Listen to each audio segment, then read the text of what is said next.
Karl headed for the other group, just in case someone came for them as well. It sounded like Lord Bomgan has asked the mercenaries to target Karl in particular, and not just his entire group. They had mentioned getting him away from his beasts and the dragon clerics, which did make it sound like they were not the target of the mission. He found them waiting near the final group that they had selected for the day, a group of monarch-ranked gnolls led by a single totem-ranked chimera. It was an odd combination, for sure, but they were likely to have originally been part of a larger monster spawn with multiple monster types in it, as many dungeons had. But when Karl approached, the chimera simply turned and fled. That was not the behavior of a monster straight from the spawns. The creature must have used an ability to make the gnolls accept it as part of the group, and now that it had noticed that there was actual danger coming its way, it took the most prudent course of action and retreated. Ray gave Karl an arachnid look that conveyed infinite frustration, and he shrugged. "It's not my fault that he ran away," Karl insisted. "You scared the monsters away." Ray retorted. "Technically, chimera are beasts." Thor added helpfully.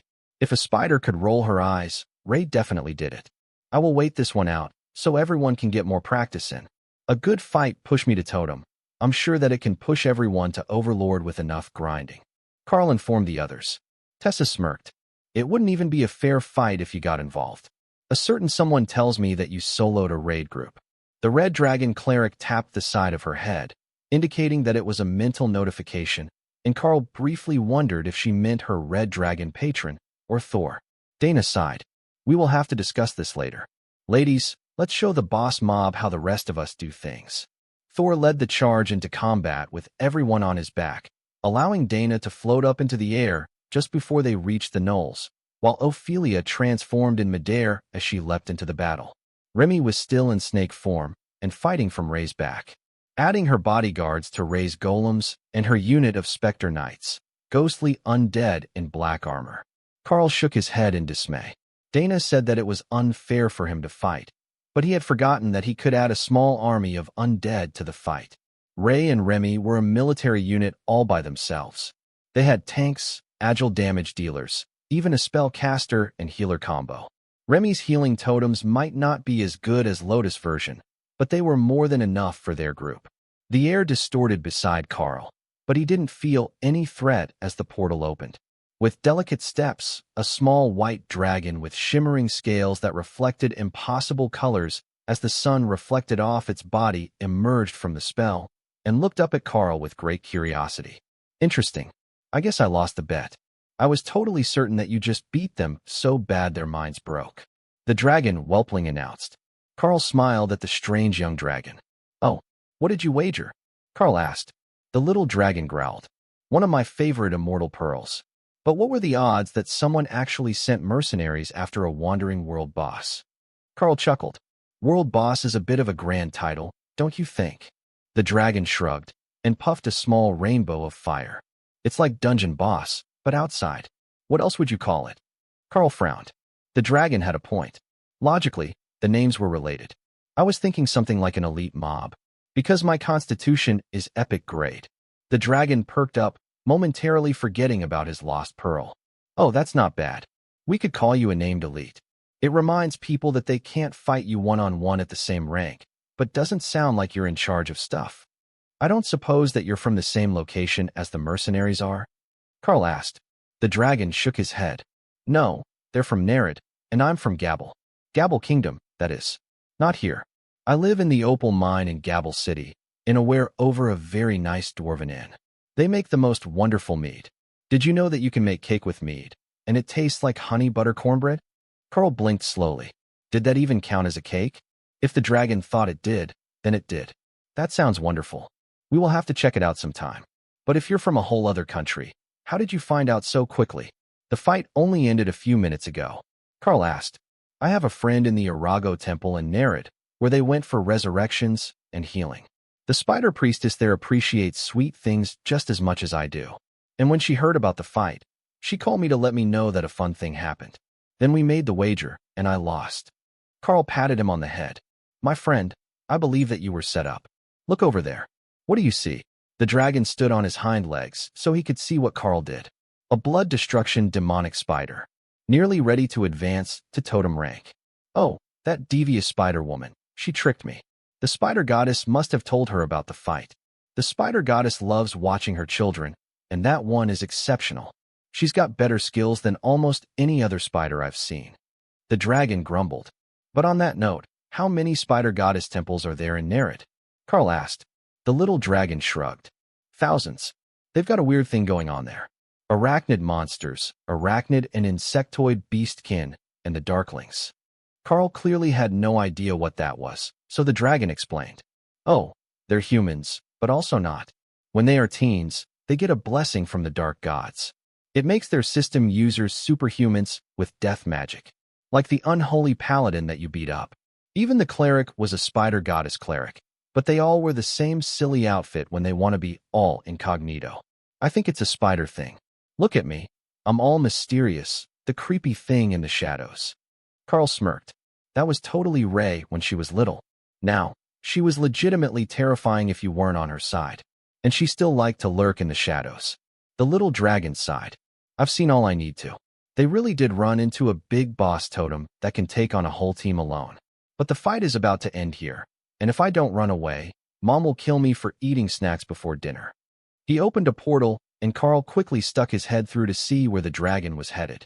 The view was of a glimmering mountain face, unlike anything Karl had ever seen before. Oh, you've never been here before, have you? The south face is pretty distinct. You should be able to use that sight to open another portal in this location. Then the little dragon pushed Karl's head back through the portal to his own side and ended the spell. Karl watched as the last of the gnolls fell before the might of Ray, and the group gathered to discuss their tactics. What worked, what didn't work well, and what they thought that they could have changed to make their fight more efficient. It was not a bad fight by any means, but the ladies were getting used to working as a team and not relying on Karl to take care of whatever was most troublesome.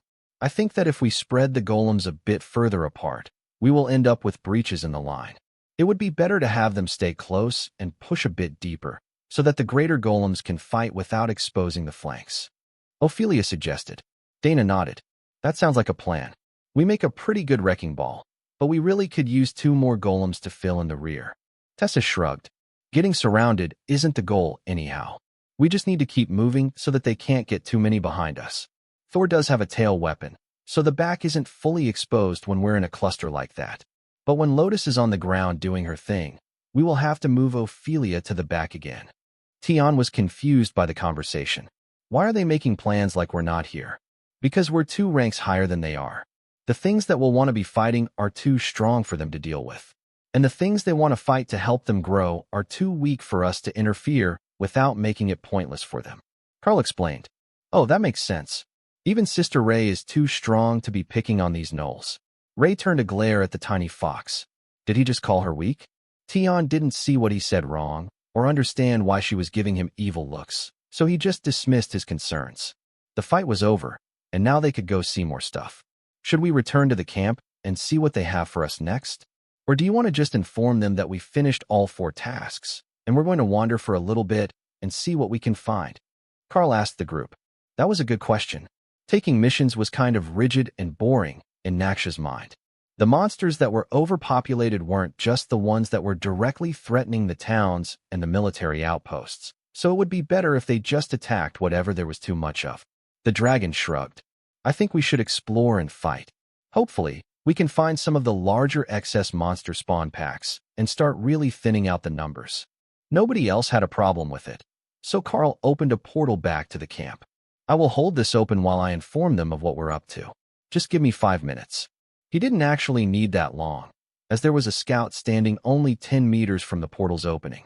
Hey guard, can you pass these to the general? We finished these 4 missions today, and now we're going to head inland to look for more groups that aren't on the list. Karl called. The dwarf jogged over and took the notices with a smile. Good work, mercenary. We will see you again one day, I'm sure. You can send us updates if you would like, so that we know what else you've managed to eliminate. Some of it might be on the low priority list. Got it. The Black Dragon wants a general culling of the overflow, so there might be a lot of little things on the list. I will have someone write the details down, and we can send them in once a week or something. Karl agreed. That works for us. Good luck. Karl returned to the ladies and closed the portal. All right, we're good to go? Do you want to go any particular direction? Or but just wherever the mood takes us. Adventure. Lotus and Remy cheered simultaneously. Well, that pretty much settles it. We will head away from where we know that there are other army units and marked villages, and just look for excessively large groups of monsters. Do we want to fly or walk? Karl asked. I say that we keep walking. I have heard that there is something strange about the layout of the land, and I wonder if we can see it firsthand if we're on the ground and Hawk is in the air. Naksha suggested. There was a slim chance that they would see something different from the ground and the air, but it wasn't zero. Nobody knew for sure if things were actually changing or if it was an illusion. If it was just a powerful illusion or a localized effect, they might be able to provide extremely valuable information to the army units. Gabble, or this part of Gabble, as Karl now knew that there was another region named Gabble Kingdom, had a serious lack of information infrastructure. They might be rural, but not having a proper map of your own country seemed a bit too negligent. Naksha returned to dragon form and made a loop over the area, then gestured for them to follow her to the north.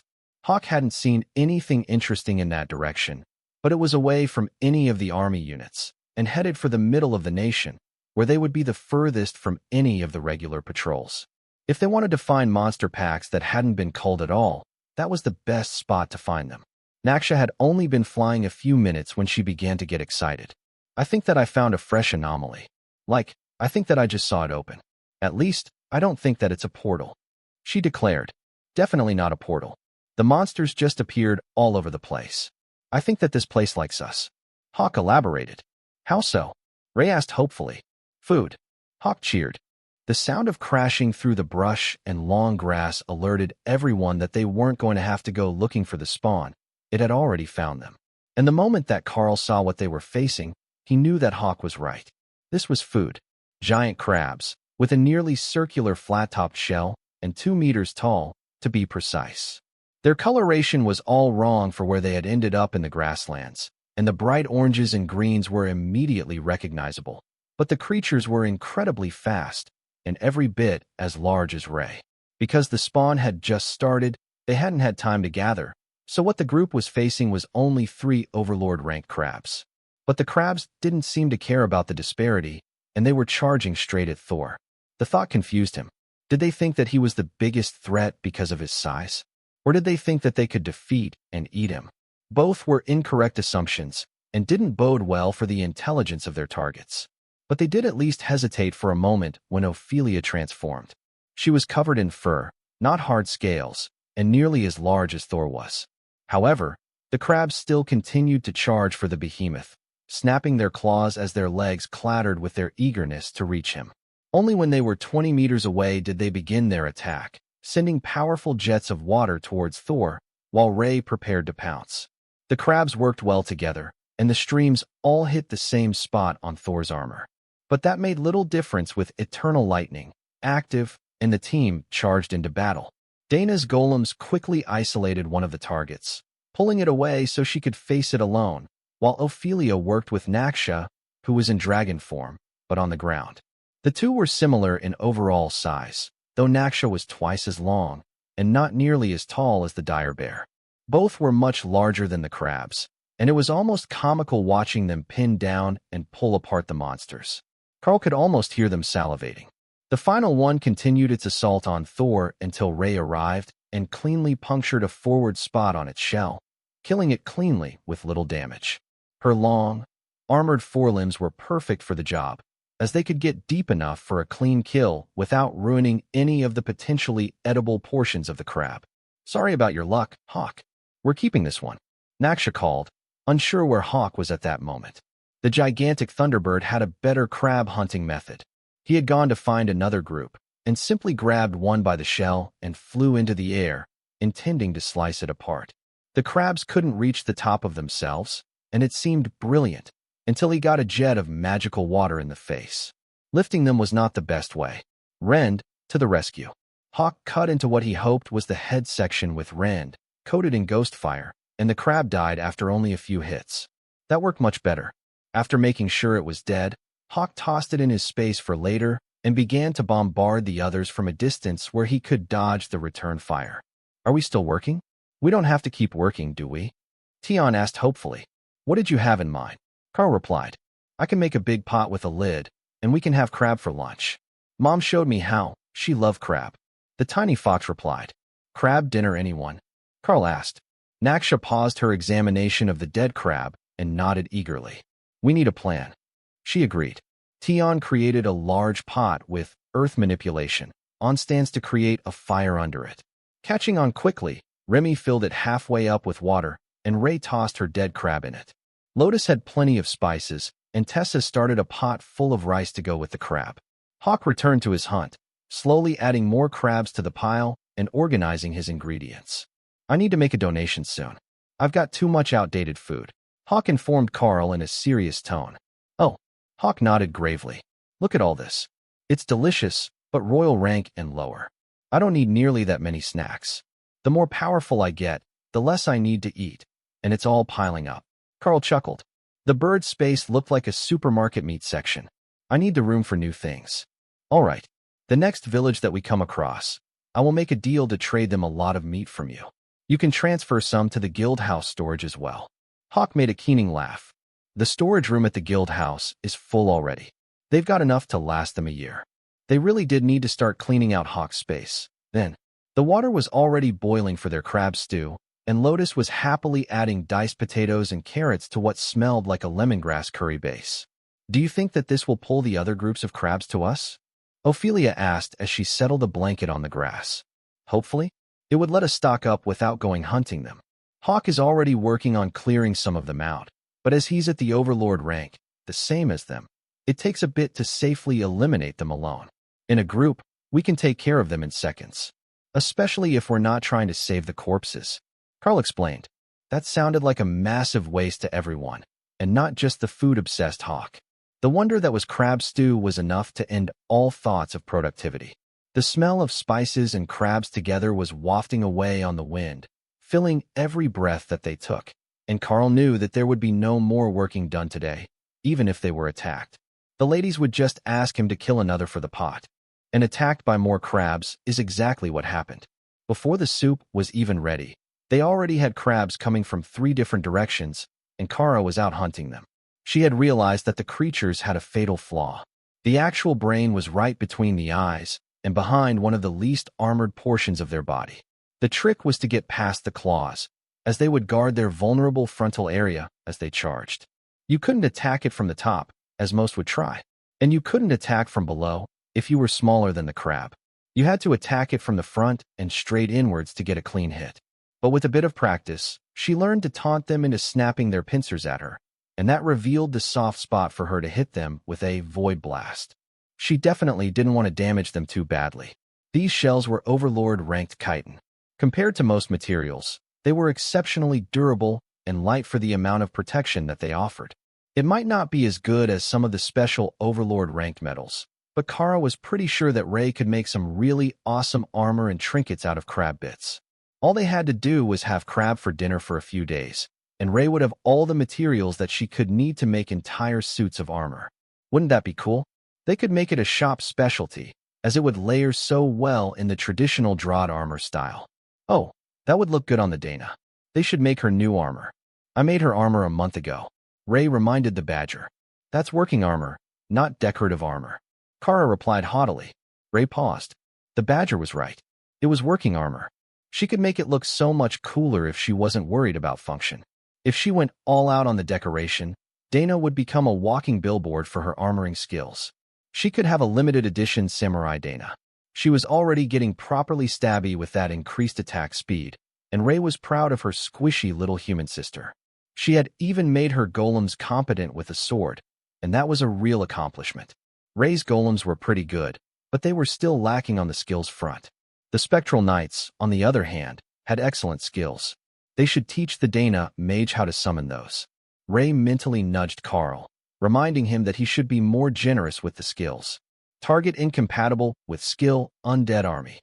Boo this system, Ray complained. A whole army of undead knights fighting in front of Dana would be wonderful, especially after Ray made her some new decorative lady general armor. Is combat a cosplay competition of sorts? Tion asked curiously. Wasn't it always? Beating up bullies and bad people is only properly satisfying when you look cool doing it. Ray insisted. The little fox nodded, accepting the words of his older sister as gospel truth. Tian began to brush out his tail. A properly groomed tail was essential to looking impressive, and he might need to be ready at any moment. The fact that he weighed all of 1 kilogram and was far too adorable to intimidate anyone never crossed his mind. Karl considered his failure for a few minutes. Maybe there was a way that he could fix that skill? Dana couldn't use bodyguard or army of the dead, but she was good with golems. If he mixed the skills for golem and army of the dead, wouldn't that make something like an army of golems? Of course, the two spells had very little in common, other than that it made a solid construct as a final result, so mixing them wasn't going to be easy. But they had some time, and Karl could work at it slowly while resting and during travel time. The crab stew turned out to be a huge hit with everyone, but the portion sizes were a bit ridiculous for such a small group. In order to hold the full crab, as they wanted, the pot held nearly 400 liters of stew. So, after the 6 of them, plus the beasts, had managed to eat most of a single crab leg between them, Tessa packed everything, including the new pot, into her inventory for later. Ray stretched out and then got to her feet. "Are you staying here for the night? I am going to go hunt more crabs for later. Hawk and Kara are already at it again, and I don't want to let them win." Then she transformed and vanished into the distance with Shadow Step. Karl would tell her the answer when they had won. Lotus laughed at her impatience and shrugged. "This is as good of a spot as any. If we leave the golems and some bodyguards on watch, we can just rest in the tiny world. Just put the entrance inside a simple tent, and nobody will ever know that it's not the bodyguards' camp." Karl nodded. "There is a nice simple tent in my inventory, but I have a better plan. If you ask the lovely Tian, I bet he wouldn't mind making us a shelter." Karl brought Tian out of his space, and Lotus' hands began flapping in restrained excitement, or the restrained urge to simply grab the fluffy creature.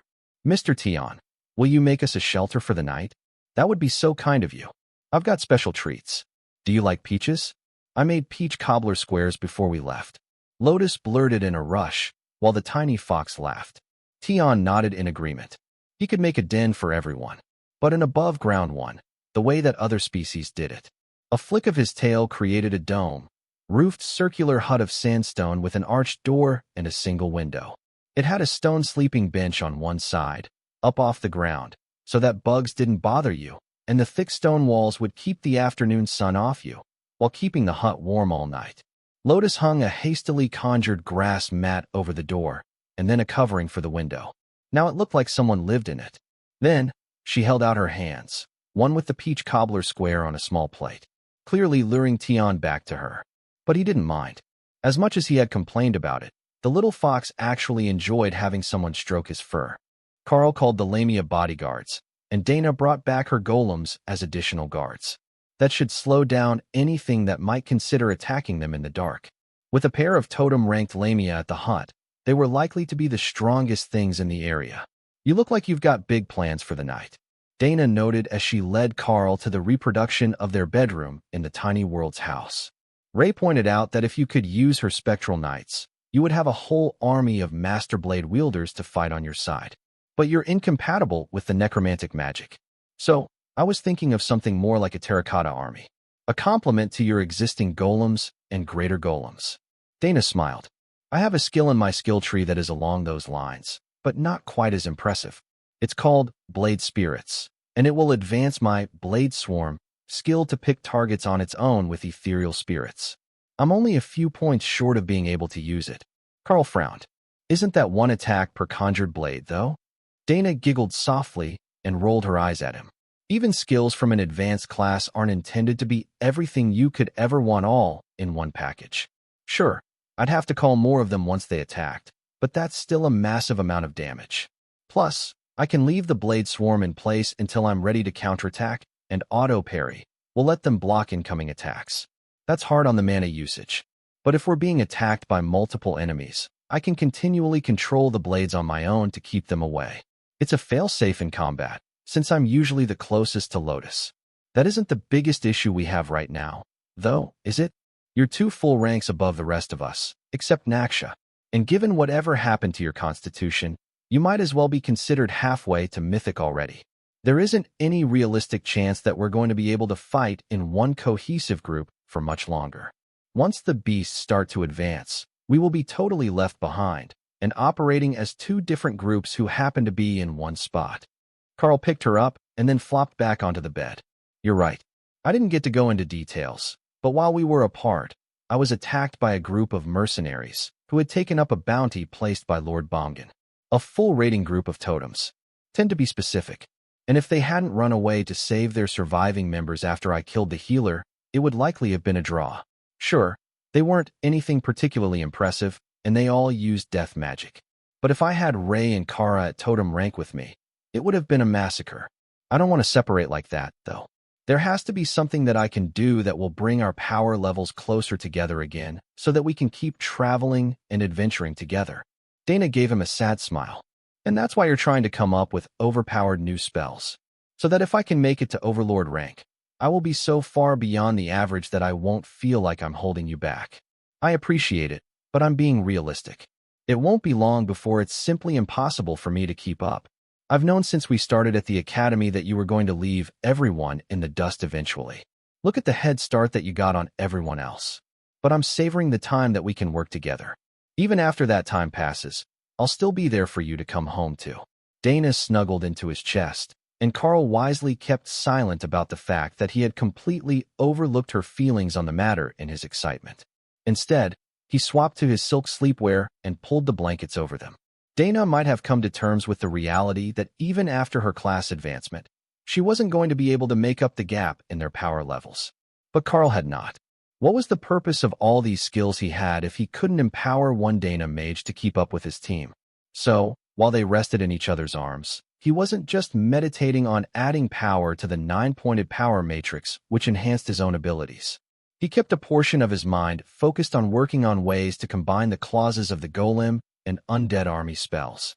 But, as morning approached, he found that they were still too different. So, he added bodyguard to the mix, allowing its clauses on intelligence and autonomy to fill in the missing areas. That was almost there, but there were still some requirements that weren't being met. Then Karl remembered when he had tried to combine Ghostfire Body, Night Haunter, and Apocalypse, among other skills. It had created a transformation skill called Lord of Destruction.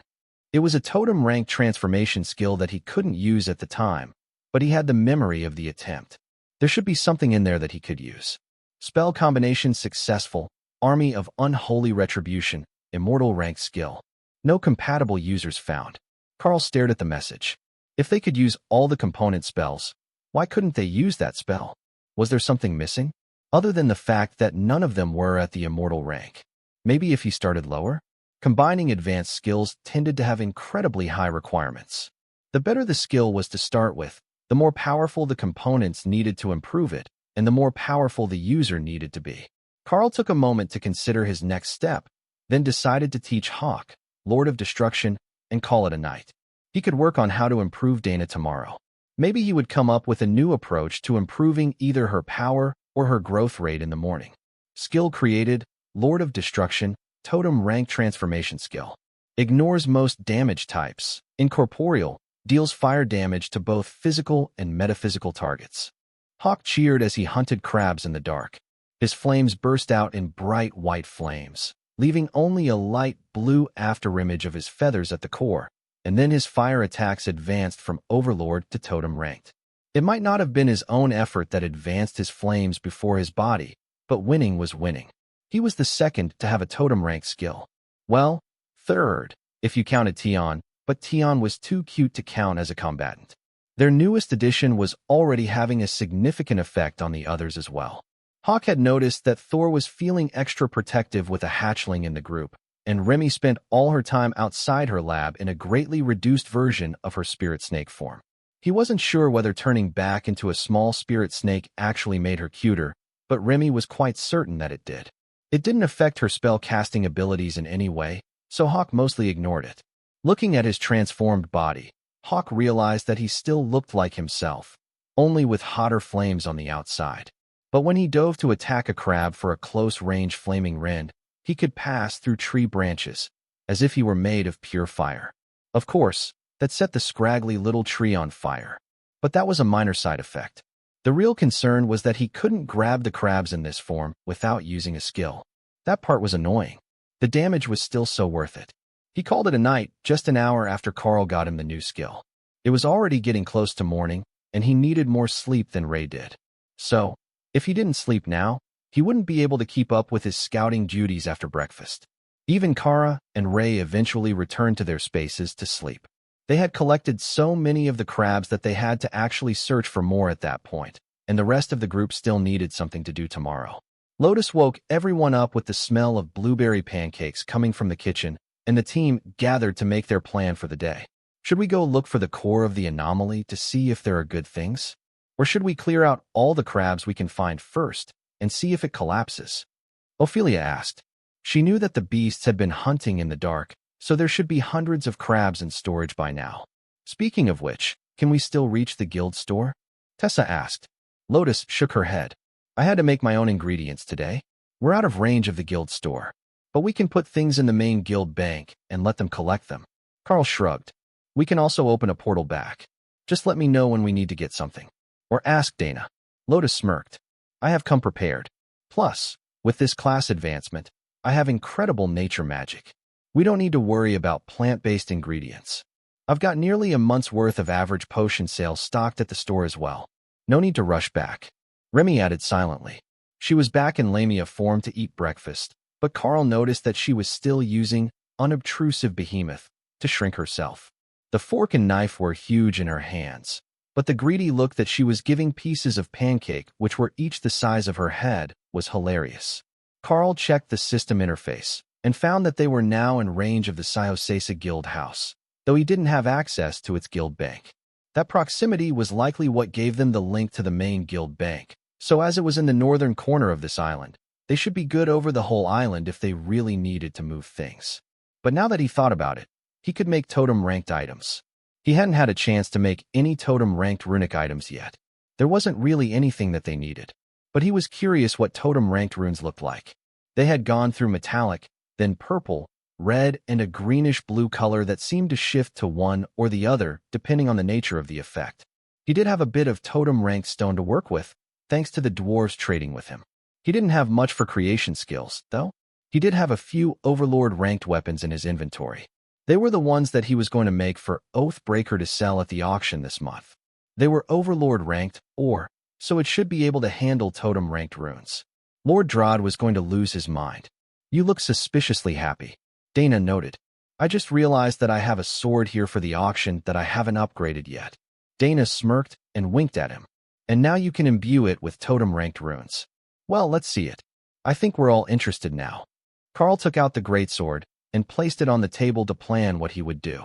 It had a place for a gem in the pommel, so he could add a skill stone to it.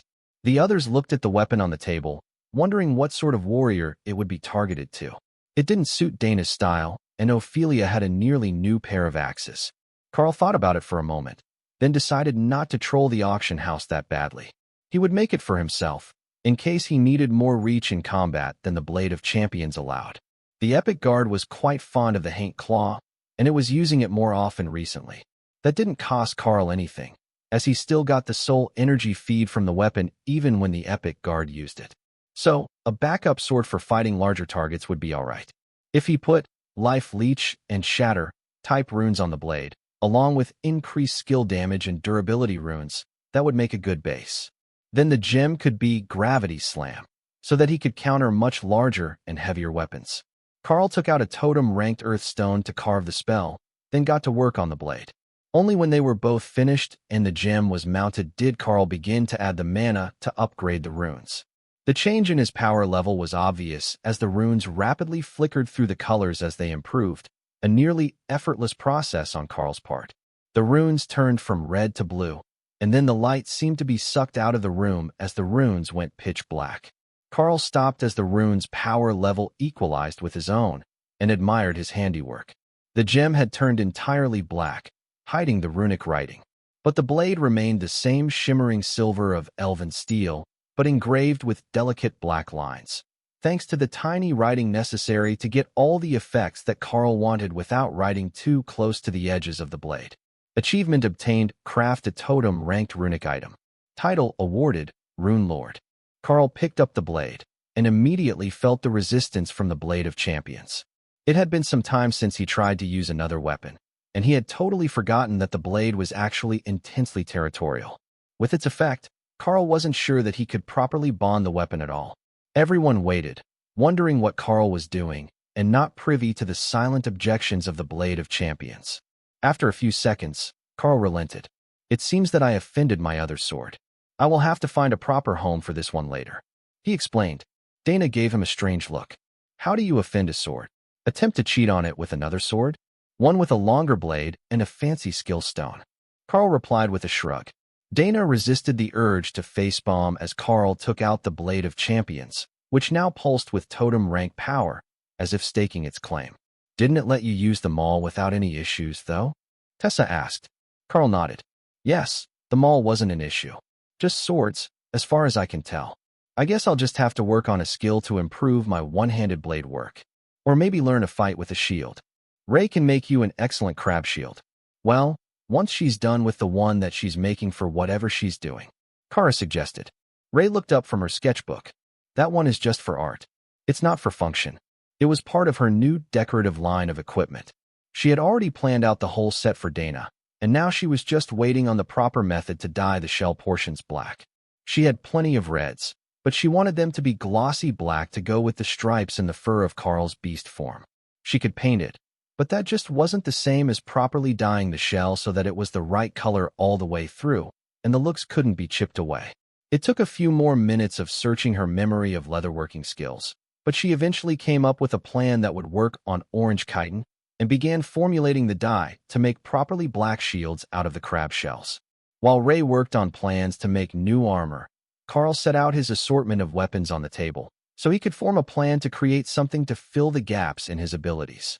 Looking at them all side by side was easier for Karl to compare than just going over the system interface, but it really did highlight how far he had come since acquiring them all. A single moderately powered attack would cause the formerly prodigious weapon to explode now. He should likely put it on display somewhere, or see if he could release the bond and trade it to someone less powerful. Out of habit, the epic guard picked up the Haint Claw and let it equip over her hands. Then the whole body, which transformed the Black Drake scaled construct to a ghost, bodied treant nearly identical to Overlord Lifa. For a moment, the guard looked at the two less used weapons, and then picked them up.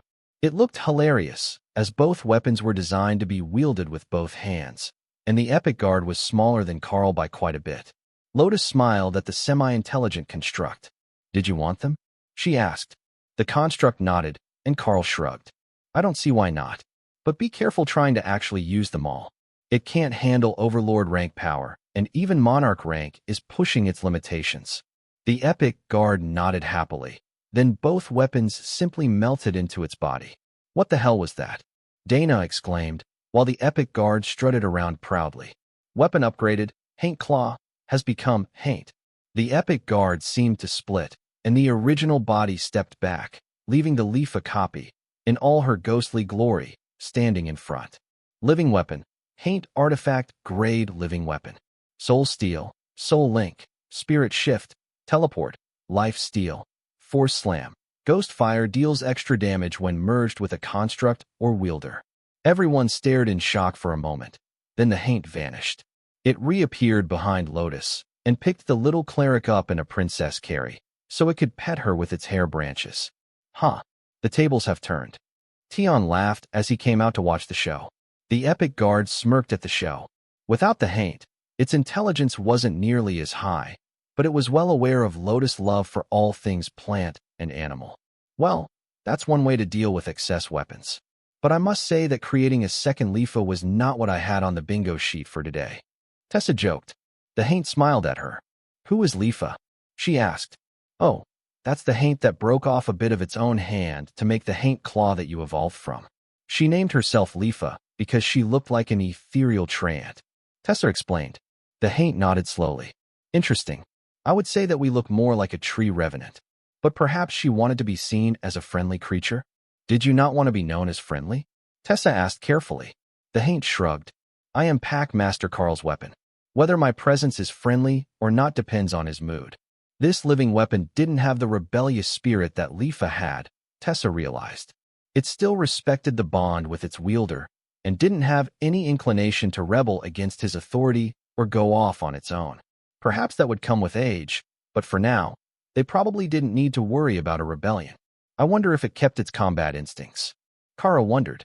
The haint turned to face her. Indeed, I learned much about combat as I grew, including the first lesson that you taught me. Gouge out the eyes and then claw off the delicate bits. She can hear me. Kara cheered and did a little happy dance on her hind legs. I can hear what Karl hears. So I hear everything. Lotus poked the ghostly-looking body of the haint and found that it was actually warm and squishy. Can you put me down now? A brave crab approached the camp, and the haint extended on hand, then made a rapid up and down gesture that lifted the creature, then slammed it to the ground. Thor's eyes opened wide. That was a brilliant use of gravity slam. It only took him a moment to realize that the skill had evolved, and that her version was called Force Slam. But it only took a nudge to get Karl to transfer the altered spell. Pass that one all around. Kara complained. Skill transferred, Force Slam. Skill transferred, Force Slam. Target incompatible. Target incompatible. Well, at least I got it. Sorry about everyone else's luck.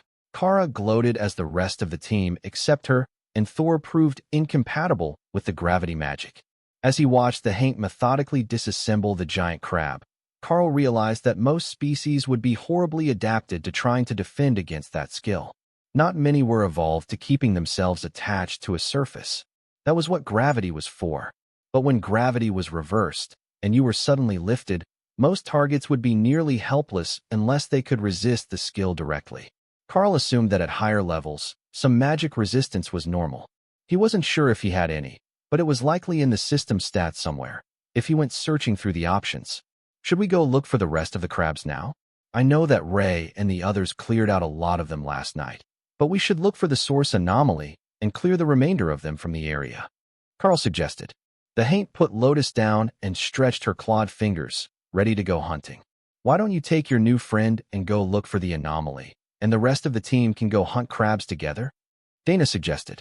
That would leave them with plenty of protection, and Karl wouldn't have to be bored all day, facing monsters that he could kill a whole group at a time with a single strike. Karl thought about arguing, but if there was an instance of some sort at the anomaly that spawned the crabs, then it would be the final requirement for him to do his class advancement. Requirements for next class advancement. Reach totem rank. Fill all beast slots or combine spaces to remove redundant areas. Visit any dungeon, instance, or relic with system integration. He had reached totem rank. He hadn't started to form a new space yet for a totem-ranked pet, and if there was something in the anomaly, it would be the final requirement. Fortunately, Karl already knew exactly where he had to go.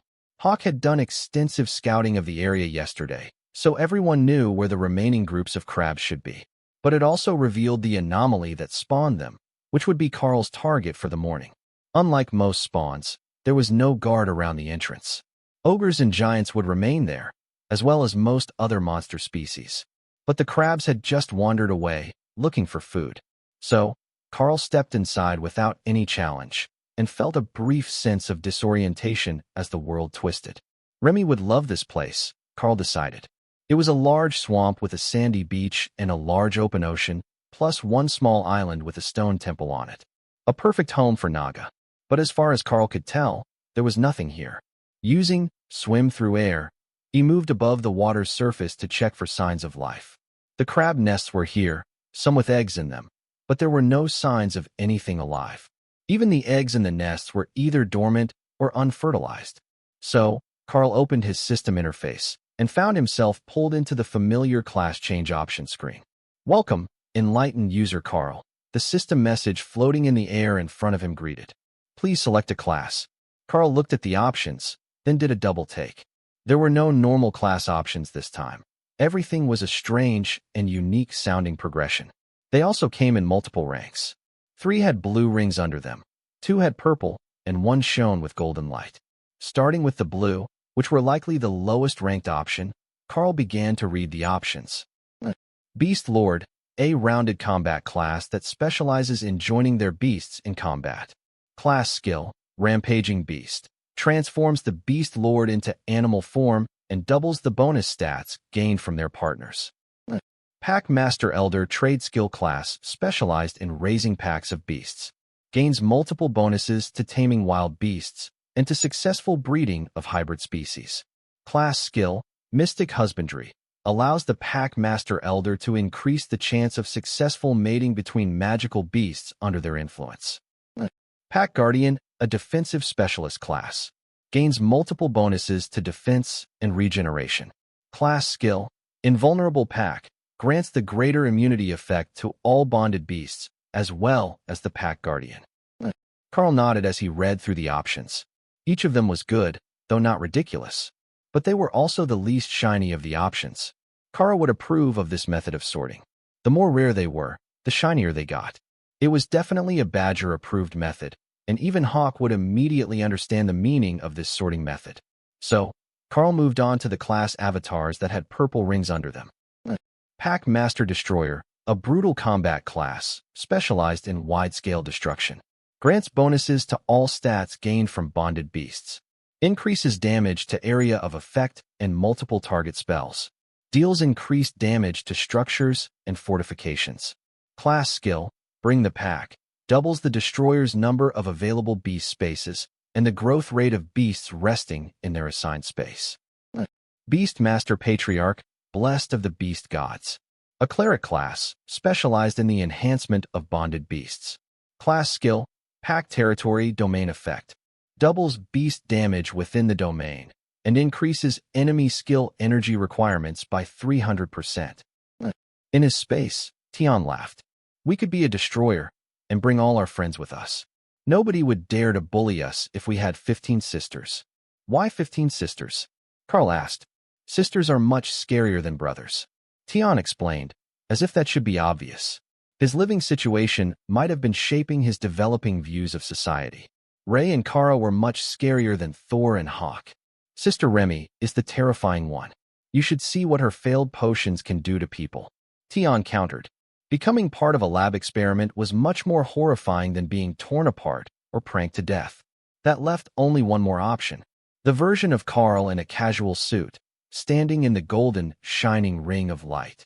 Karl examined the final option with his fingers crossed for good luck.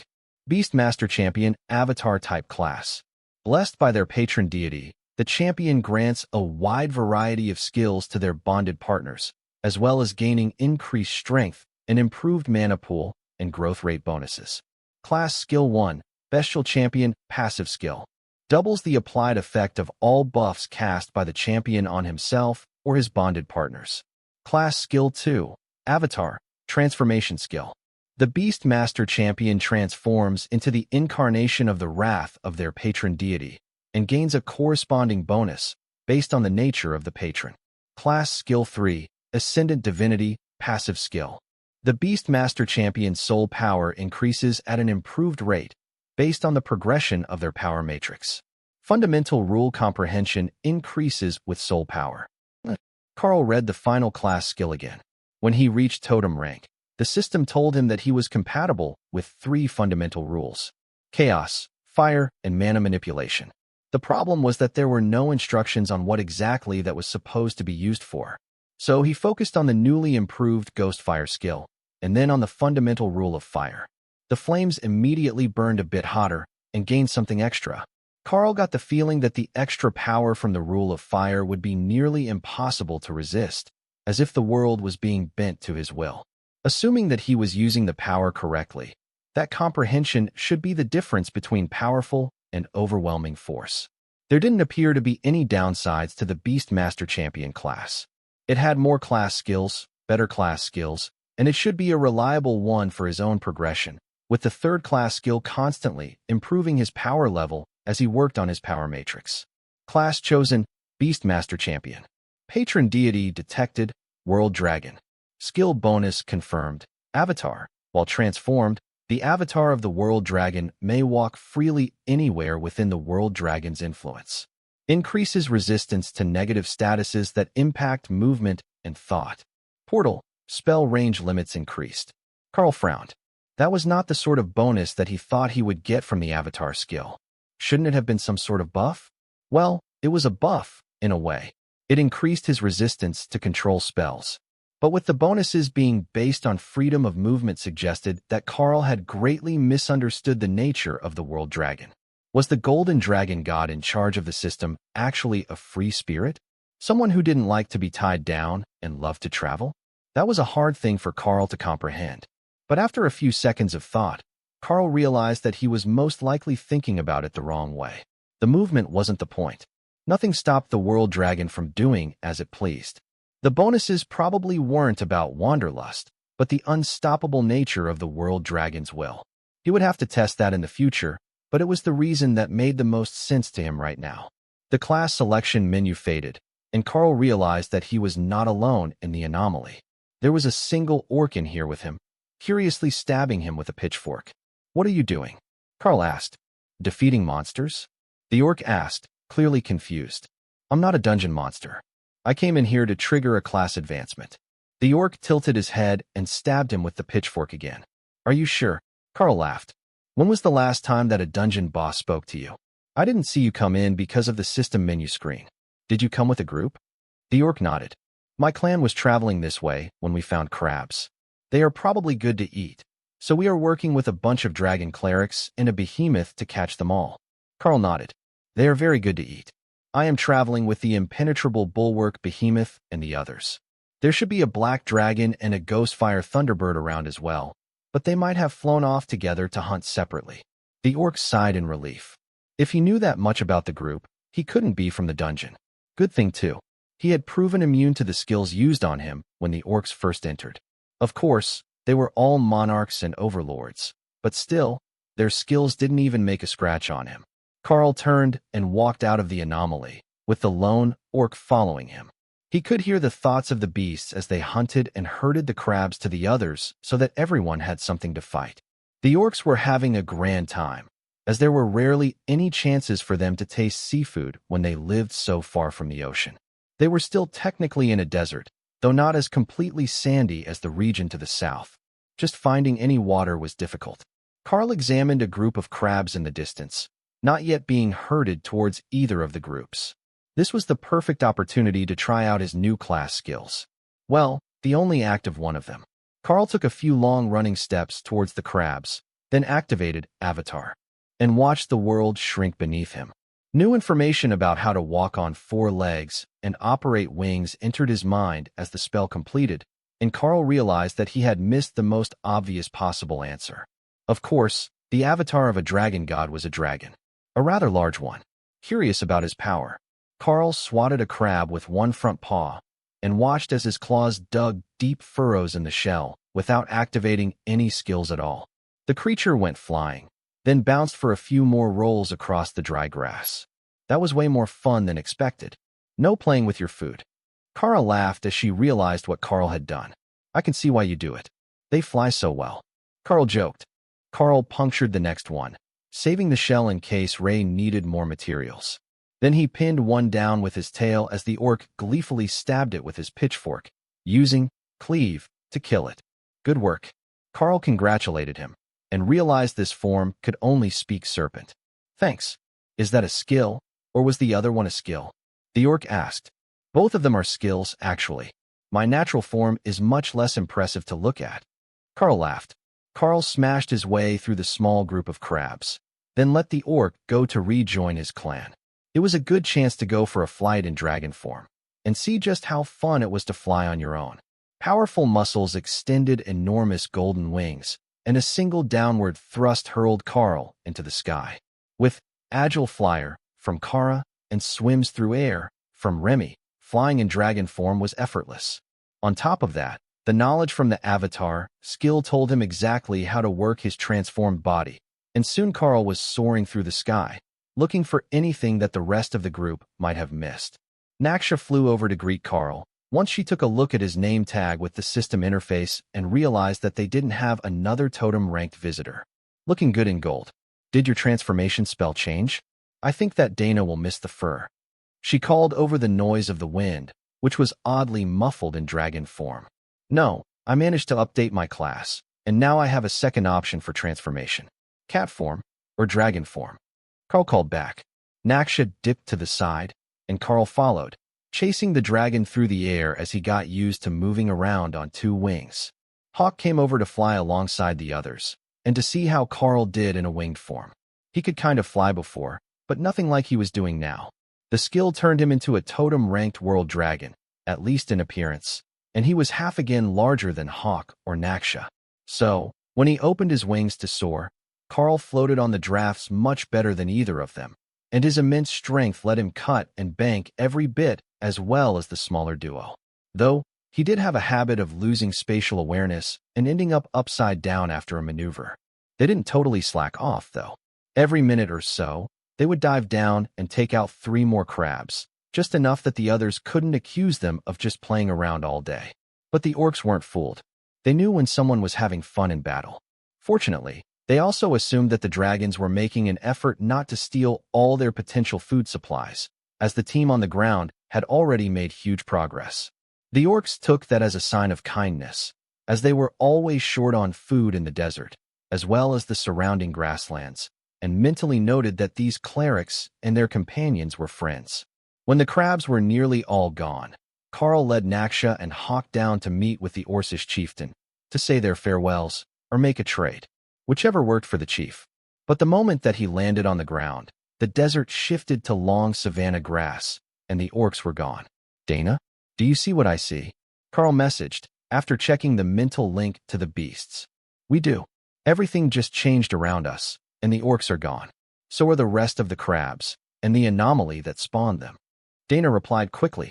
A quick flap of his wings brought Karl halfway over to the others, where he transformed back to his bestial form and jogged the remainder of the distance.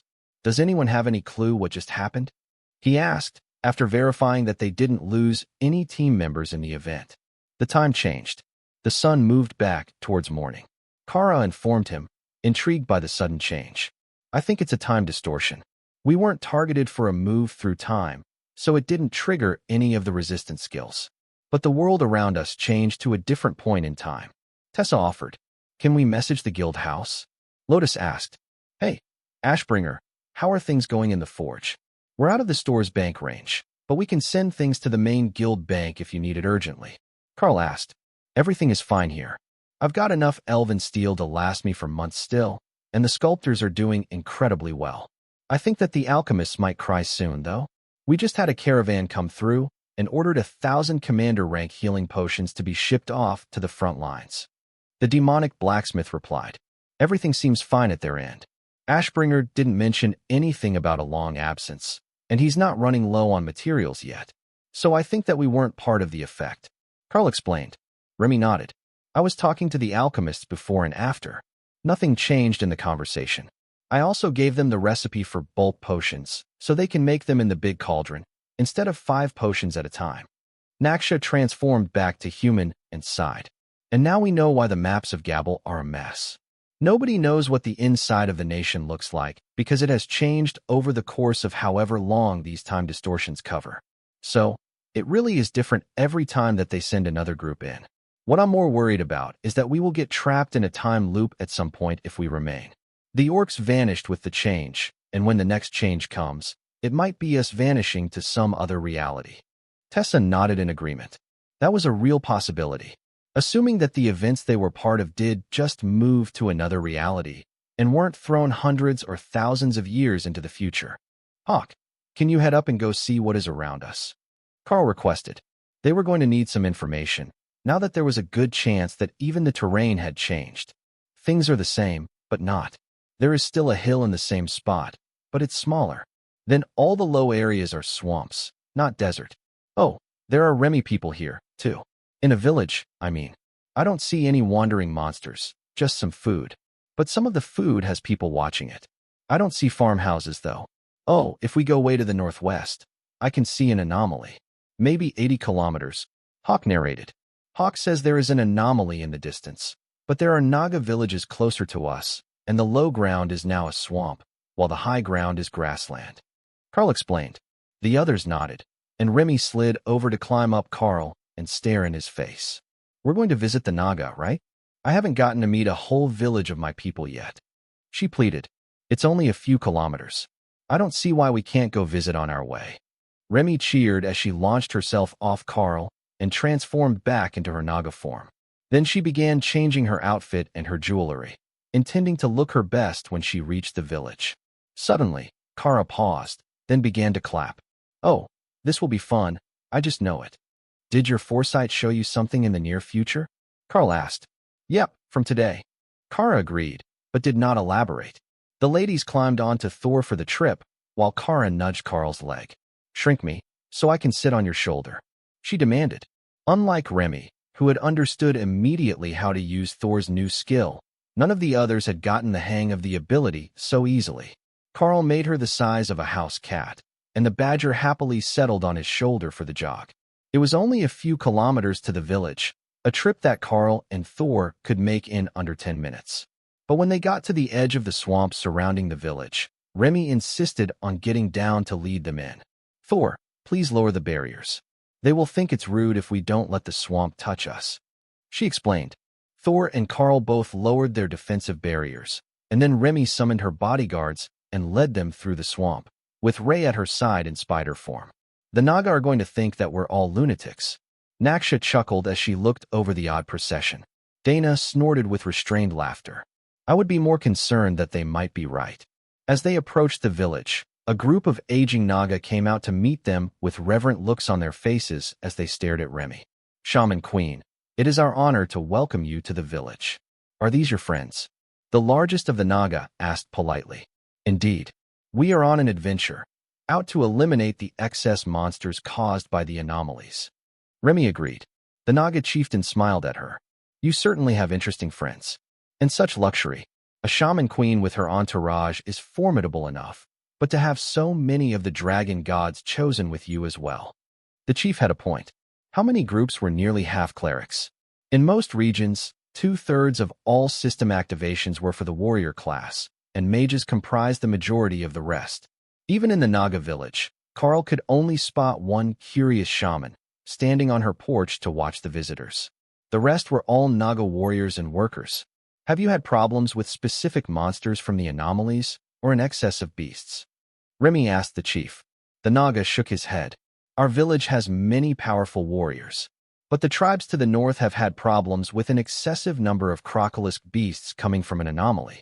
We sent them 200 freshly trained juveniles in the spring, and they're still having trouble. Most likely because the crocolisk was much more powerful than a juvenile Naga warrior," Karl assumed. "But it would be less dangerous to send a batch of hatchlings instead of their own defensive warriors." Remy nodded and looked to the north. "Perhaps we should go see them. We have plenty of combat power. We might be able to clear out the worst of their problem, and possibly even close the anomaly." The chief looked shocked. "Close the anomaly? I don't think that is possible." Remy shrugged. "All you have to do is kill every monster it spawned, or send a team in to empty the other side of the anomaly. One or the other usually works." The two shook hands, and the chief gestured into the village. "Your Highness, would you be interested in staying for a morning meal? Or is your group in a hurry?" Remy turned to Karl for a decision, and he nodded. "We will thank you for your hospitality. A morning meal before we go hunt crocolisks will never go wrong." Mostly, Remy was interested in what traditional Naga cooking was like. As a species that had evolved to swallow prey whole before they had become intelligent and civilized, it was likely very different from anyone else's. Even Remy, who had grown up with Karl and the others, had different preferences, mostly based on texture, as she didn't have as many taste buds as mammals did. Thor and Ray transformed to humanoids, and the Naga locals gave them suspicious looks. "It's a bit inconvenient for a behemoth to stomp through your village. I would make deep spots in the mud." Thor apologized gently. The villagers smiled at his consideration and let go of some of the innate suspicion of the two-legged species that they held. 2 legs always meant trouble. The only mammals that they trusted not to cause real trouble were the followers of the dragon gods. Karl motioned for the others to fall back and let Remy and her bodyguard lead the way through the village. A Naga queen was much more important to these people than the rest of the group was, and separating themselves from Naga royalty made them more approachable to the rest of the villagers. Karl noted that the Naga shivered as they crossed from the muddy streets to the stone floors of the buildings, so that they didn't track mud onto the developed areas. So, as the rest of the group took the final step, he briefly pulsed eternal lightning over them, knocking the mud off their boots and pants. The only one he didn't have to compensate for was Dana, who had been using swims through air to walk on top of the water instead of standing in the mud. Even if Remy said that it was better to let the swamp water touch you as a show of courtesy, she wasn't a big fan of walking around for an unknown amount of time with wet feet. The chief led Remy into a large building that looked like a temple, with an enormous carving of a six-armed Naga woman at one end, while a group of servants led Karl and the others to the building next to it. They weren't really separated, in Karl's mind. They were on separate sections of the stone floor, but the buildings had stone pillars holding up the slate roof and no walls, so he could see what was going on just fine. They were even a few steps higher than the spot where Remy and the elders had gone. It had a thin layer of crystal clear water over the floor, while their spot was dry, with low tables designed either for Naga or for sitting on the floor to eat. Possibly both. Are any of you familiar with traditional Naga cuisine? One of the servants asked quietly. Everyone shook their heads. We from demon lands. Karl offered as an explanation. The Naga servant smiled and bobbed her head. If you like demon cooking, you should like Naga cuisine. It also tends to be mildly spicy. A few seconds later, more servants came with platters of what appeared to be sushi rolls. Most of them were slices of raw meat on rice, but there were cooked shrimp, vegetable rolls, and a bowl of stew placed in front of everyone. That dish is a spice paste. You can add it to your preference. The vegetable rolls cleanse the mouth between flavors.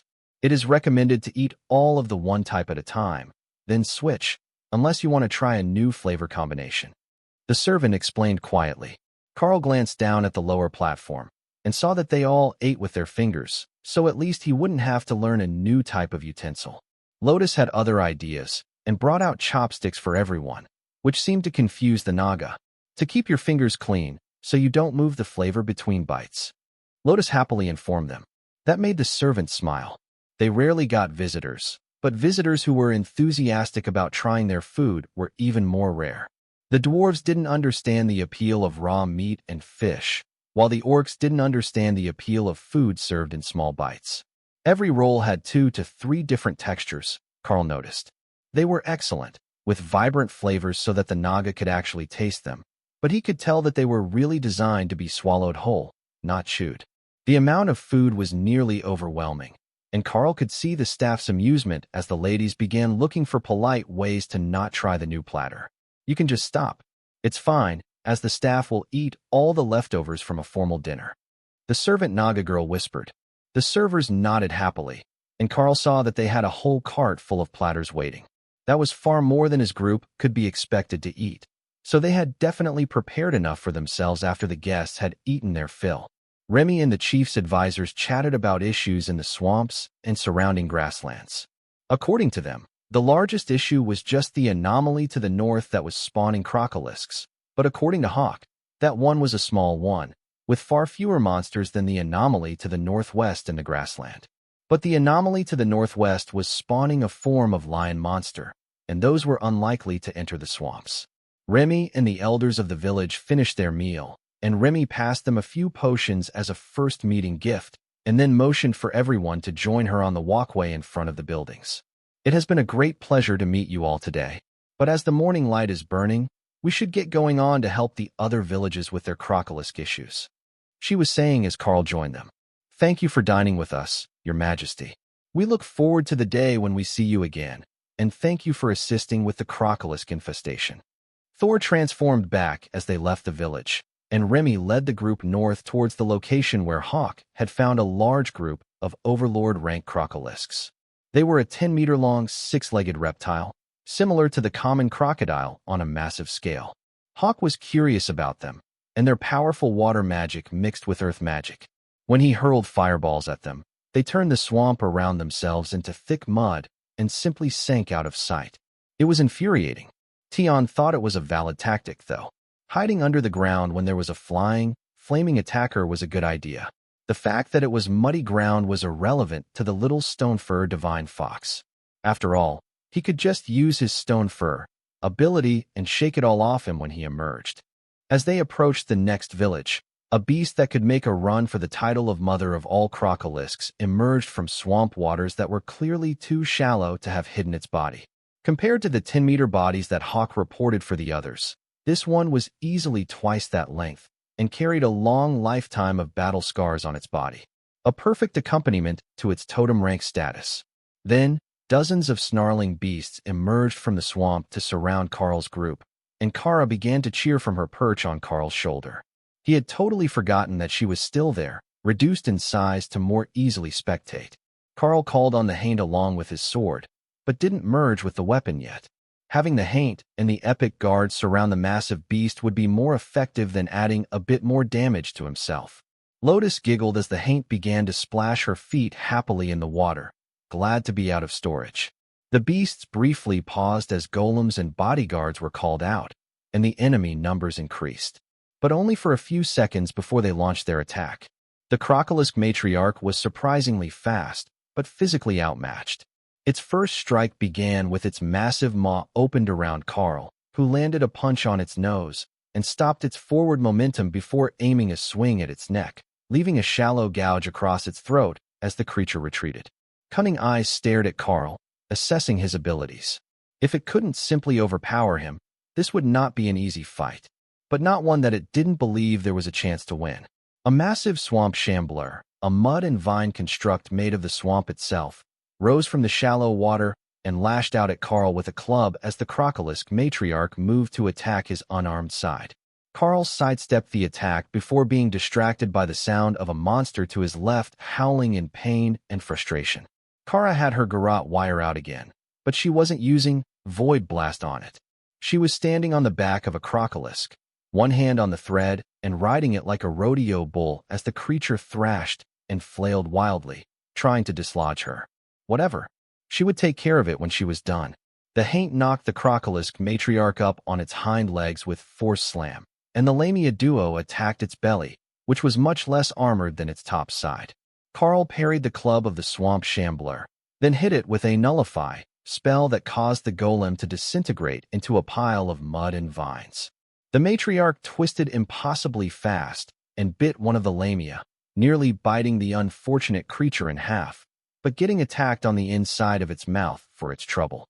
The pain made it retreat, and the Lamia began to regenerate rapidly. Black mist surrounded its body as Lamia blood stained the murky swamp water deep red. Only a few seconds later, it was ready to fight again, and the Crocolisk matriarch still hadn't found another opening to attack past the Haint and the other Lamia. Karl switched to his bow and put a Void Blast arrow into the creature's side, blasting away a half-meter divot of flesh and scales. The matriarch howled in pain and frustration, then bellowed an order at the other Crocolisks before sinking into the mud. "It's 50 meters below us, hiding in the deep earth until we go away," Tion informed Karl. "Should we dig it out?" Karl asked. "That would be hard. Its earth magic is as good as mine, and it will just start running away if we try." Tion sighed. Splashing announced the departure of the rest of the Crocolisk tribe, leaving only one defeated-looking specimen, with Kara still standing on his back. The creature gave Karl a pleading look, while Kara looked immensely proud of herself. She had tamed a Crocolisk for riding. Sort of. The moment that anything else got near it, the creature attacked. But it had given up on trying to get Kara dislodged, as the Chaos Badger wasn't actually harming it. "You can't keep it," Karl informed her in a dry tone. "Fine, fine," Kara replied, then hopped off the creature and activated Void Blast, aimed at its backside, to chase the Crocolisk off into the swamp. They were dangerous monsters, but they were native to the swamps, and nobody saw much of a reason to eliminate them all. They had taken down more than half of the tribe during this attack, leaving over a dozen bodies in the water in under 2 minutes. That was enough to appease the Black Dragon's need for balance, and it should reduce the Crocolisk tribe's need for food and the resultant attacks on the Naga villages. "Do those count as beasts for your golem summoning?" Lotus asked once the fight was definitely over. Karl checked his summoning options, and then called a pair of totem-rank Crocolisks out. They were only slightly larger than the overlords, not nearly as impressive as the matriarch, which was a higher-level magical beast, and not an option for the golem spell. Lotus smiled and climbed up the golem's leg to sit on its back between the ridges. Crocolisks are excellent swamp transports. They can walk on soft mud and swim very well, she declared. Kara took a spot on the other one, sitting upright in the same position that Lotus was, and Karl chuckled in amusement. They had been giving each other strange ideas again. Are we ready to move out again? Tessa asked from Thor's back. The village was only a kilometer away, and they were watching the group from the walls, ready in case the team of strangers wasn't any more friendly to Naga than they were to the beasts of the swamp. An enemy of your enemy wasn't always your friend. Let Remy lead the group again. They'll likely respond better to her than to anyone else. Karl agreed. They took up the same formation as before, except that Ray was gone. She had retreated into her space and was sorting through her treasures and blood supply. Is it time for an advancement bath? Karl asked the intensely focused spider. I think it is. I've got everything that I need. I just need to adjust the balance for my new species so I don't end up with weird abilities. She agreed. Remy led the group to the village walls, expecting a warm reception. But they were greeted with a faint sense of hostility and suspicion. Strange shaman, what brings you to our village? The guard asked. The village to your south said that you had a crocolisk infestation. We came to help you with them. As you can see, we eliminated many of them on our way. Remy replied. There was a pause, and then the gates opened. A deep brown and green Naga shaman princess at the overlord rank stood in the open gates, glaring at Remy. Oh, cat fight. Kara cheered from the back of her new ride. Remy gave the princess a polite nod, then smiled. Leader SS Amanth, it is a pleasure to meet you. She began. The princess reluctantly gave a small bow, but Karl could still feel the hostility. Thank you for your intervention, Your Majesty. I'm afraid that our village has suffered greatly from the repeated attacks of the crocolisk matriarch. She replied. Remy decided not to press them, as Hawk said the edge of the swamp was only 10 kilometers away. They could just turn west and go look for more targets, as it was only early afternoon. Instead, Remy took out a monarch rank cleansing potion in a decorative glass bottle and extended it to the princess. A first meeting gift from me to you, she declared. A guard came forward and took the bottle, while the rest of the Naga along the wall watched with great curiosity. Their village was in bad shape, but they wouldn't just accept a hostile takeover by another royal lineage. Not while their current princess was alive. The princess examined the gift and began to relax. It obviously wasn't the best that Remy could make, but the system said it was made by her. A polite gift that said Remy wasn't trying to insult them, but also wasn't going to cower before them. We have more hunting to complete today. It has been a pleasure making your acquaintance, but I am afraid we must be on our way. Remy declared, then used minor water control to close the gates before turning away. Thor grumbled, unhappy about more walking in the swamp, but he immediately turned west and began moving. Lotus hummed happily as she used her vines to pick nearby flowers from the crocolisk's back during their trip. The swamps had all sorts of medicinal flowers available, and she wasn't going to let them all pass by without at least collecting a few. Remy had her bodyguards pick ones she didn't have, so she could add them to her swamp. But that was much more practical than the green dragon priestess. Lotus was just making a flower crown out of medicinal plants. They continued for an hour after they reached the grasslands, headed toward the next region where Hawk had reported another anomaly. But Hawk hadn't reported any sort of monster infestation around the anomaly, just the location and the fact that there were farms in the surrounding area. It was possible that the farmers had already dealt with the monsters from the spawn, and it was just the anomaly itself that was left. Once they were on dry land, Remy retreated to her space. There were no new plants here to find, and she had potions to make. So, Karl took her spot at the front, while Thor led the rest of their odd procession through the grass. The group had become heavily reptile-biased, with Remy's bodyguards and the Lamia still active, plus a pair of crocolisk mounts for Kara and Lotus. They fit in well with Thor's behemoth body, but were clearly not native to the grasslands. There is a farm near you. They hid the house in the hill. You'll see it over the next rise. Hawk updated. Karl could already see the soul energy of the farmer in the distance, out in a field tending to something living. It was on their way to the anomaly, so there was no real reason not to stop in and at least get an update on the situation in the region. The farmer whistled as he noticed them, loud enough that Karl could hear it. That brought out a middle-aged trollish woman and a teen boy with a sword in his shaky hands. Everyone, wait here, I will go say hello. Karl instructed, then deactivated his armor spell to leave himself in black pants tucked in his boots and a white silk tunic shirt with the sleeves rolled up. Brother Tion, help him out. Kara instructed as Karl began walking. The tiny fox came out to sit on Karl's shoulder, as Kara had earlier. He was hard to spot among the white and black fur, being Snow White himself, but his bright blue eyes gave him away once they got closer. Karl stopped a comfortable distance from the two trolls and turned his hands palm up to show that there was nothing in them. Greetings. We were passing by and noticed the anomaly in the distance. How long has it been up? We can offer assistance clearing the excess monsters. Karl greeted them. The boy lowered his sword for a moment before remembering that he was supposed to be on guard against thieves and liars, but the woman just gave Karl an amused smile. We don't need help with that old thing. It spawned grassland buffalo, but that was decades ago. We've raised many generations of the beasts since then. Karl chuckled. That's impressive. Normally, the monsters are too crazy to be raised. The woman nodded. If you talk to the old shaman by the strange place, he can explain. But his magic calms them for a time, and that let us breed them.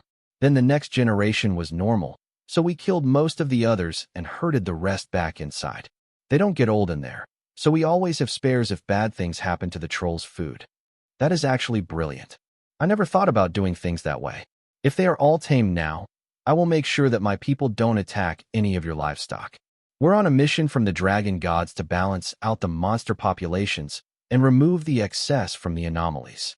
But it seems your people have already done that here. Karl agreed. The woman smirked and nodded. I came 10 years after the army unit arrived here. Word got back to the big village that they had lots of food and homes built, looking for good wives.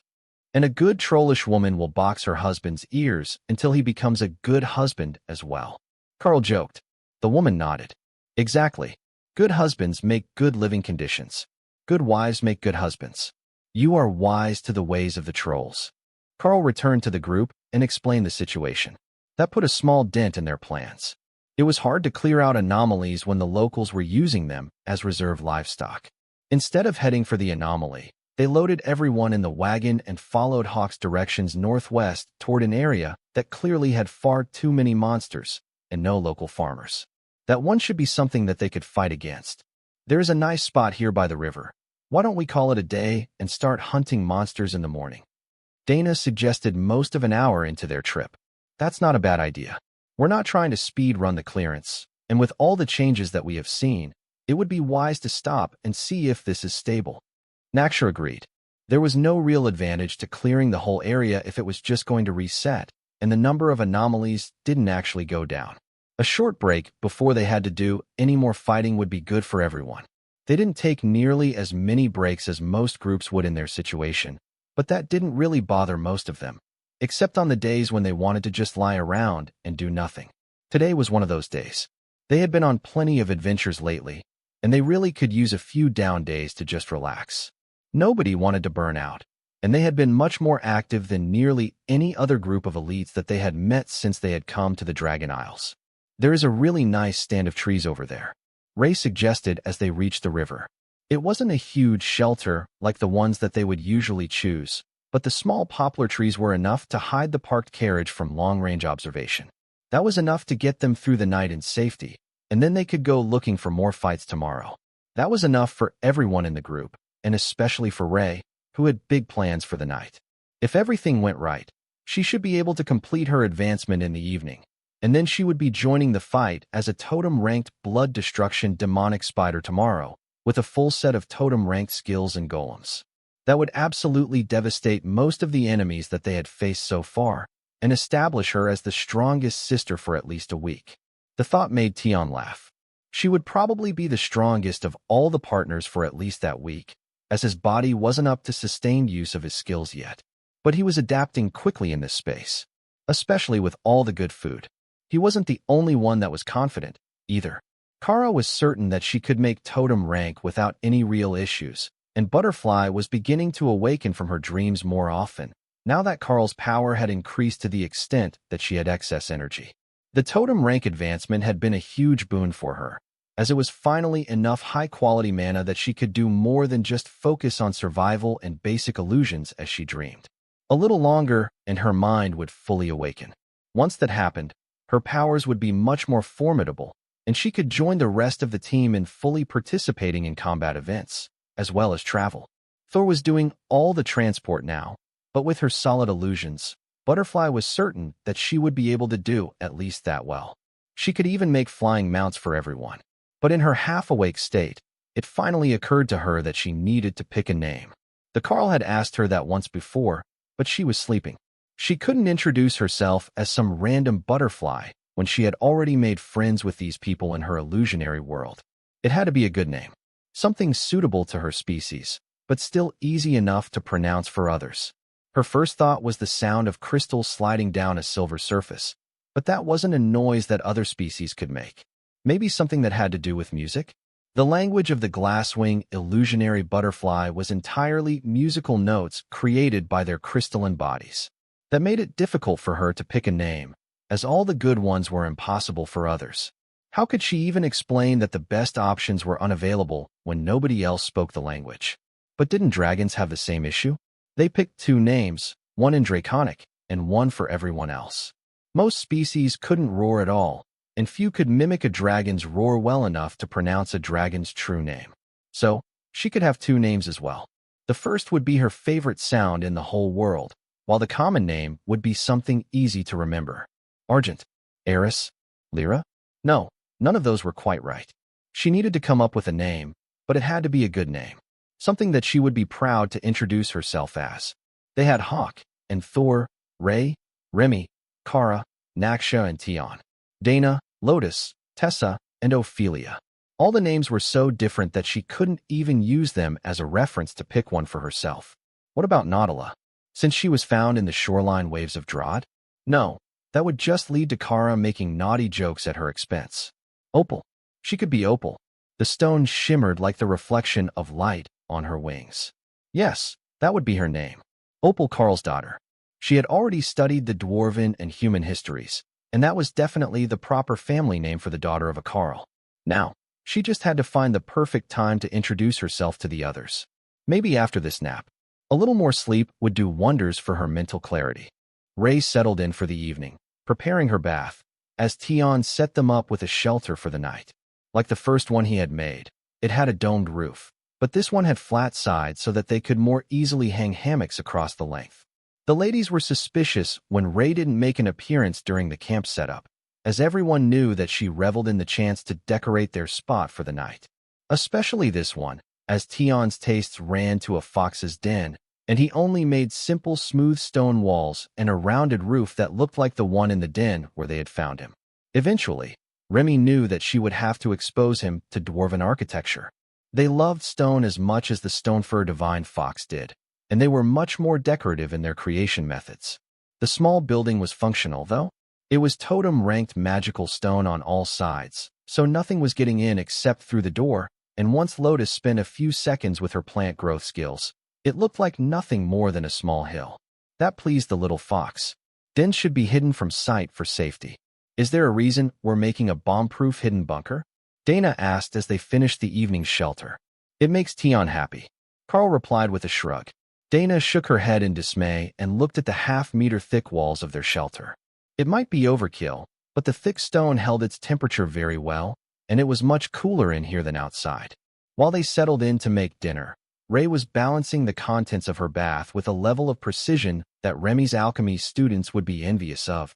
She had used a totem-ranked ogre base, but with hints of hill giant, a dash of crocolisk rescued from the last fight, a large splash of lamia blood, also from the last battle, then a generous sprinkle of crab blood for seasoning. That made the base scent, and a balance of earth, water, and beast-focused energies. Then she added half a liter of the mythic-ranked monster blood that the dwarves had procured for her, and gave it a stir. That was very close, but it was missing something. Karl, I need an update. Just a splash. She insisted, while rummaging through her stored blood for the seasoning she needed. Ah, there it was. Totem-ranked Lich Lord. That was the dark element blood that she needed. Karl gave her some new blood, now that he was totem rank, with an advanced bloodline. That added the spice Ray was hoping for, but it took a bit more Lich Lord to offset the chaos element of Karl. With the balance now perfect, Ray had Remy cast Unobtrusive Behemoth on her and hopped into the pool of blood. Now that the pool of blood was massive compared to her body, like a human in the Golden Divine Academy's swimming pool, Ray was absolutely certain that she had made the correct choice. Her body was processing through the blood at an astonishing rate, and her aura was soaring with the combination of monster, beast, and undead energies. The balance was just right, slightly demonic, but mostly shadowy and bestial. The extra dose of totem rank Karl was an interesting high note in the energy flow, as it was somehow both monstrous and bestial at the same time, with notes of dragon and void. The extra energy types were adding more possibilities to her advancement, but Rei knew just what she wanted. There was only one universal truth that really mattered to her. Everything in the world should be afraid of the things that go bump in the night. As she worked to integrate the mythic rank energies into her body, Rei felt an icy and dispassionate gaze upon her mind. Instinctively, she knew that it was the true attention of the spider goddess, and she smirked at the divinity. She wanted to see how her offspring were doing. Rei would remind her that she had created the perfect predators, and that one day soon, this particular child of her spiders would be standing before her with pride. The spider goddess seemed amused at the thought that Rei was so determined to become a divine being herself, but the feeling soon faded, and that sense of simply being watched returned. Rei understood, though. The spider goddess loved her children and waited for one to make her proud, but she wouldn't do anything for them that they could do for themselves. But that thought gave Rei a great idea. All this time, she was using blood to advance, and somehow she had managed to overlook the most obvious of all ingredients. Herself. Rei clipped her underside with one sharp foreleg and let her own ichor mix into the bath. The added source of energy, from the open wound on her abdomen, massively increased the influx of power. However, it also added a hint of herself to the mix and helped stabilize the energies, which now had overtones of her existing power to them. If she could find a more powerful spider species for her next advancement, that might be even better. But so far, it hadn't happened during their travels.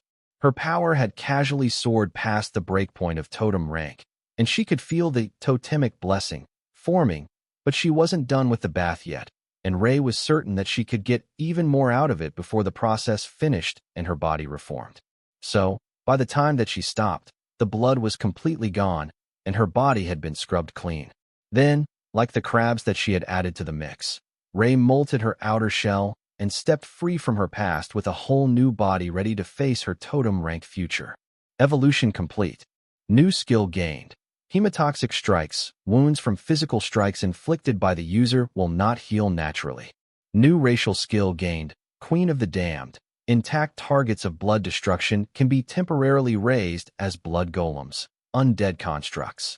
Vulnerable to lacerate, bleed, and holy effects. That was a lovely new skill. She could make them explode, then gather the pieces back together to attack their allies. It was devious, insidious, and positively hilarious. The evening passed quietly for everyone, as Rei worked to recover from her bath and harden her new shell. The visual changes were subtle, just a bit more shine to her chitin. But the composition was completely different, with the innate blessing of the totem-ranked beasts imbued into every cell. That explained to her why the effect couldn't be dispelled. The divine blessing became part of you, not an effect that was placed upon you. So, it couldn't be removed from you any more than another body part. Tian was confused by the concept. He was born this way, so he had never considered that others could just adapt and gain the innate blessings of the stone-fur divine fox species. The Karl had done it, but he was a strange creature to begin with, and Rei was a spider. Tian thought that he understood how spiders worked, at least until he saw Rei advance. They used to have one that guarded the door to the den, while his mother lured prey for it to eat. But now they had another totem-ranked group member, and a powerful one. Rei was a bit of a scary sister, but she was an excellent fighter, and she had her golems to help her. Totem-ranked golem creatures were overpowered. Then Tian turned his attention to the Dana mage. She also had golems. There should be some way to make her more powerful as well, so that she could make stronger golems. She was what they called a monarch, but it wasn't that far from overlord. If she became an overlord, her golems would be strong enough to guard the door to the den, like his mother's spider had. Tian gently brushed his tail with a comb made of earth magic as he pondered that dilemma. If only his mother were here, she would know how to do it. No, he couldn't get lost in reminiscing about things that were no longer possible. He would have to come up with the answer himself. "Why are you trying to buff our Dana mage?" Hawk asked curiously. "To watch the door of the den, Of course. Tion explained. Hawk thought about the possibilities. Maybe we aren't feeding her well enough? Humans are strange. You have to feed them very specific diets because they can't digest all the good stuff directly. I think Sister Remy was working on something. Hawk suggested. Tion's ears perked up. Oh, that gives me a good idea. Ray upgrades her bloodline when she has a bath. I have a divine bloodline. So, if we get Remy to make a potion with some of my fur, and then soak the Dana mage in it, shouldn't she advance? Hawk paused. Would that work? We are going to have to ask Sister Remy when she wakes up. Ray watched her two idiot brothers making plans, and shook her head. Evolving like I do has side effects. Aren't you worried about what it will turn the Dana mage into? Tion fluffed up happily. If it's made with fox fur, wouldn't she just get cuter? Ray mentally frowned. It was scary that the little fur ball made sense. Dana would be cute with fox ears. So, when Remy woke up in the morning, they began to plot. Remy knew the process to force an advancement when you were at the bottleneck. Dana wasn't even close to that point, but the concept was the same. You could flood them with improved mana quality and force the body to adapt. Then you needed to heal it to seal that gain in. But that would be pointless if their body could only make a tiny advancement at a time, like breaking a bottleneck. So they would need a catalyst. That was where Tion's fur came in. If she added a divine lineage beast's fur to the mix, it might make the imbiber a bit more fox, but the potion should also give her a bit of the little brother's ability to store increasingly large amounts of mana. Out of all of them, Tion was already the most powerful magic user, though his tiny body hardly held any mana at all, and he was still learning to use ambient mana from the book that Remy had given him. But Dana already knew that trick. So, with some work in her lab, Remy was certain that she could come up with something that was both safe and effective, but it would have to be tailored to the user. Kara helpfully snipped a bit of Dana's hair with her claw as she lay in the hammock with Dana, in between her and Karl. That should match with Tion's fur to make the potion. But they had limited time to plan. Soon, Karl would be up, and he would definitely reprimand them for wanting to experiment on his Dana mage. If they didn't want to get lectured, they needed to work fast. Fortunately for them, Thor was still sleeping. He was terrible at keeping secrets, and Remy knew that he had a whole moral system that seemed designed to take all the fun out of experiments. So, she started on the potion right away, using the past experiments that she had done with various forms of mana recovery potions, as well as healing, stamina, and recovery potions. Remy knew what almost all the ingredients she had available did, though there were possibly additional uses for some of them that she hadn't found useful yet. So, it was with great confidence that she produced a glowing silver potion an hour later. It sparkled with embedded runes and the holy magic leaking from the sample of Tion's fur that had been dissolved into it. But the fancy appearance shouldn't hurt anything. Now, she just needed a good way to get Dana to drink it without making anyone suspicious. If they tipped off the others, and it didn't work, they might not let her have another chance to upgrade the Dana mage. Kara was the one who came up with the solution. They would borrow Dana from the hammock and move her into the Dana space, where they could be alone. With everyone else sleeping, they could wake her up just enough to get her to drink the potion, and then wake up Karl to give him the good news once the whole process was completed and the evidence of their methodology was hidden. The first part of the plan went off without a hitch. The Dana mage was extracted from bed, moved to her bed in the Dana space, and then gently shaken awake by Remy, who presented her with the potion. It's a health tonic. Try it and tell me how it tastes. The Naga insisted. That was far from the strangest request that Dana had been woken up for, so she simply downed the potion, then tilted her head and pursed her lips, trying to understand the flavor. That was where it all went wrong. The power in the potion was overwhelming, with a huge dose of Tion's totem rank essence and a powerful overlord rank base. Dana's body began to flood with mana, but it was too fast. The potion didn't push out the old mana on its own, and by the time that Dana realized and started to do it on her own, her skin had started to split, and Remy had to bring out the healing totems to help her keep up. The Epic Guard was active, so she would have Void Body active on her. But if Dana was taking that much damage this early in the process, things were definitely not working the way that she had envisioned them. Tion, we need assistance. You have healing, right? Remy asked. She had healing totems, and if she needed, healing splash. But neither of those was a high-output healing spell. The tiny fox came out of his space and began to pull external mana to focus, Sacred Heal, on Dana. That stopped the damage and surrounded her body in a golden glow of healing magic as she took constant magic from the effects of the potion. Black energy from Void Body mingled with healing energy, flooding the tiny world with power, but the potion's effect was still peaking. Dana's power was definitely upgraded, flowing out at a distinctly Overlord-ranked quality.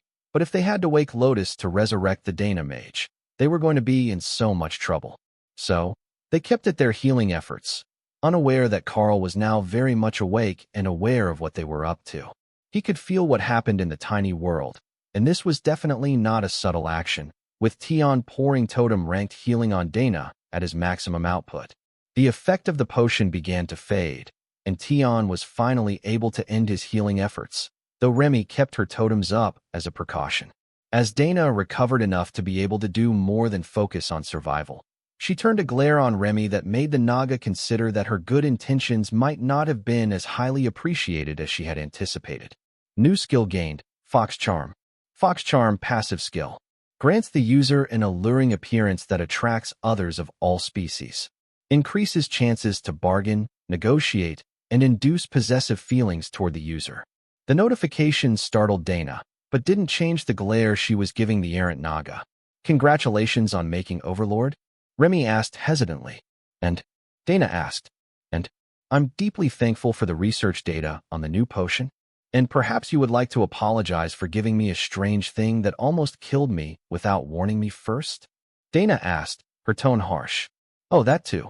It wasn't supposed to cause any damage. I will have to work on that part. Perhaps some more runes for slow release. Dana's glare said that was not the right answer. You're supposed to be sorry for almost killing your friend, not looking for ways to improve your potions right now. Karl informed her. Oh, good point. Wait, how long have you been up? Long enough. Now apologize to Dana and make sure there is no lingering damage. Remy hugged Dana and then handed her Tion as a comfort fluff and distraction. Sorry, I got carried away with my idea to make an advancement potion. I should have thought more about your safety and feelings. Remy said softly. Dana petted the back of the little fox's head and then smiled at the Naga. Karl caught you, didn't he? But how did this good little brother get caught up in your scheme? Dana asked. I'm the best magic user, and because I have a divine bloodline, my fur is great for helping other creatures advance. Tion explained as he nuzzled into her hand, looking for more head pats. Brother Thor was so right about the pats. Remy is getting more tricky. She knows it's impossible to be mad at you for long. Dana sighed. But it was a good potion. It made you even cuter. Tion added. It changed my appearance? Dana stood and went to the attached restroom to look in the mirror. She still looked like herself, but a bit more flawless, a bit more fair, and her eyes seemed to have a slight tilt to them now that gave her a lazy and seductive resting appearance. Personally, I was hoping for you to get earth magic, but no luck. Tion informed her as Dana examined her new face. Dana read over the details of the skill notification. A seductive face wasn't always a good thing. Fortunately, she had a beast form to fall back on if her face attracted too much attention. I think it's about time that someone talked to Remy about the possible side effects of giving strange things to others. I'm glad that I'm cute like a fox, but having an alluring appearance can be very troublesome for a lady. Dana informed the little fox. Tion was confused. Isn't being cute always better? When you grow up, you will understand. Being cute is good, but there are many people that you don't want to notice your appearance. Bad people with bad intentions. Tion wasn't sure quite what she meant, but the Dana Mage was a big sister, and big sisters knew things. Moving to the tiny world had been a good call on their part, as the commotion hadn't been noticed by anyone but Karl. But now that they were done, they could go and chase Lotus out of bed to make a celebratory breakfast. Oh, good idea. I want blueberry pancakes with honey. Tion declared. It's Dana's celebration. Remy reminded him. The fox gave her his best pleading look, and Dana laughed. All right, we can have the breakfast you want, but you have to be the one to wake Lotus up to cook it. You will find that my cooking skills are somewhat lacking in comparison. Tion laughed as she carried him out of the tiny world and placed him on the hammock that Lotus and Ophelia were sharing. Tion immediately rubbed up against Lotus' face, and her eyes shot open. She had been sound asleep a half-second ago, but the soft fox fur was very different from Ophelia's fur, and Tion smelled like holy magic after his morning exertion. After training in the seminary academy, The smell of holy magic in the morning always got clerics right out of bed. The dorm matrons would use switches made of holy magic to chase you out of bed if you slept in, and nobody wanted to be on the receiving end of that. Even Tessa and Naksha had been dragged from slumber by the lingering aura of holy magic. What's going on, and why does Tion smell like holy magic? Tessa asked sleepily as she changed from night wear to her usual robes. Dana placed a hand on either of Remy's shoulders and pulled the lamia forward. Yes, why does Tion smell like healing magic? You should explain to the group. She insisted. Karl, help. Remy pleaded. I think you're stuck this time. I'll rescue you after. Remy shifted uncomfortably. I made a potion to help our Dana mage reach overlord rank, and it was a bit more potent than expected. So, it took a bit of healing to prevent damage. But look, we have an overlord Dana. Remy insisted, then twisted out of Dana's grip to push the mage in front of her for examination. Tessa chuckled at the Naga trying to hide, when it was clear that her potion had more issues than being just a bit too powerful.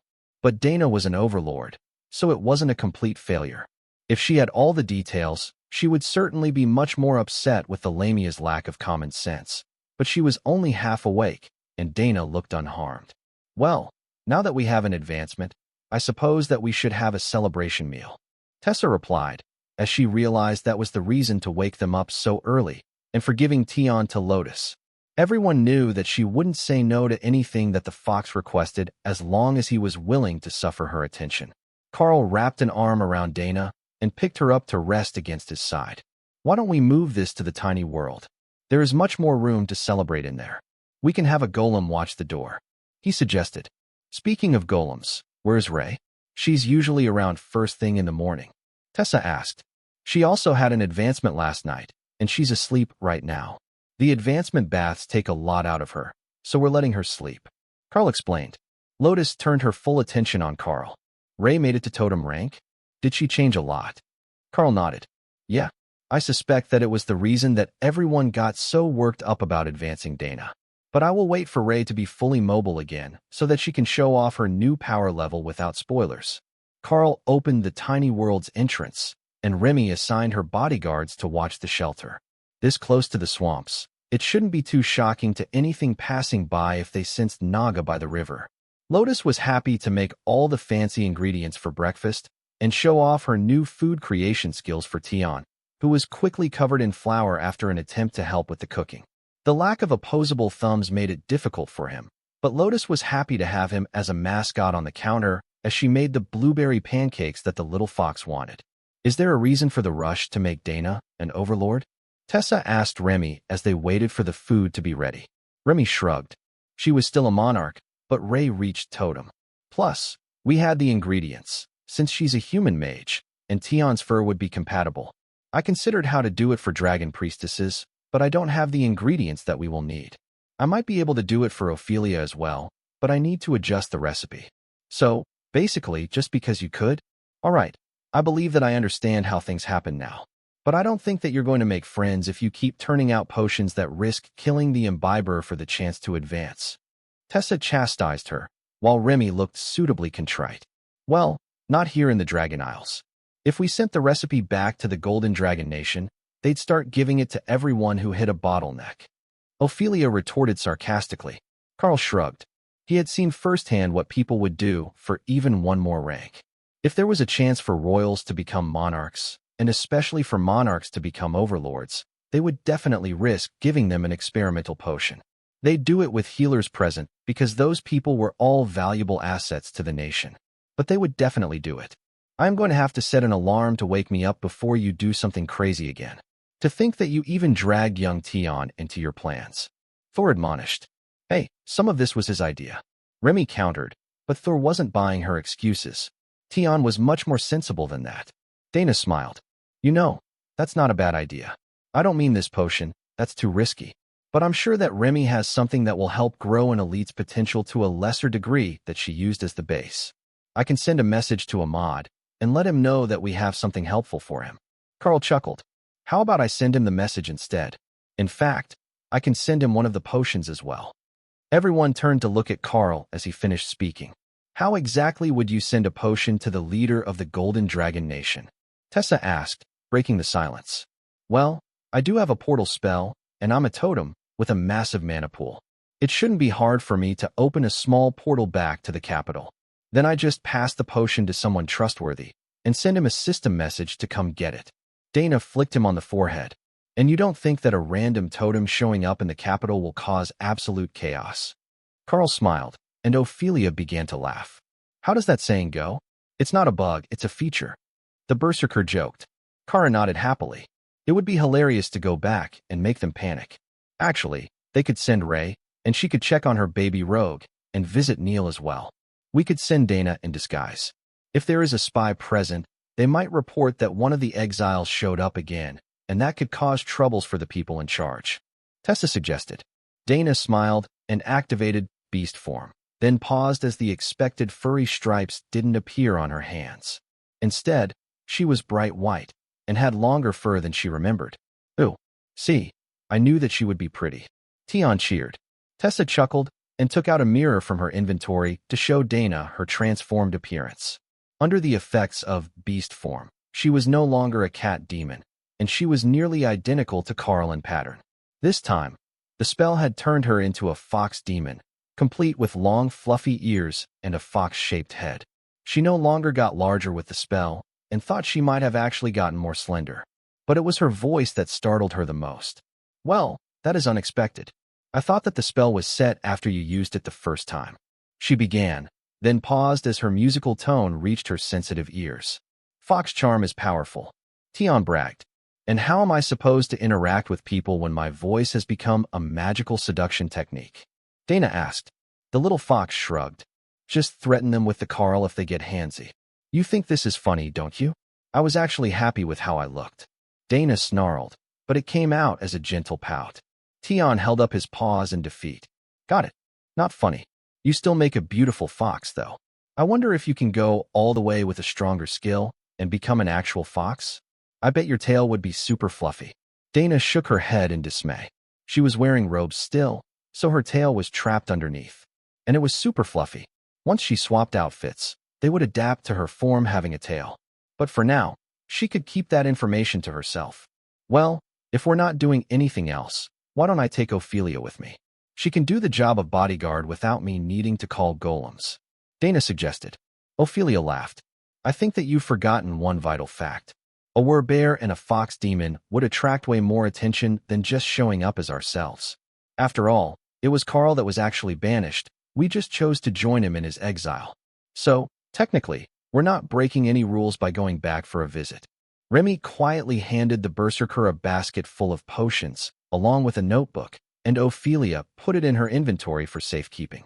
Both Dana and Ophelia changed back to their human forms, and Ophelia stretched her body and used to being in this shape. Karl, you might as well open the portal. We've got 10 minutes before breakfast. In and out. She insisted. All right, I know the perfect place to send you to. Karl agreed. Karl focused on the first place that he had met Neil, the Inquisitor's office in the capital. Then he opened the portal and laughed as an irate overlord-ranked rogue hurled a dagger at him. Good morning, old friend. We have a present for Totem Ahmad, and we were hoping that you could pass it to him. Karl began as Neil glared at him. You damn near gave me a heart attack. Do you know what it's like to have a totem-ranked monster open a portal into your office? Especially when the office in question is supposed to be warded against travel skills. Technically, I have never had an office. But I get your point. Good reflexes, though. The skill hit right on the throat. Karl replied. Neil sighed and stepped through the portal, then looked around the main room of the replica guild house in the tiny world. Where are we? He asked. A separate space I learned to make with a skill. But currently, I am traveling with these lovely ladies through the Dragon Isles. We just so happened to come up with a potion that will help trigger breakthroughs if you're at a bottleneck, and thought it should be shared. Karl explained. I can demonstrate if you want. Do you want to be a totem? Remy asked hopefully. Neil smiled at the Naga's best pleading face. Why does that sound like a threat?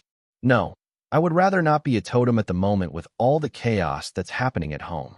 Lotus brought over a stack of pancakes and a coffee for their visitor, then recruited Ophelia to bring the platter to the table they had set up in what was the store in the real world. Let's sit and talk. Have things gotten bad since we left? Karl asked. Neil sighed as he sipped the coffee. You could say yes, but also no. There have been 4 more unexpected totem rank advancements in other nations since you left. But there has also been another in the Golden Dragon Nation. Worse, from a political standpoint anyhow, it's another elite from the younger generations. I think that you know her, actually. Lady Othello.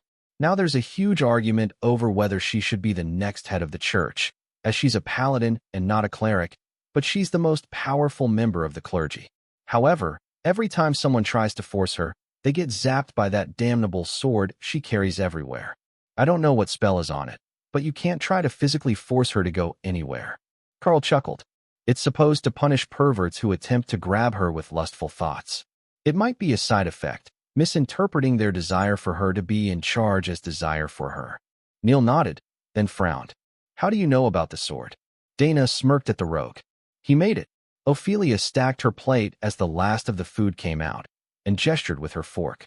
Are you sure you don't want to be a totem? It would make your job easier. And then you could try using Remy's potions on one of the clerics. If they don't die, they can take over the leadership role. She suggested. Neil sighed and stuffed his face with pancake to give himself a moment to think before answering. These are excellent, by the way. But no, I will stay at Overlord as the head inquisitor for now, and then advance later. The power level on the whole continent is slowly increasing, and within a few years, I suspect that I might break through to totem rank naturally. He sighed. A few seconds passed in silence as everyone digested that new information, then Neil smiled. Where's my favorite spider? I would assume that since her bonded partner has reached totem rank, she has as well. The Inquisitor asked. Karl nodded. Indeed she has, though just last night. She's still sleeping off the advancement. But we thought it would be better for everyone if we left the potions and recipes on your desk instead of going to see Ahmad himself. Neil chuckled. He's been moved to the Imperial Palace, and that's protected better than anywhere else on the continent from portals and teleportation-type skills. He's good friends with the new king, and has been for some time. But he was actually moved closer so that they could brainstorm ways to change the nation. That had everyone's attention. You see, Ahmad has the idea that if we can properly mobilize all these new awakenings from the last 2 intakes, we can completely overhaul the nation's production facilities. Advanced technology combined with magic has already proven to be every bit as effective as the traditionally made magical items. At least, in some ways. Explosive rounds for artillery have proven to be highly inefficient, using more mana than just putting the mage in a helicopter and letting them bombard the battlefield. Same with magical bullets for guns. The overall effect of that one was pretty good, but in practice, it's better to just let the mages do mage stuff. Plus, magical barriers make the bullets essentially useless anyhow. So, there's no need for both at the same time. But what really took off was the new bulldozers. Some mage got the great idea to enchant the blade with earth magic, and it made clearing solid stone with heavy equipment as efficient as moving clay. The first construction projects it was put on are months ahead of schedule. Karl chuckled and Dana winked at the assassin before explaining. Here, the demons use earth and fire magic to make entire cities.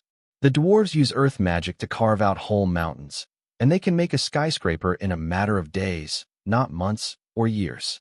It's absolutely brilliant, as long as you don't think too deeply about the engineering behind it. She explained. Neil nodded in understanding. Yes, I suppose that just letting people make an entire building out of what looks like a single concrete pour with no reinforcement would be very concerning to anyone who knows more about structural engineering than earth magic. Karl realized they had completely missed the important parts of their concerns. How are things with the giants? He asked. Neil shrugged. Not bad. They retreated after the last major battle, and they're back within their own borders. Once they realized that the full push on the capital had failed, and that their infiltrators had all been flushed out, they gave up on the war plans. Of course, part of that was the death of their new leader and the need for the mountain giants to elect a new chieftain. But the war is officially over, and we're back to nothing more than tense relations with everyone else. There have been a few more dungeon spawns as well, and that's not helping anyone's nerves. The stabilized dungeons have proven to be not only the fastest way for elites to advance, but an incredible source of loot and raw materials for the continent. Fortunately, it's all been commander rank and lower instances opening, so we haven't had a power race in one particular area, but the Golden Dragon Nation now has 3 commander rank dungeons and 1 awakened. Ironically, the awakened rank dungeon opened 50 meters from the walls of the academy. Can you imagine that? All these newbie elites from the latest intakes training, and they've got a dungeon right there waiting for them after their first advancement. Even better, anyone from commander or weaker ranks can enter it once a week, and it's set up for a 20-person attempt. It's perfect for team-building exercises, and the groups are large enough that multiple classes can pick groups of 2 or 3 to go and work with random teams from other specialties. Lieutenant Rita, Karl's old advisor, has been put in charge of the schedule for the dungeon, as those who don't get picked to go from their classwork can sign up for a pickup group instead. She's excelled in the role, and the classes that she teaches on cooperative combat are a student favorite. That was all good news to Karl, but everyone else had strange looks. Did you say the last 2 intakes? Tessa asked. Neil nodded. The intake ceremony was 2 weeks ago, the second since we've had the new methods of awakening elites. This one was just as successful as the last one, with over a third of the entire population of basic school graduates gaining the warrior class. I don't know what we're supposed to do with such an imbalance of warriors, but there is an incredible influx of mages as well. The Red Dragon cleric began counting on her fingers and frowning more deeply. The math just doesn't add up. She muttered. Neil shrugged. I have heard there are strange things on this continent, and a bit of time distortion in random areas wouldn't be the strangest thing that I have ever heard of. So, you might not have experienced the whole flow of time. Karl smirked and poked Dana. We almost missed your 18th birthday. We should find out what today's exact date is and make a cake. Neil lifted his wristwatch, then frowned at it. That's the weirdest thing I have ever seen. He muttered. The watch was a quality mechanical watch in a protective leather case. But while it had displays for the day and month, they were blurry, impossible to read. Well, now we know how to determine if we're in an area with a time anomaly. We just need to buy a watch. Karl joked. But for Remy, there was a more urgent concern. She had potions for the new academy students, and they were supposed to have been delivered before the year started as a surprise. Take these with you as well. They're all for the academy. Neil laughed as she stacked crates of small vials, then placed them in his office. Hopefully, the open portal is keeping this area in sync with home, or someone will be very mad at me for slacking on my work. He sighed. In that case, we will see you again soon. Ray will want to visit you and her baby Rogue once she's stabilized. Neil chuckled and got to his feet. Thank you for breakfast and the gifts for your countrymen. I can't say that I've ever heard of exiles finding a way to still help out after they were sent away, but I appreciate it. Karl patted him on the shoulder. I would volunteer to come back and help keep everyone in line, but it sounds like you have it all under control. The Inquisitor smirked. You think now that you're a totem that you can flex on the other nation's leadership?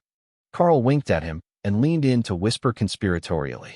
I was rewarded with a special epic grade constitution. At this point, I can reliably solo a totem-ranked dungeon boss without bringing my beast to assist. If you have a problem with the others, let me know.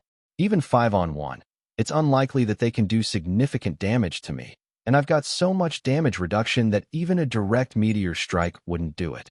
Neil shook his head in dismay. You live up to your reputation, Monster Man. Warn me before you send Ray so that I can shield my quarters and not alert anyone that she has arrived. Then he turned and returned to his office, so Karl could close the portal. We never did find out what the exact date was. Dana noted a few seconds after he was gone. Well, we can sort that later. Once Ray wakes up, we can get back to our hunting patrols. If we can't pin down the exact date, then we can just pick one to celebrate. Karl suggested. Now that the excitement was over, Remy returned to her lab to work, and Hawk went outside to take a loop around the area, looking for threats. Ray was going to need all day to recover, and she would likely only wake up once the sun was down again. That was her natural active time, and each of the advancements was a bit harder to recover from. They took a lot out of the spider, even though it was an advancement. Can we expect the others to advance soon?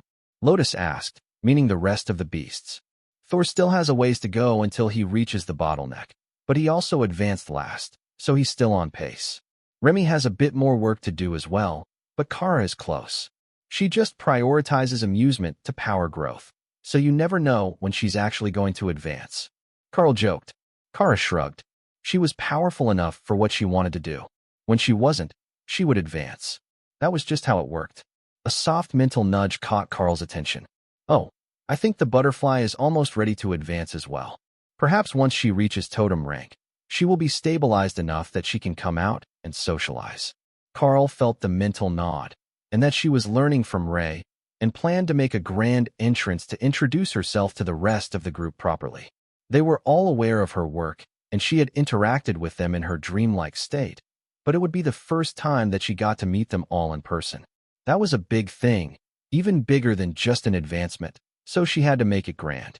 With nothing important to do, everyone settled into their daily tasks. The three priestesses spent most of the day in prayers. Ophelia and Thor went to spar, while Dana mediated to improve her mana pool and the stability of her new advancement. Karl did the same, but he had another goal. One of his class skills improved his soul power based on his power matrix. He currently had it at 9 points, and that had been excellent for his progression, but he had a solid vision for the 27-point formation. In theory, that should triple his growth rate, and the amount of mana that he could transfer to the beast spaces, up to his personal limit. So, keeping the focus on Supreme Lady Matilda, whose image he had used for the 9-point formation, Karl began focusing on filling in the extra spaces and rearranging the focal points into a much larger matrix. While he worked, he couldn't move any mana at all to the beasts. But the whole process only took a few hours of intense concentration, and left him with a pounding headache that faded after a few minutes. Then, Karl gently began to flow mana through the new formation, checking for imperfections before everything settled into a permanent position that he would have to destroy to alter. He didn't find any bottlenecks or instabilities as he pulled mana through to his limits. So he focused on the Blade of Champions and the life energy that it had stored. The Haint had absorbed almost all that it had stored when it awakened, so he let it keep what little soul energy it had left. He had enough work to do just with the Blade of Champions and the beast spaces. Working on advancing them was his highest priority, as only the two were actually at the totem rank. The rest were close, but not quite past the breaking point yet. That would change tonight. The spaces were improving much more rapidly than Karl had expected, now that his level wasn't a limiter on their advancement. Something outside would surely notice the mana imbalance from the amount that he was pulling, but Karl was careful not to mess with the mana balance inside the tiny world so that it didn't interfere with the others' work. That was another thing that Karl realized he should work on later. He was much more powerful than he had been when he formed the tiny world. If he wanted to, he could greatly increase the limits of the space. However, there was plenty of room, even for dragons who wished to fly around and relax. So, Karl focused on a different project. He created a massive crystal near the guild house, in an unused hilly section that Thor and Ophelia had deemed unsuitable for practice. As he formed it, Karl coated the entire thing in mana storage runes. He could use it as a massive mana battery, like the Lich Lords had done with the crystal in their wagon. 20 tons of totem-ranked runic stone would be able to slowly collect an absolutely enormous amount of mana. That should be enough to power not only the space, but all the practice that was done inside and the training of the others. Flooding the body with higher rank mana was an effective method of pushing toward an advancement, and once this was full, everyone else should be able to drag themselves toward Overlord. It might not be the most effective way to pull lower-level companions toward the highest group member standard, but it was hundreds of times better than just letting them fumble along on their own. In a way, it was like having a mentor, as the Spellblade clans did. Someone who could teach you and help your growth progress smoothly. Only, it wasn't limited to just one class, but to members of the Darklight host and others that Karl trusted enough to bring into this space. Perhaps he should put some protective runes on the crystal or the platform it was sitting on to prevent theft attempts or misuse if someone broke in. Ray woke up after midnight that night and flexed her limbs to make sure everything was working as intended after that odd molting incident. It made sense with the crab blood that she had used, but it was a new experience for Ray, who normally just grew and reshaped herself a little. It wasn't bad, though. She felt brand new and refreshed, ready to face the world in a whole new totem-ranked body. "Did you want to do your reveal first or second, little sister?" Ray asked as the sun began to come up in the tiny world. The butterfly thought about it. "Together, I will set the stage, and we can make a grand entrance." Ray waited while her little sister made the final plans. Everyone was awake now and getting into the showers. So, that was the perfect moment to set up their entrance. 4 ranks of illusionary spiders flanking either side of the walkway to the house, with a light fog around ground level to let Rei camouflage herself more effectively until she was ready for her grand reveal.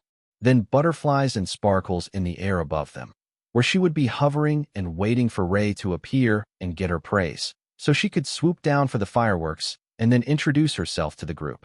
Rei tried not to laugh as she saw the royal procession that had been prepared for her, with all the illusionary spiders bowing before her. Remy and Thor dragged the group out into the yard to watch, and Lotus was practically vibrating with excitement as she realized that Rei was going to make a dramatic entrance. Rei started off invisible, then blended herself with the fog as they approached. Slowly, she adapted back to her natural black and red, as if she was emerging from the fog as she slowly strutted down the path. Whistles and cheers greeted her approach, and Lotus ran up to hug her while the others laughed. "Congratulations, Rei. Excellent work on making it to totem rank." Karl congratulated her, while fireworks began to explode overhead in the morning twilight.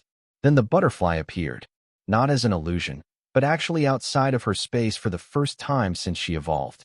"Good morning, Sister Butterfly." Karl greeted her. "You may call me Opal. I like that name. It is a pleasure to meet everyone," she replied. She fluttered down, her meter-wide transparent wings reflecting the sunlight and creating shimmering rainbows on the ground, along with the sparkles of shed mana as she moved. That was an unavoidable side effect of her species, but now that she was powerful enough, she could recover far more than was needed to sustain the loss, and she could limit the spread of the mana particles to nearly nothing. Some loss was unavoidable, but the stronger she got, the better she was at controlling it. It was strange being outside, not as much mana, and all sorts of new scents and auras, but she got to actually touch people. That was surprisingly fun. "So, you can finally join us on adventures, Opal?" Tessa asked. "Only a little bit. I will be a totem soon, and then I'll be able to stay outside all the time if I want. But it's more comfortable to stay home and let the illusions do it. Illusionary domain is my world, and being outside of it just feels weird, even if I do get to meet new people and see new things." Opal explained. That was understandable. Her illusionary world was so realistic, with illusionary people, plants, and buildings in it, that there wasn't much reason for her to ever leave home. She was essentially a city lord for a city of her own creation, with hundreds of subjects under her control. A gentle ringing, like a doorbell, filled the tiny world, and then a portal opened next to Karl. That should not be possible, Karl knew. Opening a portal into a separate space required knowing exactly where it was, not just the opening, but the actual nature of the space and how it was formed. But when an extremely annoyed-looking totem-ranked vampire stepped through, nobody was startled anymore. "Miss Tiffany, good morning to you and your mistress. What brings you here so early?" Karl asked. The vampire examined him carefully, trying to determine what this strange man had done to himself since they met last. "How did you make yourself an elite creature? That role should be reserved for dungeon bosses," she demanded, skipping the formalities. "It's a pleasure to see you again as well. But really, I don't know. I went into a trial instance, and it gave me the option to optimize myself. I chose that option over the others, and then completed the trial, and it gave me a fancy thing for my name. I can't see it, but nobody else seemed to know what it meant." Karl explained. Dana cleared her throat, drawing Tiffany's attention. "What actually brought you here today? I suspect that if you forget the important part, it might become a problem for all of us. Right?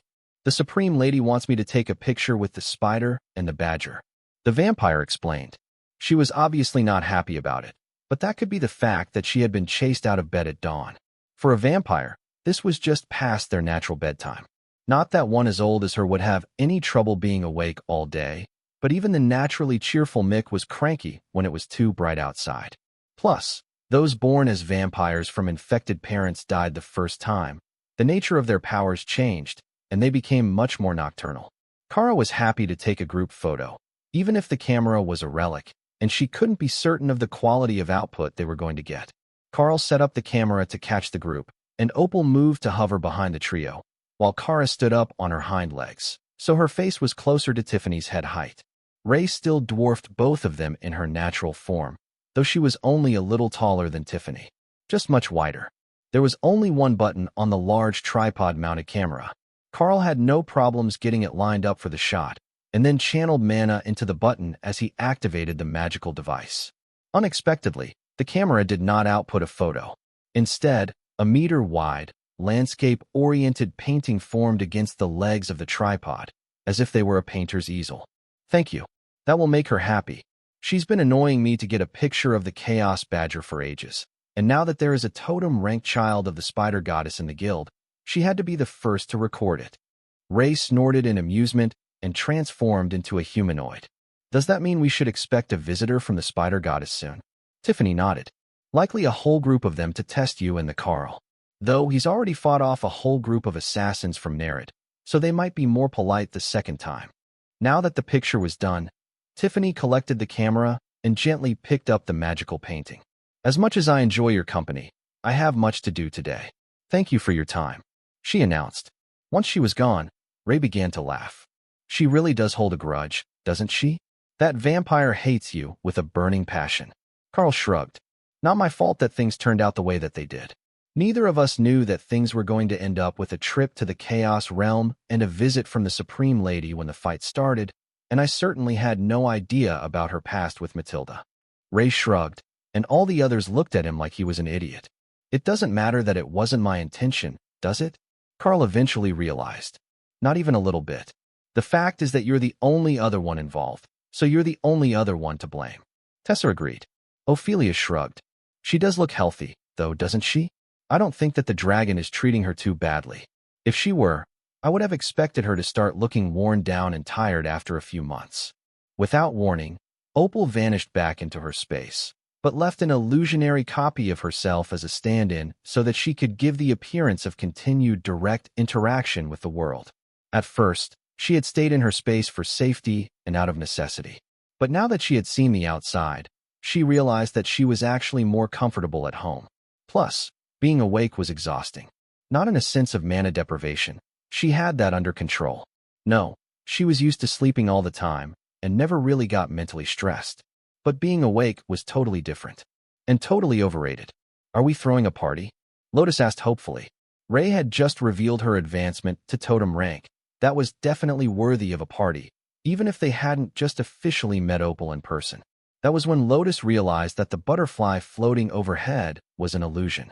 She hadn't even noticed when the real one vanished. The transition was that smooth. That skill would be incredible in an infiltration situation where they needed to send an actual person. But it was most likely because she could retreat to her space without using a spell. Ray picked Lotus up and carried her back inside. "We're going to make special snacks for today. I hope that your new food creation spells are up to it." "Oh, what did you have in mind?" Lotus asked. Ray had said the magic word, snacks. "I am thinking that we need cake because it's a celebration, but I'm thinking that instead of the sweet jam that you usually put in pastries, what if we made strudel with rhubarb and green apples, then topped it with whipped cream?" Lotus frowned. "Would that be good?" "Maybe it could be." Over the next 3 hours, Lotus and Ray made a dozen different variations on sour and savory versions of pastries, including some pulled pork steamed buns that turn out really well. Hawk was really looking forward to those.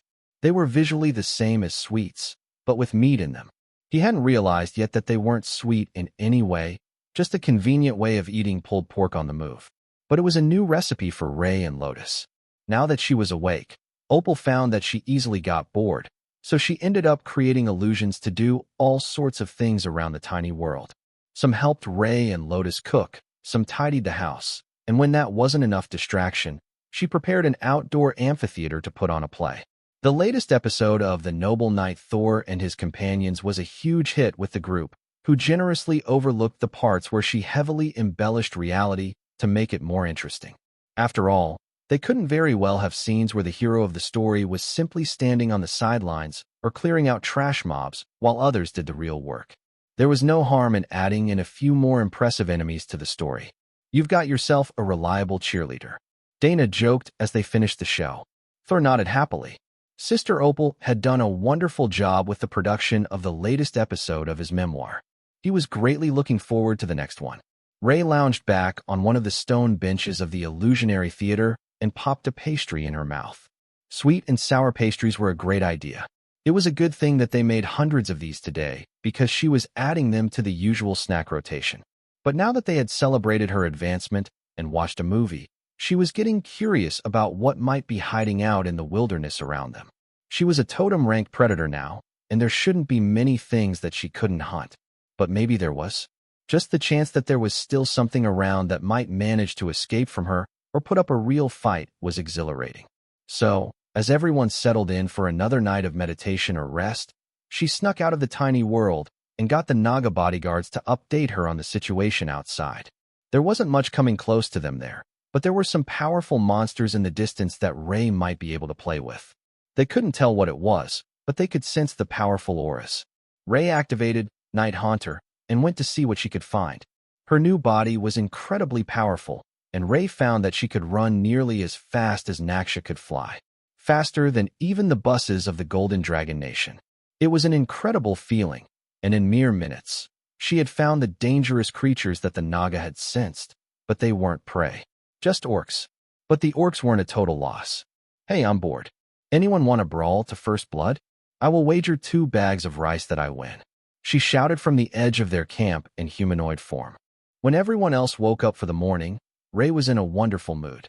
Not only did she get her fight, she also managed to get a good trade out of the orcs. After she won a flute carved from monster bones in the first fight, and an antler-handled dagger in the second, she managed to trade the orcs the rice she brought as a wager for a necklace made of sand mouse skulls. She was currently wearing it to annoy Hawk. To him, mice were nothing more than food. But Ray found that the small skulls made wonderful accessories. The orcs even gave them more paint and stuck shiny stones in the eye sockets. Did you get your power level stabilized? Karl asked as Ray sat down with them at breakfast. Ray nodded. Yeah, I went to stretch my legs a little last night. There is a group of orcs not too far away, and they agreed to spar with me. That's where I got my new necklace. How big is the tribe? Should we go offer them a trade? Tessa asked. Ray shook her head. There are only like 20 of them, with 2 totems. It's more of a hunting group than a full clan. I traded them 2 bags of rice for the necklace after the sparring match, and that will last them for weeks. Tessa nodded. Did you remember to ask them about monsters in the area? Ray smirked. What do you take me for? Of course I did. I even drew a map of all the spots that they found good fights and tasty things. Karl isn't the only one that is good at talking to orcs. The war cleric examined the map, then passed it to Karl and Thor, who would be the only ones outside as they traveled. Hawk went to scout, and Ray activated Night Haunter and transformed into her natural form before taking a seat in the cargo area at the back of the wagon. That way, she could watch the scenery pass in comfort. If there was something dangerous enough that they could sense her, they should be dissuaded from attacking by the fact that both her and Karl were outside the tiny world. Where are we headed? Lotus asked from the window of the carriage as Thor began to move. Hawk found a whole group of sand howlers from a monster spawn. I thought we should start the day off by eliminating the truly dangerous creatures. They have a few totems with them, but the group is mostly overlords. A bit overlevel, but I have a theory that this is actually the fastest way to push everyone to advance. Karl informed her. Lotus retreated into the carriage, and Thor trotted happily across the hard grass. The monsters were confirmed to be from a spawn, so he just had to head in their direction and they would attack. That gave him plenty of time to prepare, as Hawk already knew where they were. Nothing had really changed with his tactics, but Thor had some new ideas on how to look epic while they were in battle. After all, what was the point of being a behemoth if you couldn't look impressive? Karl tried not to laugh at Thor's plans, which mostly revolved around ending charges and defensive maneuvers with impressive poses without putting himself out of position for the next move. 500 meters. Everyone, get ready. Karl called into the carriage as Thor slowed to a stop so he could put the wagon away before the battle. The ladies piled out of the carriage, and Ray made preparations for the battle. With her pair of golems out, and then the undead army of spectral knights, she had a full force ready. She was still incorporeal, but the summoned force would be enough to terrify the sand howlers. Karl advanced on the sand howlers while Ray led her group to flank the right side. That put everyone else on the left, as the few totems in the swarm moved to engage what looked like the largest threat. Ray's summon team. Once they got close, Karl called on his bodyguards and brought out the Haint so she could fight alongside the epic guard.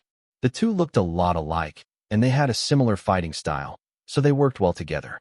If they needed to, they could merge to increase their power level, but that was unlikely to be necessary now that Karl was at totem rank, and the strongest enemies had all diverted to the side of the group, where Ray was attacking.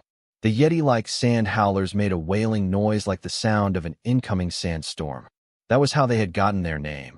But they were also skilled in sand magic, and they were forming their own sandy blizzard to reduce visibility. Normally, that would also be a deadly area spell. But with the epic guard putting Void Body on the group, they could simply ignore the damage from the spell and work around the limited sight restrictions. However, Ophelia was not impressed with this sort of enemy. She would be shaking sand out of her fur for days. That didn't stop her from fighting, though. The sand howlers were an intelligent enemy, and even with Dana's golems, they were still heavily outnumbered, and the creatures were determined to outflank and encircle them. Fortunately, Remy had joined their side, and her bodyguards could hold the back of their formation, while Remy herself was in the middle, throwing lightning at them. At least, she was for the first minute, before realizing that lightning magic didn't work particularly well against these creatures. Fire didn't either, though not to the same degree of resistance, but water turned them to a soggy mess, and cut through their fur much more effectively than either of the other elemental effects that they had tried so far. The fur that was so effective at protecting against the lightning and fire elements effectively trapped the water on their bodies and increased the lingering damage that they were taking. A victory for Remy. Dana smiled as she watched her golems parry the attacks of the sand howlers. The creatures hadn't landed a single strike on the golems yet, and the greater golems had moved to protect the side opposite Tessa and Thor. But Dana realized there might be a better way to do this. If she shifted the golems, who had gained her increased attack speed and auto-parry, she could put the greater golems between them, and then both the damage and defensive capabilities would be balanced across the whole section of the battle they were responsible for. The sand howlers weren't particularly fast, and they were large. So, only 3 of them could engage each golem at a time.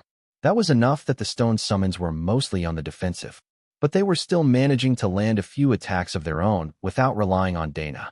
Her newest attack skills were all flower-themed for some reason, with names like Piercing Rose Thorns and Plum Blossom Slash. But they were every bit as powerful as spells with more dignified sorts of names. If she didn't know better, she would think that the system was messing with her and giving her skills with names that she would be embarrassed to say out loud. Nevertheless, they smoothly cut through the thick fur of the sand howlers, and every strike left lingering damage from her new poison skill, Toxic Beauty. She really had been scammed by this Mystic Blademaster class. The part that annoyed her the most was that it really was as good as she had hoped, and she had even gained the ability to control her Blade Swarm skill to the point that she could engage a dozen opponents at a time just with the magical blades. As she fought, she could feel her mind beginning to expand. Each blade, each summon, was a separate train of thought, and the more that she used them, the more natural it became. Dana briefly considered that this level of class might actually be on par with what Karl had if her physique was the same. But as he had Kara on his side, his anti-magic capabilities made him a hard counter to all sorts of mage classes, no matter how powerful. If he couldn't just nullify her attacks, Dana was certain that she should be a match for nearly any other overlord. She activated Plum Blossom Slash and sent a wave of razor-sharp petals into the sand howlers, tearing into them and driving back an attempt to get behind her formation. Karl has nearly dealt with the totems already. Tessa informed the others from her raised vantage point on Thor's back. Dana laughed. Of course he had. Between Karl and Ray, there was little doubt that they would be able to tear through a 10-on-2 battle as if the enemies were made of paper. As the number of sand howlers dropped, Tessa and Thor moved to herd them into a smaller group, where area skills would do more damage. They had multiple area damage effects, and if they could keep the sand howlers close enough, they would all be taking continuous holy damage. Dana shifted the golems and her epic guard around the other side, encircling the last dozen sand howlers in a full reversal of the early part of the fight. Then, Ray was there, all stabbing limbs and flying blood, and the sand howlers were dead. Ray dipped her front half in what Dana took as a nod of satisfaction, and the spider's army of summoned creatures finally caught up to the battle. None of them could use Shadow Step, so they had to actually run across the battlefield. Ray didn't have that much patience. Karl jogged over and checked the bodies using soul sight to ensure there were no survivors faking their death. All right, Hawk has found more targets for us. Did we want to keep going, or does anyone need a rest? It will take about 15 minutes to get there. Karl asked. If we're in the carriage, that's more than enough time to recover. Tessa agreed. I need a snack. Fighting makes me hungry. Thor added in Karl's mind. All right, I will have my golems pull the carriage, and everyone else can rest. That way we're all fresh for the next fight. There is only one totem leading the group this time, but there will be a lot more royal rank enemies to deal with, instead of overlords. He explained. Tessa hopped down, and Thor returned to his space to eat. It was the one inconvenient part of being a behemoth. His appetite was much larger than when he was a Sero, and his body was still growing rapidly. Thor wasn't quite clear on how large he was going to get, but the name suggested that he would be something close to dragon-sized when he was finished. If he had thought to ask Remy, he would have gotten the full answer. The impenetrable bulwark behemoth never stopped growing, but they got better at reducing their size over time so that they could maintain a more manageable size and not eat themselves out of a home. The larger they were, the greater their appetite, and the oldest of the behemoths dwarfed even the ancient dragons in pure size. Karl called on a pair of dire bears, and Ray made them a harness to pull the carriage, which was quite the sight. The two bears harnessed together in a row for more output was overkill, given that they didn't even have trade goods in the carriage. But it looked impressive, and the spell summoned two of them anyhow. They started moving across the soft ground, and Karl realized that while they were out of the swamps, the lower areas were still very wet and muddy. That was going to be a problem for traveling, but they could make flotation adapters for the carriage wheels easily enough, and the totem-ranked bears were capable of simply dragging the carriage through any depth of mud, as long as the carriage held up to the abuse. The second group was also sand howlers, but less powerful ones from the same spawn. Hawk, do you see the source of the spawn? Karl asked. I think that it might be gone. Look closely at them. Some of these have a lot of old damage on them. I think that they've been out here for months or more. Hawk replied. If that was the case, it would make sense that the origin anomaly was long gone. The changing terrain of the inner regions of Gabble actually explained a lot of the issues that they were having closer to the shoreline. The monsters changed with the changes in terrain, so even if they cleared out all the ones that were coming out, and then went across the whole country in a wave of destruction, as soon as things changed, they would have to start over. The best that they could hope for was to keep them contained to the central areas. But there were said to be system stones, or something equivalent to them, in the middle of the nation, and Karl was hopeful that they might actually manage to find them if they could find the center of the region that was being altered. A couple or 10,000 years without maintaining a defensive illusion might be enough to cause this chaos, assuming it was powerful enough. Opal shook sparkles from her wings in excitement. Yes, that could happen, if you upgraded Illusionary Domain to something that would affect the real world.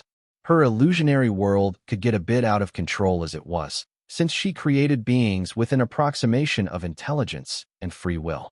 Left unsupervised, they would often do strange things, and she would have to add further instructions to keep them from changing too much. That was why she didn't put dwarves in the illusionary world at the guild house.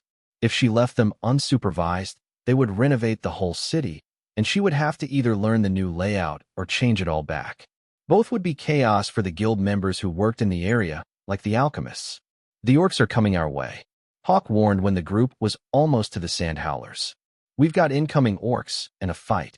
Everyone get ready. They might want to compete. Karl warned. The orcs turned toward their group, so Karl altered course to meet them instead of the monsters. Well met, chieftain, Karl shouted as the orcs approached. Totem Karl, well met. Are you hunting sand howlers for fur blankets? The largest of the orcs asked. Blankets? No, we have plenty. We're hunting them for fun, and because it makes the black dragon happy to bring the monster numbers back to balance. The orc laughed at Karl's explanation. Well, if that is the case, would you like to have your people and mine compete? We can deal with the totem, and then our clans can see who gets more pelts. Karl nodded. Ray, go collect that totem's body and bring it back to us, so the others can start their challenge. The orc looked confused for a few seconds until Ray reappeared with a decapitated sand howler. It had taken all her tricks to ambush that thing, and her golems had punched a half-dozen holes in the front before she cut the head off from behind. But it worked fast enough to impress the orcs. There aren't more totems in your group, are there? The chieftain asked. Karl shook his head. Just the two of us, but we have some powerful overlords. The orc shrugged. Powerful overlords were good counterparts for his tribe, and his orcs had many more people. Not more overlords, but more combatants capable of dealing with royal rank sand howlers. The ladies got out of the carriage, and the chieftain smiled. Oh, you have a good group.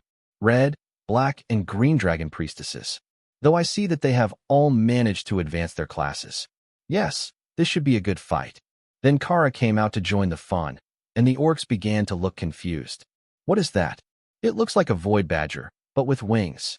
The chieftain asked. She was originally a winged void badger, but she managed to enter an instance and evolved into a chaos badger. Karl explained. The chieftain nodded slowly. I suppose there really are things beyond our comprehension in this world. To think that an apex predator could evolve even further. You have powerful friends, Totem Karl. A blood destruction spider, that chaos badger, a naga queen, a behemoth, multiple dragon clerics, and a black dragon, plus a blade master. Then the orc did a double take. Oh, I am sorry, Miss Ophelia. I thought that you were another summoned assistant, like the dire bears. I didn't notice your name right away. That was something that Karl realized he really should do. Keeping the system interface active would let him know who around him was illusionary or created by a spell without using Soul Sight. Soul Sight didn't fail him often, but redundant scouting methods were best. The sand howlers were already running at them, so the chieftain stopped speaking and motioned for his team to engage. Ladies, you're free to engage. Whichever team gets more pelts wins the fight. The 3 totems will sit out the fight unless you get in trouble. Karl explained. Tessa laughed. There were dozens of orcs here, all eager for a fight. The sand howlers were the ones in danger, not them. But Dana rolled her eyes. Always a reason to slack off. She joked. I will get started on the setup for the feast after the battle. Karl offered. Make plenty of tables. It looks like even the kids want to get in on this challenge. She agreed. She wasn't joking. Even the commander rank orcs in their teen years were taking out blades and joining teams of more powerful warriors. The only ones remaining behind were the pregnant women and the small children. Even an ancient-looking old shaman woman was hobbling toward the fight with her cane. Karl smiled at the chieftain. Those must be some good blankets. The very finest ones that you can find. Sand howler fur is resistant to both cold and heat, durable and self-cleaning. If you shake it, everything falls off. It doesn't even hold scents. Maybe they should keep a few of them, Karl thought. A few fur blankets would be an acceptable stylistic counterpart to the silk comforters that Ray made. Plus, they could make cloaks out of them, the way that they had with the cut-down frost giant capes during their early battles. Ray thought that was a brilliant idea and began cleaning the totem so that she could stretch and tan it in her space.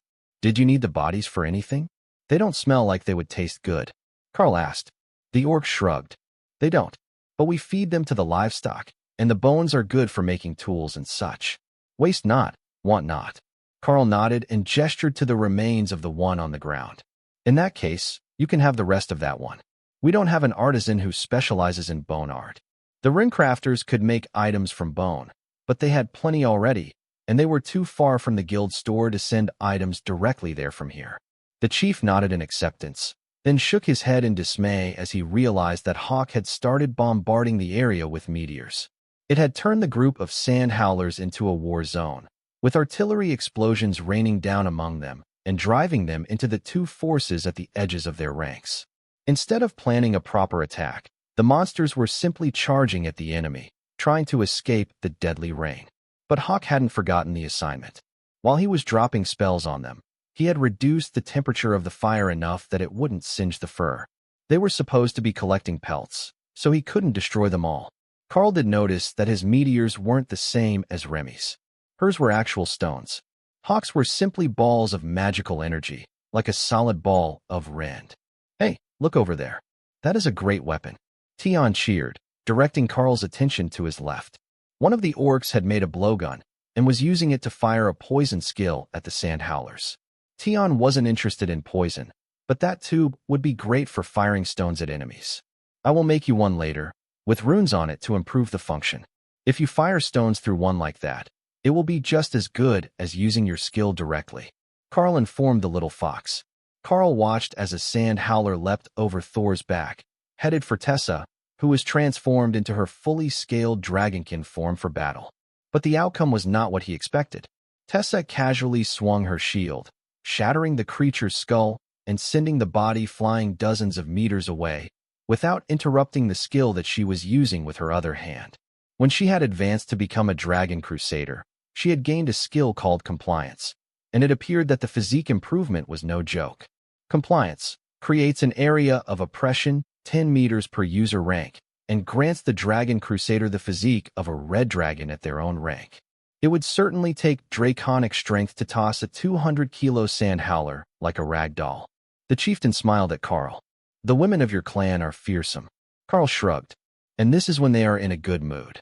The chieftain laughed, and a few of the pregnant women watching the kids snorted in amusement. A blast of black mist flowed over the battle from Naksha, who had been fighting in human form, and nearly half of the remaining sand howlers simply dropped dead. The chief sighed. It seems to be our loss. There aren't enough of them left for us to catch up. The dragon does not play fair. He didn't seem to actually be upset by the outcome. But Karl knew that was mostly because the ladies had been well ahead of the orcs even before Naksha had used dragon breath. Are you just here to hunt monsters for the black dragon? One of the Orcish ladies asked as the last of the sand howlers were eliminated. Karl shook his head. No, we're also looking for the Great Temple, though it might be known by another name. The location of the lost system stones. We have reason to think that they might be active again and able to be found. The woman excitedly got to her feet. It is said that there might be a fragment of the lost dragon scale there as well. Finding the scale has been the dream of all orcs for generations beyond record. Karl smiled. Indeed it has. I originally come from another continent, where the orcs relocated to in search of the scale. They believe that they are close to locating it now, but they never gave up on the search. The woman looked proud of her people's perseverance. It had been thousands of years, but they kept their oath to find the lost scale fragment. If rumors were to be believed, the whole thing might have been a prank by Supreme Lady Matilda. But Karl strongly suspected that he was actually in possession of the scale fragment. The more energy they poured into the scale that Hawk had recovered from the capital, the more that it resembled a broken version of the legendary world dragon scale that the system's core was formed from. With the battle ended, the counting began. The outcome was clear, but the precise numbers were important to the record-keeping of the orcs. Whether they won or lost, the combat capability of their tribe, and how it compared to others they met, was vitally important information. Now, how do you feel about a pig roast? We have a slight surplus of royal rank boars. Karl asked. Maybe 2. I collected too many of those once. Hawk agreed. A pig roast sounds wonderful. But we should start setting up the tables we promised before the ladies get back. The chieftain agreed.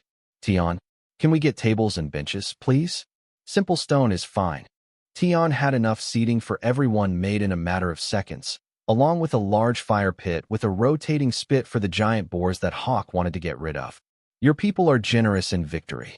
The chieftain noted, and Karl chuckled. Nobody wants to celebrate a defeat, and we've got good reason to celebrate lately. One of the ladies just made it to the overlord rank recently, and soon the others are likely to join her. If they can keep up that pace, we will be celebrating for a year. The chief nodded in agreement. Overlord was an important advancement, as it was so uncommon for most species to make it to totem rank. If they could just advance to totem without any issues, the Orcish tribes would dominate the region and not be relegated to nomads. To the north of here, the trolls are doing the same. They just got a new village chief successor at totem rank a month ago. He explained. Are they easy to get along with? Karl asked. As much as trolls ever are. They are currently led by an aging shaman who remembers the old ways, so we don't have any issues. But the younger generation is different. They have ideas about isolating the tribes from other species. Even the orcs don't do that. Just because we don't trade for things that we can make ourselves doesn't mean that we don't wish to interact with others. The chief explained. If you didn't interact with others, how would you know how strong your kids were? Comparing them only to each other doesn't give you a good measure of their progress. Karl agreed. See, you understand. If you don't watch how others are doing, you can fall behind without ever knowing it. The orcs and the ladies started to gather as they returned from the battlefield, and Lotus began to show off her advanced food creation skills. When she got the Nature's Friend class, she had gotten even better food creation skills, and now she could make wine directly, without waiting for the process. That skill was very popular among the orcs, who also brewed berry wines of their own. As she explained it, fermentation was a natural process, and making the ingredients was simple. So, it was only natural that her skills would advance to making wine, mead, and other alcohol. That could become a disaster for many nature clerics, with their notorious lack of self-control, but Lotus was never a heavy drinker, and actually preferred the fruit juice to the wine. But the wine was a big hit among the orcs, as it went well with roast pork, which was on the spit now, and being helped in the cooking process by a healthy dose of fire magic that increased the temperature of the whole carcass without burning the outside. They didn't have all night for the food to cook, but the Orc's chefs were good at the trick. They had practiced it all their lives, as the clan hated to wait for food, and they rarely set up camp long enough before a battle to begin the celebratory feast. Plus, if they spent all that time cooking, they wouldn't be able to join the fight.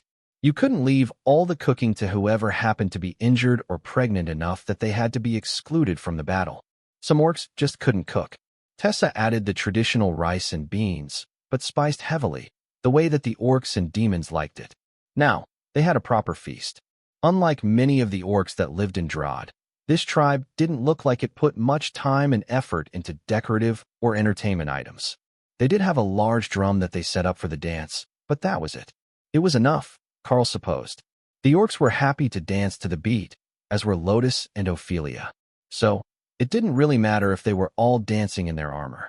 This really was Lotus' time to shine, Karl decided. She had transformed into the Tree of Life, and was happily dancing along, shaking golden dust from her branches, while the blue healing birds fluttered around the camp, periodically diving into someone to heal hidden injuries. The orcs loved the show, as the afternoon sun made the golden dust sparkle, and this tribe was particularly easily entertained. They were just winding down the party when the ground began to shake, and everyone was suddenly on guard again. I don't recognize this. Do you what it is? Karl asked as the orcs prepared for battle. The chieftain nodded. This is fairly common.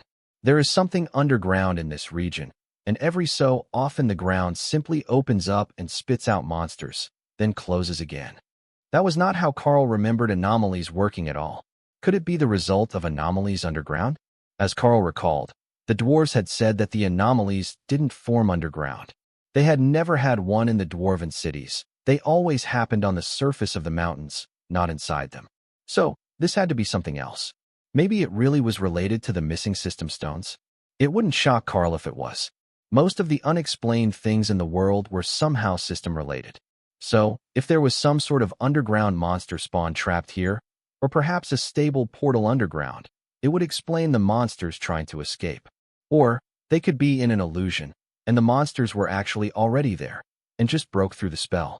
Both were possible, but Karl didn't know enough about what was going on in the region to really understand what was simply possible and what was actually likely. Hawk was in the air, scouting, but so far, he hadn't seen anything. It is shaking the ground, but it isn't shaking the air. Earthquakes should shake the air. I can tell when a hard impact hit the ground nearby. Hawk complained. Kara agreed. Earthquakes would shake the air, but when she flew even a single meter high, she couldn't feel any disturbance from the shaking ground, and that wasn't right. So, if she could feel it on the ground, but not in the air, in Kara's mind that meant it was likely a trick. And tricks of magic could be nullified. Kara cast Nullify, and the air seemed to distort for a moment, which encouraged her to recruit assistance. Karl, help me out here. I think that we're standing on something good. She insisted. The chieftain recognized the spell right away when Karl started casting. If it didn't work, then there was no harm. But if this strange adventurer could prevent a disaster from occurring near them with a nullification spell, that would be an even larger cause for celebration. With both Karl and Kara working, the distortions in the air began to increase, as did the mana load as they worked to overcome the spell. It was obviously higher level than either of them, but the spell felt unstable. Karl had to continually adjust his nullification, as parts of the spell would dissolve and reform, like the spell was collapsing on its own, but being maintained by someone on the other side. Or something. Finally, the distortion increased to the point that they could clearly see that there was an ancient stone building all around them. That was cause for the orcs to cheer and begin a new song on the drum. This song made the distortion in the air even stronger, and the temple clearer. It had to be a form of bardic magic, Karl thought. Then, the world twisted, and they found themselves standing next to the temple, looking out over fields of long grass filled with domestic animals. They hadn't broken the illusion. They had thrown themselves through it. Head count. Karl and the chieftain demanded at the same time. It was quickly determined that everyone was here. Even the summoned bodyguards had been brought along with them. I don't think that we moved. One of the Orcish shamans announced after a few minutes of verification. The sun is in the same spot, and will set in the same spot as expected. So, we are near the same latitude, on the same day of the year. He added. Remy agreed. It was more likely that they had moved through time than space, but she had no way of measuring that. However, they were not alone. Welcome, a gentle voice asked hesitantly, clearly unsure what to make of the sudden arrivals. The chieftain poked Karl, who turned to face the new voice. A young woman in a dark light host tabard stood in front of them, looking nervous. Good evening.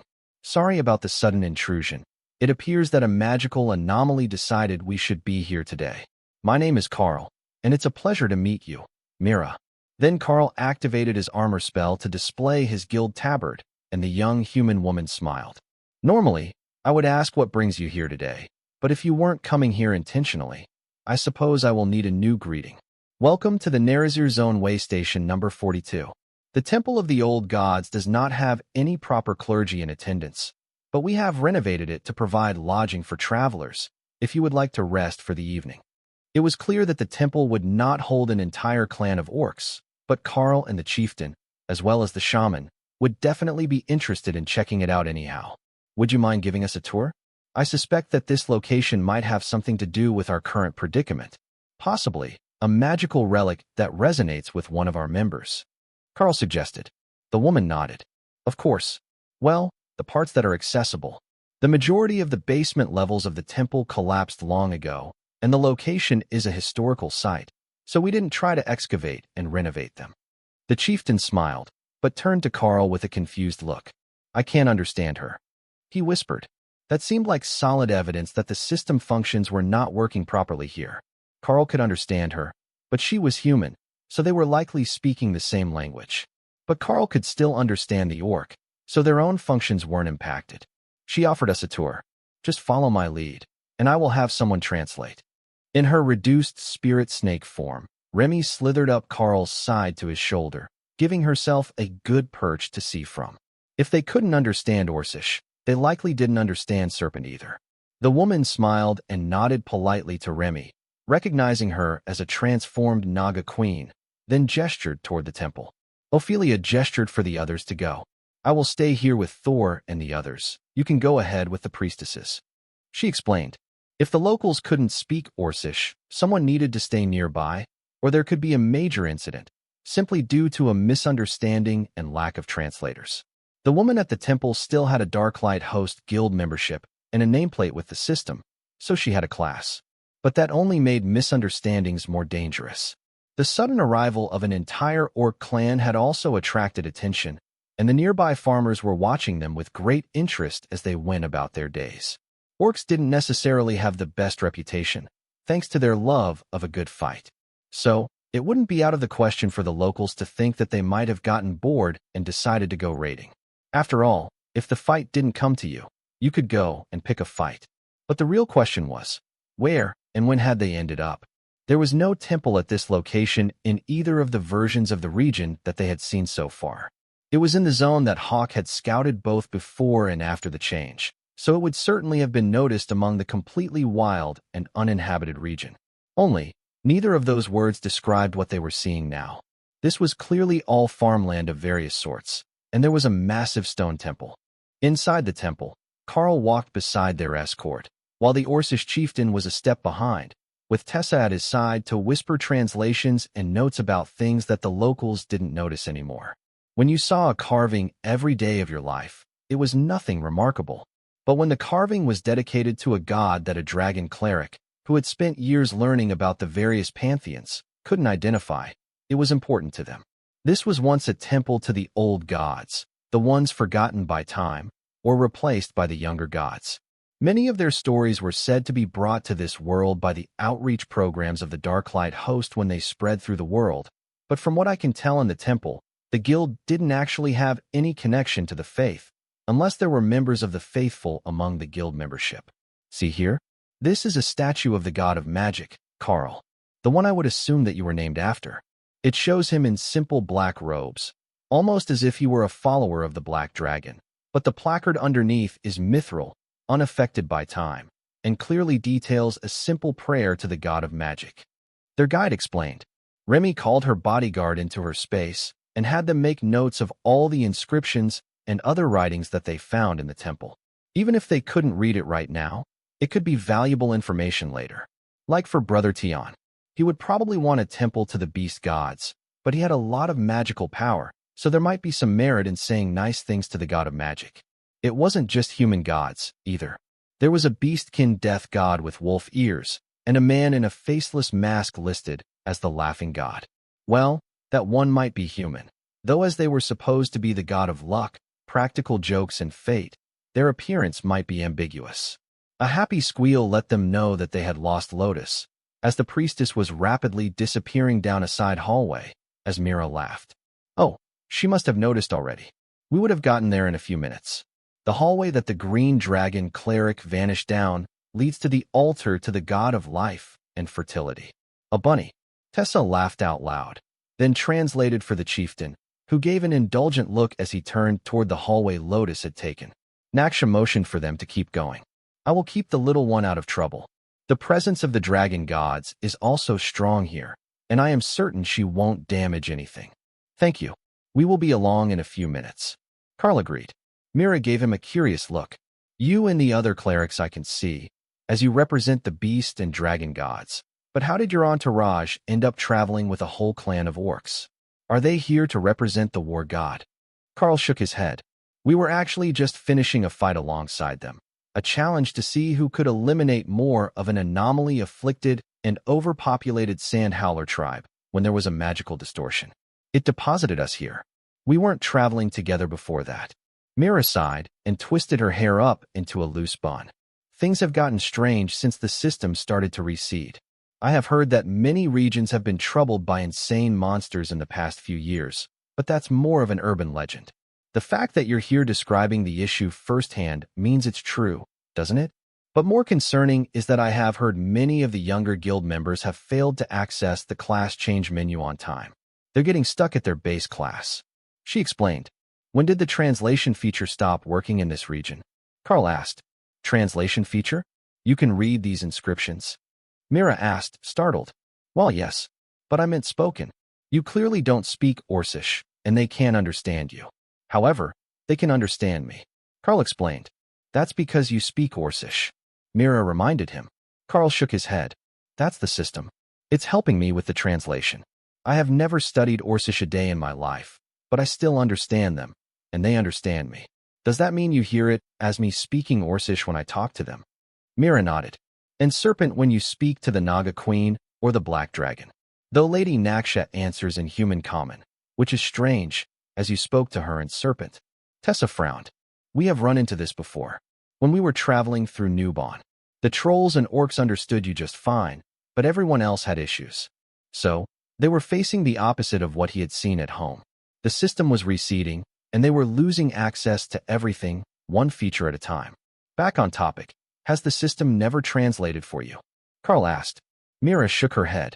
No, everyone just speaks the common language to each other. The Darklight host and the Dragon gods both run schools to teach the language, plus literacy skills, to children. What branch are you from, anyhow? The Drod City branch. Karl replied casually. Mira nodded. Oh, on the southeastern island. That makes sense. Though, I was shocked to hear that you had been to other continents. Or is there a Newbon somewhere in the Dragon Isles? Karl shook his head. No, it is on the Kaptumia continent. As far as I know, there isn't another nation by the same name. Mira snapped her fingers. That's it. I just realized why you traveled so much. The portal is still active between the Demon Temple in Drod City and the Beastkin Temple next to the Great Lake, isn't it? So, you can just use the platform to move between continents. Karl smiled. I can also use the portal spell. So, I can move between continents once I have been there once. Mira sighed. That must be nice. Being the only one stationed here gets so lonely. There were supposed to be replacements coming, but I've been having issues with the system messaging function lately, and I don't know when they're going to arrive. Karl pulled up the system interface and looked at the guild interface. Guild members active, 999 plus. Guild rank, War Champion. Full guild privileges granted. Guild branches in range 12. What branch are you from? If they're in range, I can send a message for you and hope that someone receives it. Karl suggested. All the others silently checked their interfaces at the same time. They were all Darklight host members, but they hadn't thought to see if they could interact with the guild in a while, since the only members were them plus Supreme Lady Matilda and the two under her branch, which now included Tiffany and one other. We've been here before. This timeline. This is just before I met you for the first time, Kara announced. She had been watching random events in her precognition spell mirror and just happened to see their current activities, which came with a basic time reference. It might be off by a few years or a decade, but it should be close. Well, this should be interesting. Everything really was shutting down at this point, and it would be a very long time before they came back online again. Karl informed her. Yeah, Spicy Dragon agrees that it's going to be fun to have us here. Wait, what? Karl asked. Oh, I messaged her once I realized we found a fun place. We keep each other up to date on new developments, Kara explained. And, as they were thousands of years into the past, this would have been the first time that the two had spoken to each other. But apparently Supreme Lady Matilda had just rolled with the flow and didn't question what Kara was talking about. Or, she might have already foreseen this event and wasn't shocked. It was hard to tell with the Chaos Dragon. Karl sent off a guild message, hoping that someone would reply. I am at the 42nd Nerazir Zone way station. There is only one guild member here, waiting for replacement members who are overdue. Does anyone know their status? There was a long pause, then a return message came to him. Who is this, and how did you reactivate the guild messaging function? Tell Mira to retreat to the Kizdila guild house. The outposts have been abandoned, and the guild functions are failing fast. Nerazir is completely lost. She is the last active member there as far as we can tell. But tell her to stay away from the troll armies. They're waging war to take Nerazir as their own, and the dwarves have retreated below ground. World Dragon be with you, War Champion. This might be the last message I can send.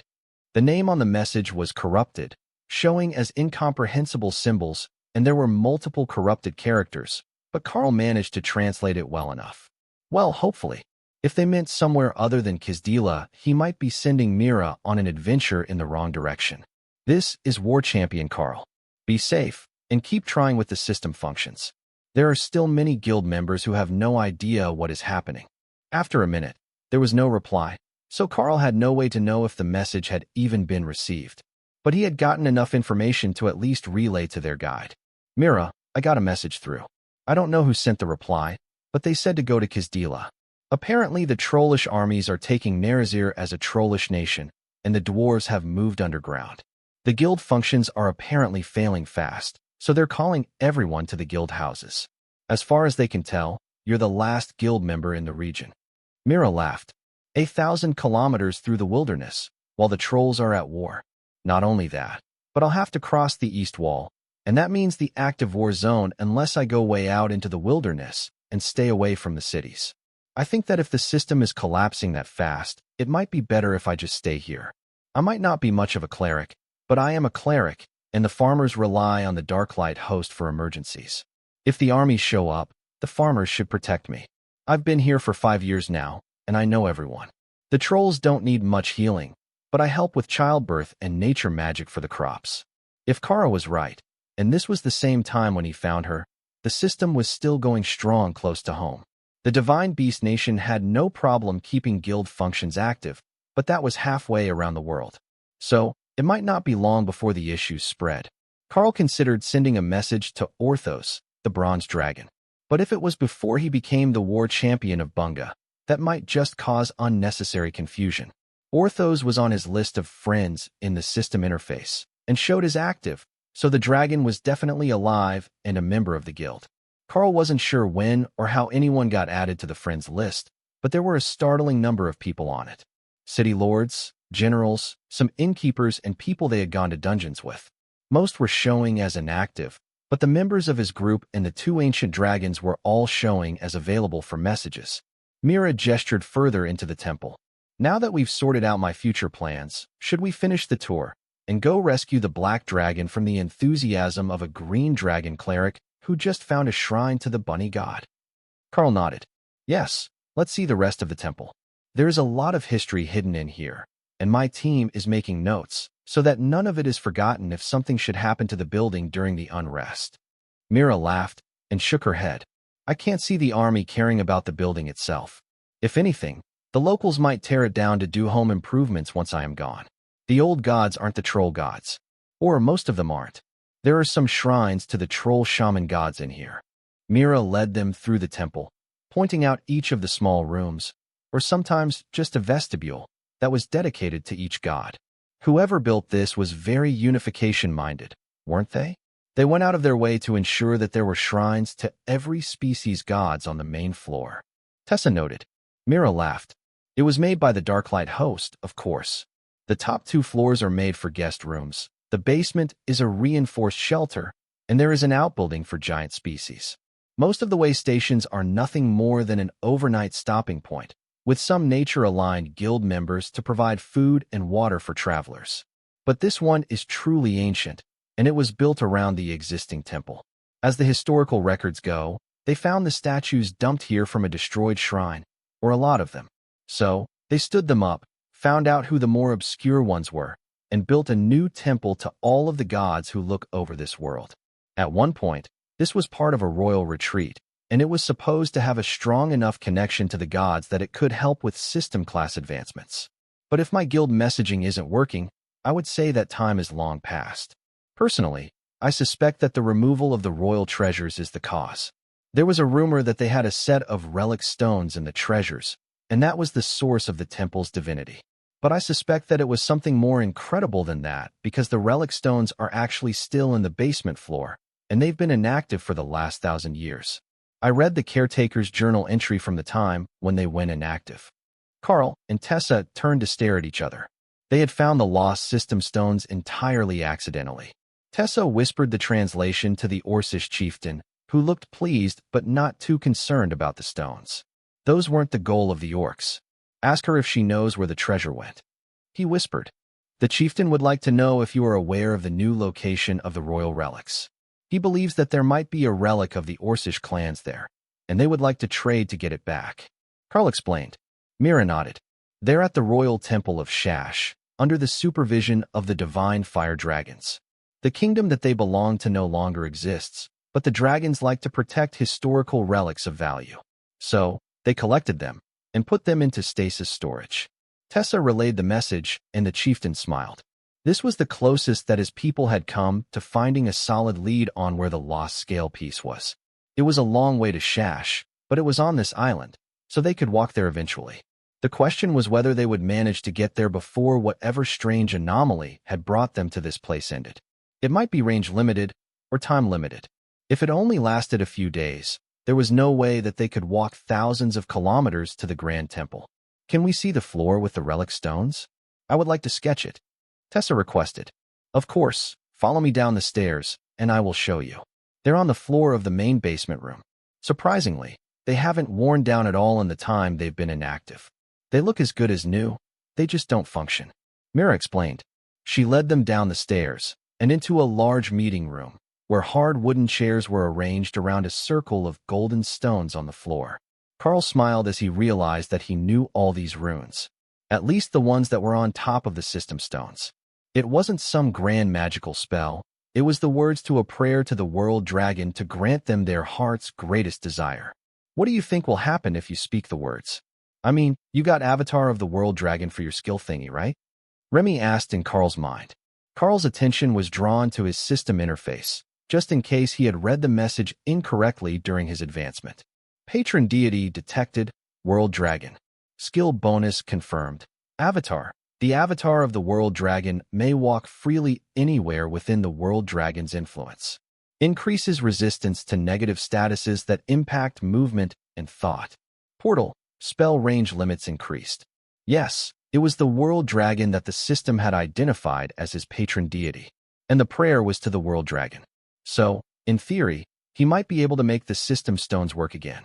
The repercussions of actually reactivating them after centuries of inactivity and during a downturn of the system, when war and destruction were spreading wildly, could be extremely unexpected. The monster species were asserting dominance now that the other species were losing access to the system, and with it most of their power. Over the next few decades, as the shorter-lived species aged out of combatability, the monster species would gain utter dominance of most of the world. Karl knew that from history, both at home and from this continent. Most species still had some magic, but a lot of it was system-linked, and without the assistance of the system, only a fraction of the population was capable of gaining enough power to defend their people.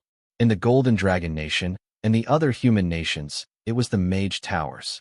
But even then, their influence was limited, and most humans lived in hiding. The dwarves had retreated into their mountains and locked the doors behind them. But that wasn't unexpected.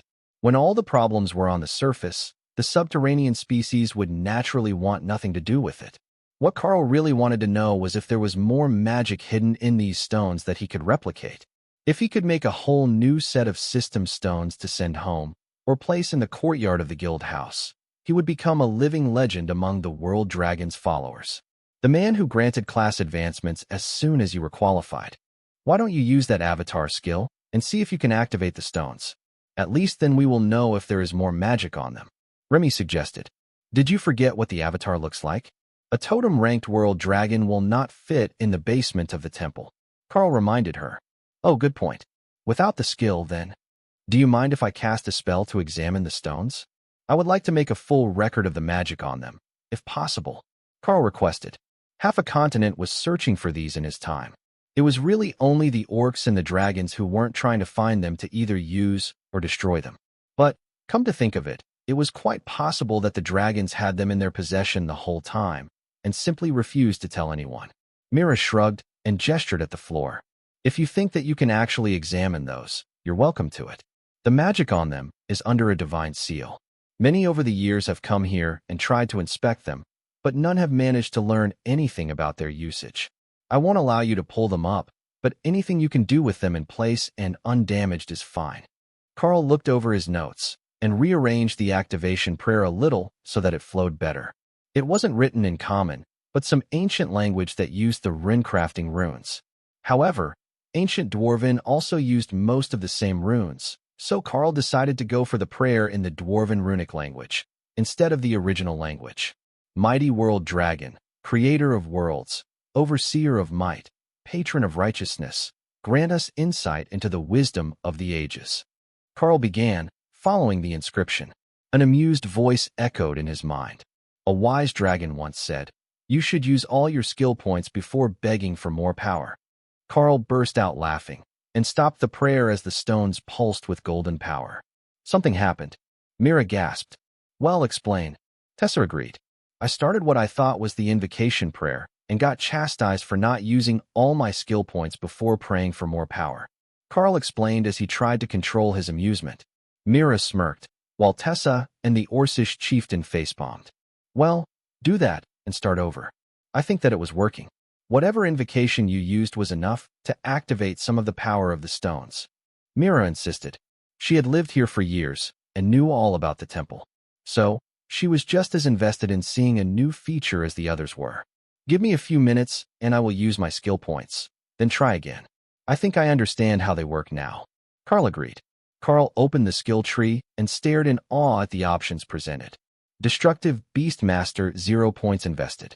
Increases bonded beast skill power by 1% per point invested. Invulnerable Beast Master 0 points invested.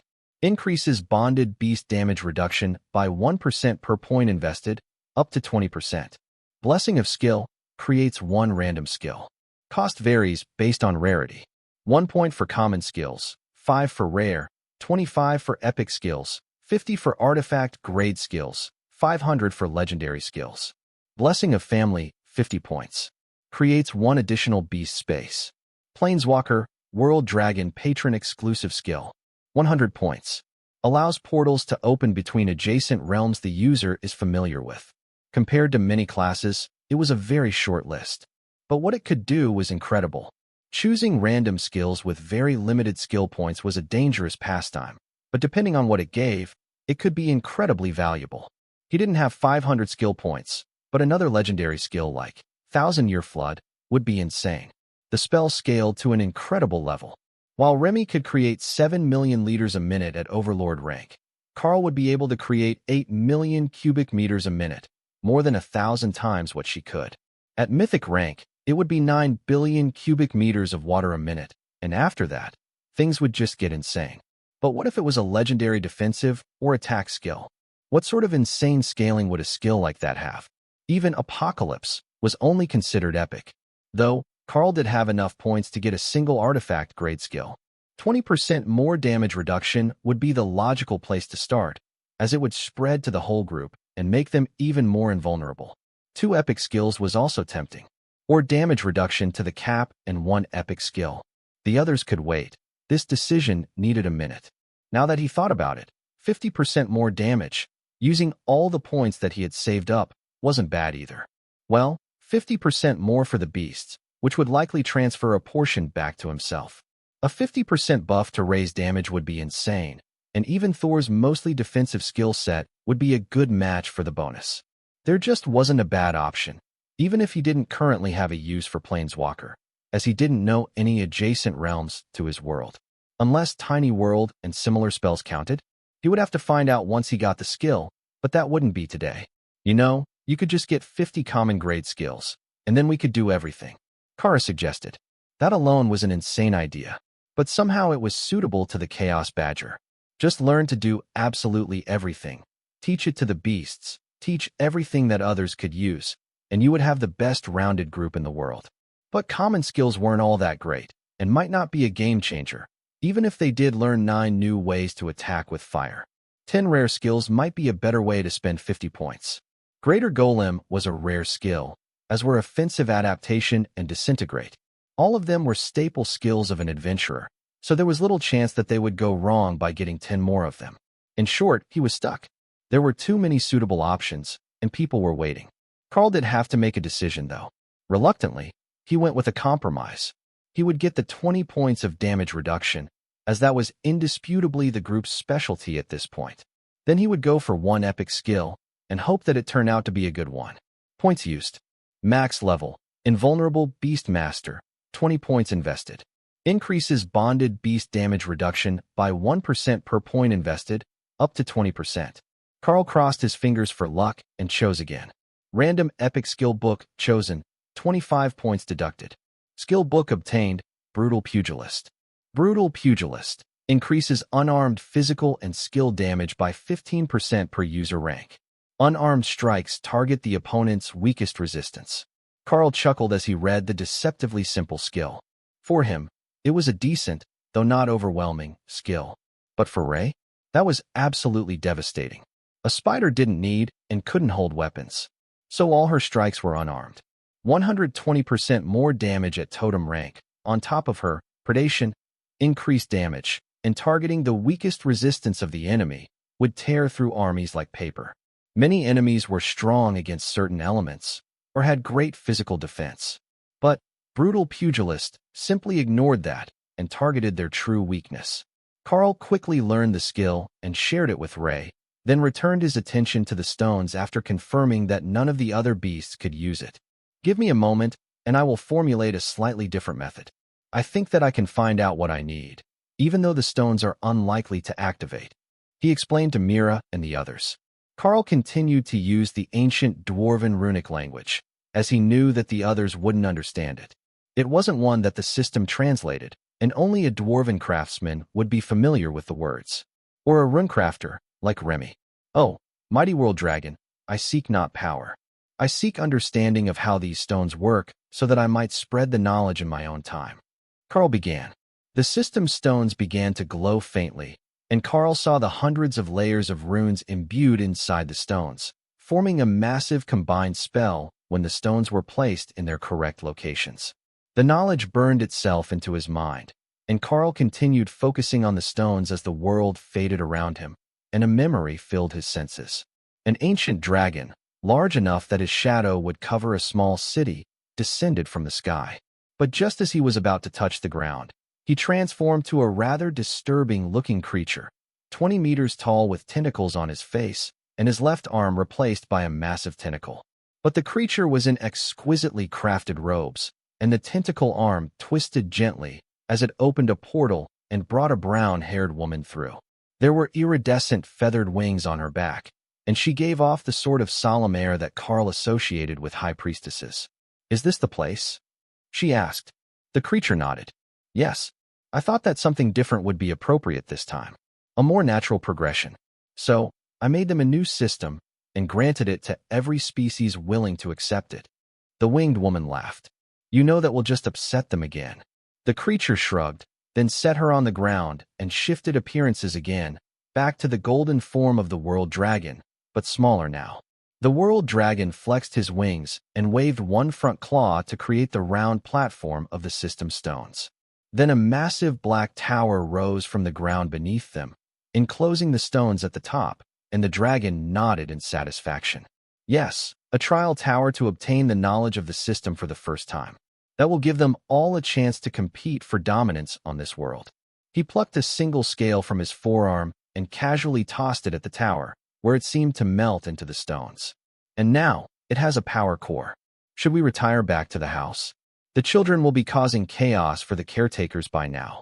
He joked. The woman gave him a smile that showed true affection and flapped her wings to fly to his back. "First, we go for a ride. Let me see this world you have created, and then we can return home." The vision ended, and Karl realized that the location he was shown was not here. It was the Golden Dragon Nation's capital, the very spot where he had recovered the scale fragment.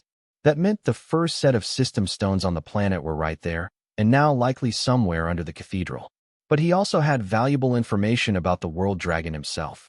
The dragon gods were viewed as more of an aspect of their powers, unfathomable beings of immense power.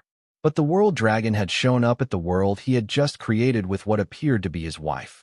They were taking a break from watching their kids to explore, and Karl was intensely curious about who those children might be and what happened to them.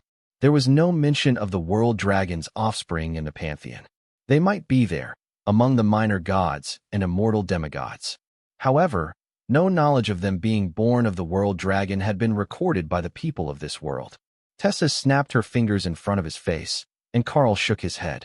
"Sorry, I was immersed in a vision from the world dragon about the creation of the first set of system stones, when the world was first created." "So, you know something about how it's done?" Karl nodded, then considered what was needed to make them. "I do, but I don't at the same time. The process involves immense amounts of divine power. So, while I could place the base spell, or push to activate these ones, it would be entirely up to the world dragon whether the prayer was answered, and it actually worked. It's not something that a mortal can do under their own power." But now that he thought about it, he had learned something else as well. He had seen how the trial towers were made. That was something that he could actually do, though to a much less impressive standard than the one that the world dragon had made. It was a form of tiny world spell combined with solid illusions inside a physical stone building. Whether that knowledge was relevant or not was questionable. But when they got back to Drod, he might be able to create an upgraded training ground for the guild house. That would be a huge attraction for the city guards and other visitors. It was also valuable information for Opal. The process of creating the system stones and the trial towers both contained illusion and alteration magic, things that she could use to upgrade her own magical abilities. Once she reached the totem rank, she was fairly certain that she could imbue her illusions with the totemic blessing to improve their durability and create durable illusionary opponents at the overlord rank or lower. Someone of her own rank would cut through them with ease and shatter the spell, but below that, they would seem just like the real thing. While Opal was lost in thoughts of how to make her illusionary world better, Karl was focused on the stones. Their power was still present, undimmed by time. But they had gone inactive, and he couldn't understand the reason why. The whole world was losing access to the system, and the power of the stones was dormant, but it wasn't losing any potency. It was more like it had lost its purpose, and was simply waiting for someone to wake it up again. Mira sighed in resignation as she stared at the stones. "Well, if there is nothing to be done, then I suppose that's all there is to it. But it's good to know that this relic is genuine." Karl nodded. "When you are ready to advance your class, or in need of something that the system should be able to do, Try giving a prayer to the world dragon while standing on the stones. If my guess is right, that should be the easiest spot in the world to access system features, even as the system retreats from the world. So it really is collapsing? The functions are becoming inactive. She asked. Karl made a non-committal gesture. For a time, it will be inactive. Then it will return again. But the process is slow, like the aging of dragons. It might be hundreds of years before the retreat is complete, and then thousands before it comes back to full power. But as long as the stones here remain in their positions and undamaged, they should be fine for all that time. Mira nodded. In that case, when I am likely to be leaving the temple unguarded, or it is going to fall, I will be sure to hide the stones somewhere that they won't be damaged or disturbed. That level of power is still well within my capabilities. Do you think that I will start losing my powers as the system functions fail? Karl tried to remember what he had heard from Orthos and others. I don't think so. You should keep your powers for your whole life, but you might not be able to advance once the system is dormant, assuming that you live that long. He offered. Mira looked concerned, then realized that Karl had said it could take more than a century. As a human, that would still put her well into her elderly years, and with troubled times coming, the elderly didn't often last. Happy lotus noises from upstairs distracted everyone, and Karl led the group up the stairs to make sure that the little cleric wasn't getting herself in trouble. The last one out was Mira, and out of caution, she locked the door to the stairs. Then, as she removed the key, the doorway simply vanished. Nothing in Karl's vision indicated that there was a door there at all, or even a hollow spot behind the stone. At first, he was impressed by the cleric's illusion, but the look on her face said that Mira hadn't done anything to change the entrance. The basement door is gone. Tessa gave the confused cleric a look that immediately snapped her back to coherence. Right. The gods have hidden and protected the relic, and I definitely don't remember any such room being in the temple. It looks like the door to the basement is over there. Mira amended.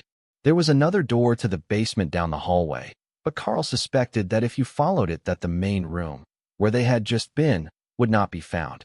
Karl led the group over to the sound of Lotus' voice and found that she was sitting on the floor, playing with rabbits. By the dirt and debris on their fur, they were not summoned creatures, but wild animals from somewhere nearby. But that didn't matter to Lotus. She was at the bunny god's temple, and she had fluffy rabbits to play with. Naksha just shrugged as the others approached, indicating that there was nothing she could do about the situation, and that she wasn't all that concerned about it. The god whose shrine they were at was one of healing and fertility, and if Lotus hadn't been chosen by the green dragon, they would have been a good fit together. Did you find what you needed? Naksha asked while they waited for Lotus to finish. Yeah, I got some very interesting answers, and a bit of ancient world lore. That alone makes it more than worth the effort of coming here. Now, the problem will be going back to what we were doing before. Karl replied. Naksha chuckled. What if we're not meant to? We didn't try to revert the last change to the region. Why do it this time? I say we just keep up our mission, hunt the excess creatures in the region, and anything from a monster spawn, then wait for it to change again. What god asked you to clear out the excess monsters? That's just an impossible task. Between the dungeons and the outdoor spawns, there will never be a shortage of wild beasts and monsters. Mira asked. The black dragon. The number of insane monsters from the spawns was getting too high, and upsetting the balance of life and death in this part of the world, so we took up the mission. Naksha explained. For fun and profit. Karl agreed. Mira shook her head in dismay. Karl was most likely insane, she decided. It was a side effect of the system on some people. They got power and forgot what it meant to be a normal person. Or it could just be because of his class. Even the rangers got a bit odd, talking to their hounds and bears, and those were just animals that couldn't truly talk back. With a bunch of predatory monsters in his head, who knew how far his version of reality had been warped. She had often met with adherents of the beast gods in the past, and they were always tricky to avoid offending. It wasn't a stretch to think that Karl might be somewhat the same. Calling the creatures that Lotus was petting mere rabbits would be a disservice to the less powerful creatures who had to face them. They were actually a nest of commander-rank assassin rabbits, what would have been considered a deadly species at home. But with, if not friend, why friend-shaped, Lotus had no fear of rejection, and the bunny god's offer had been gleefully accepted. The creatures naturally wouldn't attack Naksha, as their instincts screamed that if they approached, the dragon would eat them. And that wariness spread to the rest of the group when they entered. But they only stayed around for a few more minutes, and after that, they returned to their den near the temple, leaving Lotus satisfied with her day's accomplishments. Everyone, take a moment to find a shrine for a prayer of your own, and then we can make plans for the rest of the day. It wouldn't be right to stop at a way station with a shrine to all the gods and not at least offer a few prayers, Karl suggested. He made a good point, and they had seen the shrine for the red dragon as they passed, though they hadn't stopped there on the tour. If that was the case, Tessa assumed that all the dragon gods were likely represented. Karl had already done one of his own at the system stones, and he had even gotten a proper response from the world dragon or a system-affiliated deity. An insult to his intelligence, but a direct response from the gods. The others spread out, and Karl smiled to himself as Dana stopped at the altar to Karl, the ancient god of magic. Karl waved at the statue, then continued down the hall, checking the last few altars that they hadn't seen yet. They were more obscure and less followed gods, but there were a few familiar faces. Karl saw the shaman god whose statue Remy had, and the shrine to another god of rebirth that he had seen engraved on some of the ancient temples in the Golden Dragon Nation. It had been an incredible history lesson for him today. Not only had he learned about a lot of new gods, but that revelation of how the first system was formed and confirmation that Hawk really did have the actual world dragon scale that was used to form the core of the system was huge. It also explained why the scale was so small, not like one from an adult dragon. The world dragon had reduced his size to more easily interact with his human-sized wife. Karl inspected the scale in Hawk's space, which now had a small shrine beside his nest, resting on a bed of branches, on a pile of fire element stones. Hawk's favorite, naturally. Eventually, he would have to make a plan to either reveal the scale to the world or find a proper caretaker for it. Keeping it locked away in a separate space while they awakened it was one thing, but the scale was the core of the system, and he could only imagine the benefits for humanity if he were to bring it back fully restored. Well, not just the benefits. Having it back at full strength could well touch off another interspecies war across the planet. And there were already plenty of those going on, but on a smaller scale than the one that was likely to result from that particular decision. Karl absently sat down in a shrine to think, and then looked up and realized that it was the shrine dedicated to the world dragon. He had expected it to be somewhat grander than the others, given the importance of the world dragon to the system and the Darklight host in particular. But this altar was different. It had the feeling of ancient power, as if it had always been here, and wasn't part of the reconstructed temple that was turned into the way station by the guild. You wouldn't believe how strange things have gotten on this world since you were first here. Or perhaps you would, and you knew all along that a smooth ride wasn't ever going to be part of the experience. How does that old saying go? Strong stone does not make a skilled miner, but I really could use a bit of advice on how to deal with the scale you left behind. It has recovered enough now that I couldn't just put it back where I found it. The power that it leaks would draw enemies far too powerful for the Golden Dragon Nation to survive. But it doesn't feel right to just keep it to myself when it's the core of the system. Karl felt a rumbling of amusement in his mind. Who said that it is the core of the system? My scale was just a power source for the trial tower. Karl froze in shock, but the voice was gone. So, the scale is only the core for a trial tower? Did you want me to make another? I think I know the method. Karl asked. Nothing answered. But if the scale wasn't the core for the system, what did they mean in the vision that he had? Was the system here the whole time, and the issue was just accessing it? Karl sat lost in thought for a while. Then an idea occurred to him. The key was in the name. The creator of the system was the world dragon. The system must be part of the world that he made. Why would he make an incomplete world? No, the system itself hadn't been affected when the tower was damaged. That was simply an access point. The system was innate to the world, and the tower was made to show people how to access it for the first time. But then why the fading and resurgence?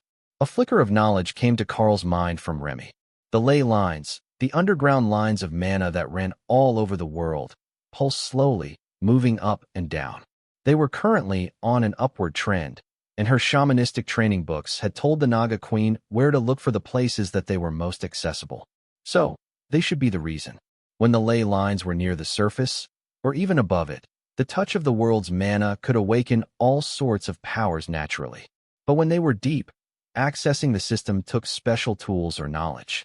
Both had long since been lost, so when the world's power retreated into the depths, the system became harder to access, or nearly impossible. That also explained why the dwarves had managed to keep so much of their power, even when they lost the vast majority of their knowledge over the ages. They buried themselves a kilometer beneath the surface of the world. They were closer to the source of the world's power. Armed with new knowledge, Karl considered whether it really would be a good idea to make a trial tower. On one hand, it wouldn't really be necessary, as the power would be surging now for 1,000 years or more. But on the other hand, if the tower lasted that long, it would help people remember how to access the system, and maybe the next downturn wouldn't be so bad. Karl felt that amusement in his mind from the shrine again. The world dragon had a point. Even if he built the trial tower now, in 1,000 years, nobody would remember how it was made, and it was more likely that they would either believe it was cursed or inactive, depending on if they could still remember how to use it. So, they would probably tear it down, as the first one had been. That was the thing about time.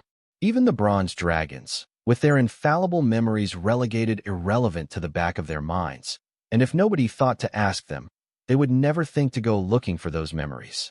Karl suspected that nobody had told most of them to begin with, but even the bronze dragons weren't immortal. As generations passed, those irrelevant memories didn't get passed down. Karl blinked, and a vision appeared in front of him. The skies were filled with colorful wings, and the ground was filled with giants. Between them, a million totem and mythic rank skills exploded at once as the dragons and titans went to war with each other. Spells shredded wings, dragon fire melted bodies, but just as fast as they died, they were brought back by the clerics of their respective species. Then the vision moved upward, looking at the world from a great height. All over the world, fires of destruction burned, and the bones of slain species littered the ground. Only small pockets of life remained, hidden from the great war between the Titan gods' followers and the followers of the dragon gods. In those havens, humans, elves, dwarves, beasts, and monsters coexisted in peace. They had no other choice. The rest of the world was uninhabitable. Then the vision was gone, and Karl knew how the memories of the system's creation and essential access methods were lost. A great war had killed entire generations and destroyed every repository of knowledge in the world, except what little had been brought by the survivors. There were few children, no elders, and only a handful of males of most species. They had evacuated in the traditional manner, women and children first. But the war had spiraled so far out of control that none had returned, leaving only the chosen guards behind to protect their people. What had caused such a battle, where two sides fought each other to the brink of extinction, was not included in the vision that Karl was gifted with. But it had most certainly happened in this world. Karl recognized the landmarks when the view had retreated up into the stratosphere. Karl heard his name being called and got to his feet. Thank you for the knowledge. I understand things so much more clearly now. I don't know what to do with that knowledge yet, but I will work on that. He informed the shrine, then stepped into the hall and found himself in front of the shrine for the silver dragon, the dragon god of magic, counterpart to the human god of magic. Where did you go? Tessa asked as Karl joined them in the hall. I went to offer some well wishes to the dragon gods. Are we all finished here? He asked. Tessa nodded. The chieftain found a shrine to the Orcish god of cunning, and he's finished his prayer, or whatever that was. His clan is stopping outside for the night. I suggest that we take rooms upstairs, in case something happens tonight. She had a good point. Everywhere that they went in the interior of this nation, things got more and more dangerous with every change. Mira led them upstairs, and Karl smiled as he saw that the rooms were dorm-style, designed for a whole traveling group to bunk together. It was both the safest way to protect vulnerable members and the best way to prevent incidents between groups. In individual rooms, some might get ideas about causing trouble, but not nearly as often when their target would surely have backup. There was nobody else in the building except Mira, but Ray still took the spot nearest the door, just in case someone tried to visit them. The window was her first option, but there were bars on it, and she could still see it from her top bunk position.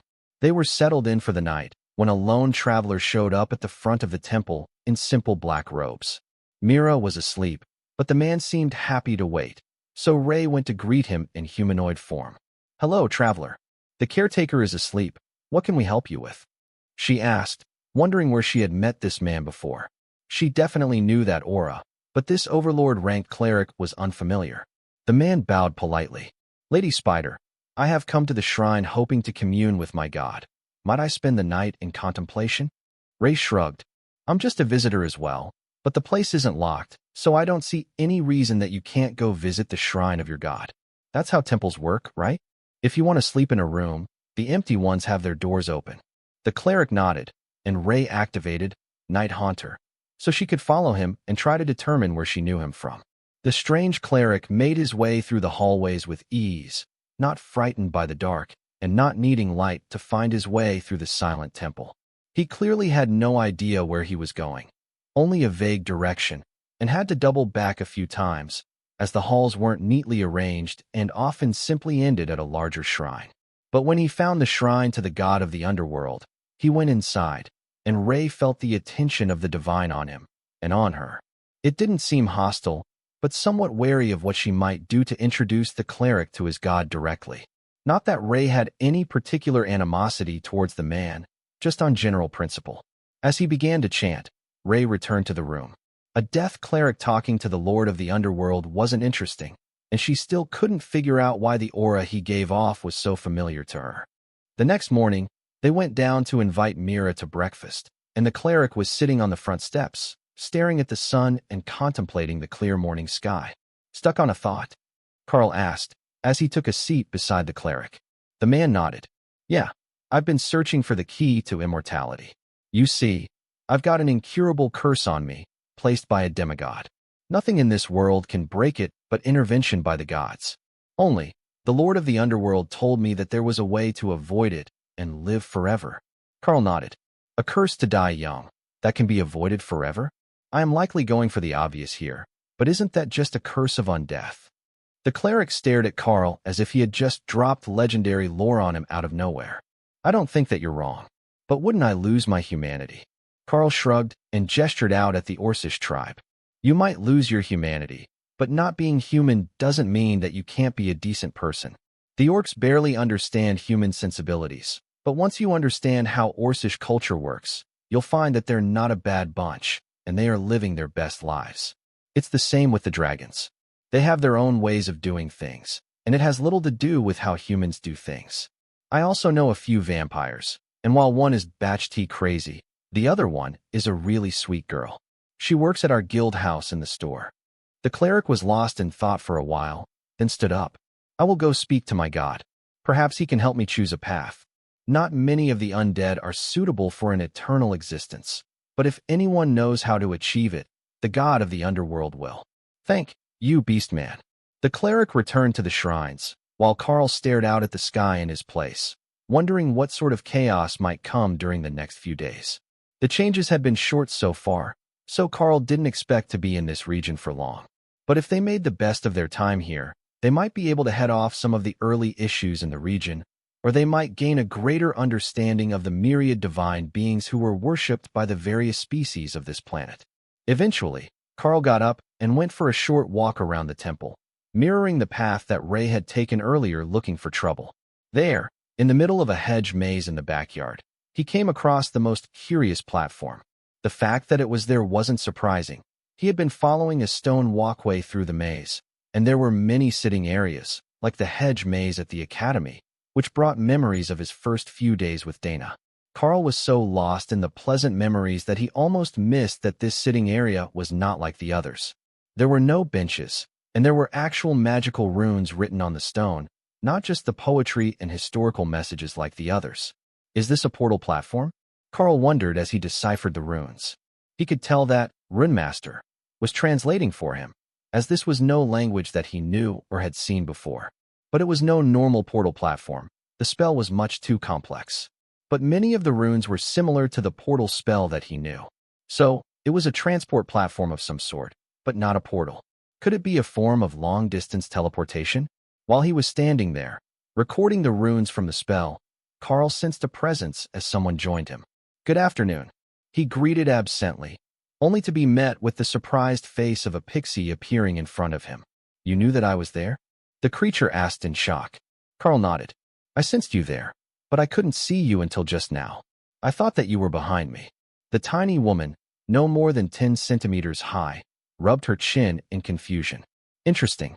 I wasn't in this world until you said hello. Now it was Karl's turn to be confused. Then where were you? I was examining this platform when I sensed you. He asked. The pixie laughed. It's a gate to the Fey realm.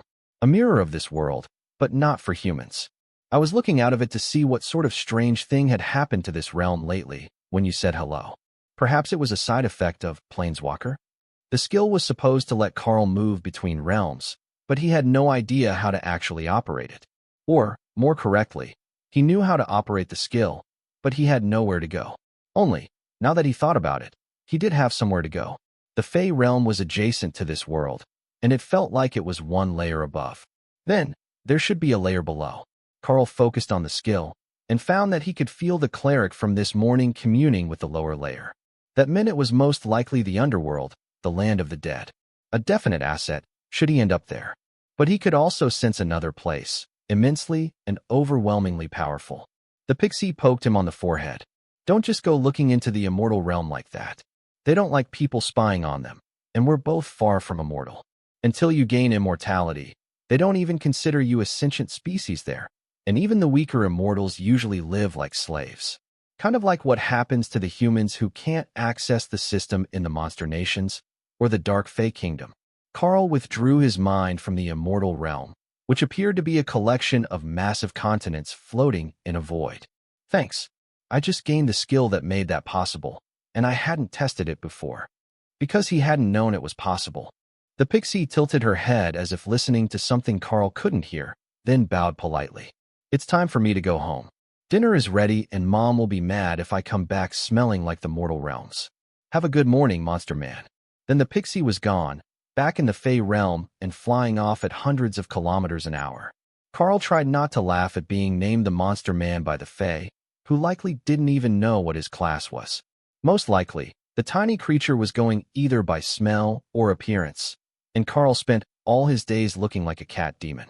He really should start spending time as himself again, instead of remaining in this form.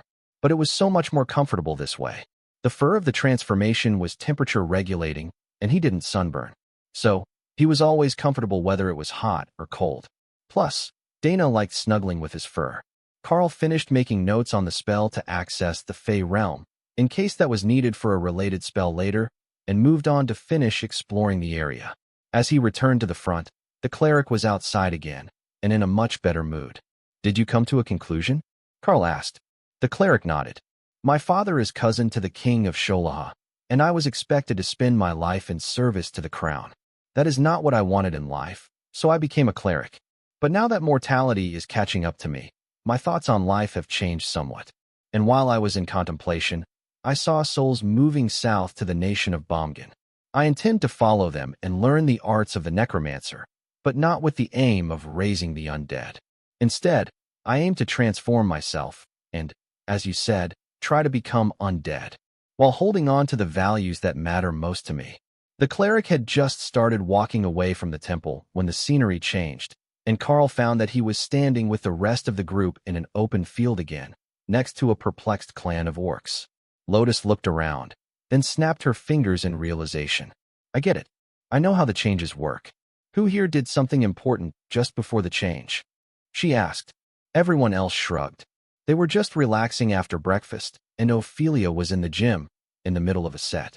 Karl raised his hand. I was talking to that cleric, and when he made up his mind to head south to Bomgan to try to find his own path to immortality, the world changed. Literally 5 steps after he left, we were gone. Lotus nodded. I think that I know how it works. There were many unresolved issues in the past of this region.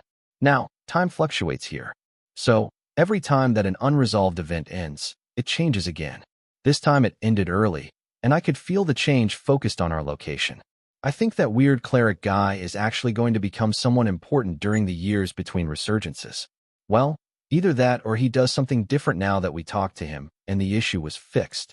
From Lotus' shoulder, Remy laughed. If you just convinced the future Lord Bomgan or his mentor to become an undead, you're never going to live it down. His soul didn't look or feel like the undead lords. But thousands of years and a change of species might have changed that. It was more likely, Karl thought, that he had just met the man who preceded the current Lord Bomgan, perhaps even his father. The Orc clan's chieftain came over to them for answers, and Karl realized that they were back at the same spot where they had been before things changed. The Orcs' camp was still here, and Orcs never left a mess behind when they moved on. The chieftain smiled at Tessa and Karl. Not as impressive as I was hoping for. There was no fighting at all. Karl smiled back. We can't win them all, but it was a good history lesson for everyone else. We learned a lot about the various gods. Did you gain any knowledge from the shrine to your Orcish god of cunning? The chieftain nodded. It gave me advice on how to search for the lost system relics, which seemed strange at the time, as there was one in the other room. But now that we have returned here, it seems like much better advice. Tessa gave him a curious look, and the orc elaborated. He said that the stones didn't remain in one spot after they were hidden away. They are in a pocket dimension, and we just need to find it so that we can claim it for the clan. Once it is found and opened in our present time, it should stay open at the will of the great chieftain that finds it. That might not be as grand as the search for the scale fragment that the majority of the world's orcs were on. But searching for a set of system stones would certainly make them one of the most powerful clans in the world if they actually found them. Just being able to advance classes at will as their clan advanced would be incredible. Plus, they could trade the other clans for access. There were dreams of becoming the most prestigious orc clan in the Dragon Isles running through the chief's mind. Nobody was likely to find the scale piece in the immediate future, so there was a chance here to elevate his clan for an entire generation or more. Not only that, but if they could advance their classes, he would have the roughest, toughest orcs anywhere, and they would make a whole generation of more powerful children. What more could a clan ask for? Tessa could see that there was much more to the message, or to the orcs' interpretation of it, but she let it slide. That was their own business, and they were already starting to pack up in preparation to move on to another location. The orcs were just about to leave when portals began to open in the distance, encircling both them and Karl's group. Totem after totem stepped through the portals, then a flood of undead followed them onto the battlefield. Karl smiled at the chieftain. It looks like you get your fight after all. The gods smile upon those who ask politely. The orc agreed. Karl had no doubt that the Orcish chieftain had done exactly that when he got in contact with his deity. It was likely the very first thing that he asked for, followed by a request for information about the orc's quest.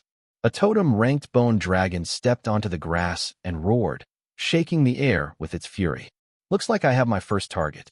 Pick the one that you want, but you should know that the Chaos Badger is definitely going after the necromancers. Karl informed his eager ally. In that case, I will take the unholy paladin. He looks like a worthy opponent. Do you have strong enough barriers to protect your ladies?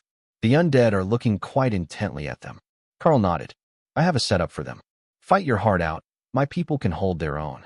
As if to prove his point, Tion layered a totem-ranked earth barrier over everyone, including the chieftain. It gave Ophelia and Kara the same sort of stone fur that Tion protected himself with, while the others gained a simple metallic sheen of liquid metal barrier. It mostly made them look wet, but Naksha looked particularly majestic with metallic black scales. Karl took 2 steps away from the group, then activated Avatar. The mighty form of a totem-ranked world dragon filled the space between his group and the orcs, and the undead began to charge. The Beastman really lives up to his name. To think that he fights as a dragon. Very impressive. The chieftain laughed, then charged into the undead to find his target.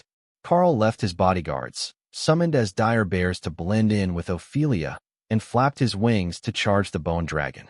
His first blow shattered a portion of the bone dragon's skull bone, as brutal pugilist buffed the damage that Karl did with a disintegration-coated claw. Going after the enemy's weakest resistance was far more cruel of a technique than even the massive amount of bonus damage that the skill did. The 2 massive dragons lashed out at each other, and Karl's tail sent dozens of smaller undead flying as he twirled to keep the bone dragon from getting at his flank.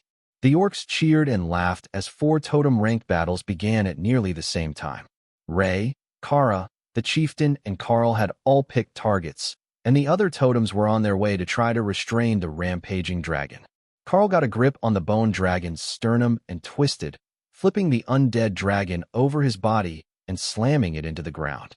The cloud of dust and debris shaded the battlefield, while the shockwave of the totem-ranked skills threw entire hordes of zombies off their feet. The creatures weren't intelligent enough to brace themselves against the impact. They just let themselves be toppled, then got up again. Opal and Tion teamed up to create an army of dwarven illusions with stone shields and hammers. The illusions couldn't take much damage, but the weapons could. So, they could face off against the undead hordes as a shield wall, and the others could fight over and around them. The illusions moved into place to stop the first rush of whites toward the orcs, then took a knee as the undead collided with them at a run. The orcs leapt over the shield wall to tear into the undead horde as it piled up and ground to a halt. Then, the second rank attacked over the illusionary dwarves and allowed them to push forward and regain their original position. That let the first group of orcs retreat to heal, while another group advanced past the shield wall. Keeping all these barriers and items intact was the hardest that Tion had ever worked in his short life. But Brother Thor was keeping his eternal lightning barrier up on most of their team, including the orcs. If Thor could do that much as an overlord, a few dozen physical items shouldn't be impossible for him, Tion decided.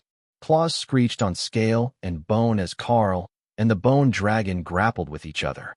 3 totem-ranked undead warriors had come to join the fight, leaving the Lich Lord and the Necromancers on the far side of the battle, far outside Karl's target priority. They were learning fast, Kara decided as she snuck up on a Necromancer. But they hadn't noticed when she tore apart the first one, as they couldn't see over the taller forms of their swarm of undead. They had at least had the decency to keep powerful summoned protectors near themselves, but the Badger had a plan for that. All she had to do was sneak up, nullify the barrier, then void blast, and claw the squishy living caster apart before his friends could react. Rinse and repeat for the others. But the undead knew that she existed, and when she tore the first one apart, she was immediately besieged with totem-rank unholy attacks that forced her on the defensive. She couldn't even finish off the Necromancer in one smooth strike, as she planned. She had to dive and weave through the undead army until she could get a chance to take down his barriers again and leap on him to deal with him using pure physical fury, as all her power output was being used to keep herself alive. Kara celebrated her victory and retreated when the Necromancer gurgled his last breath. But the victory was short-lived, as only a second later, a pale shape darted out of the crowd and wrapped around him. Then the Necromancer was back on his feet, looking groggy, but alive. Consumption was necromantic magic that transferred life from summoned or controlled undead back to the Necromancer, an emergency survival spell, and it had triggered when he temporarily died, like a mobile first aid kit. These undead really were getting annoying.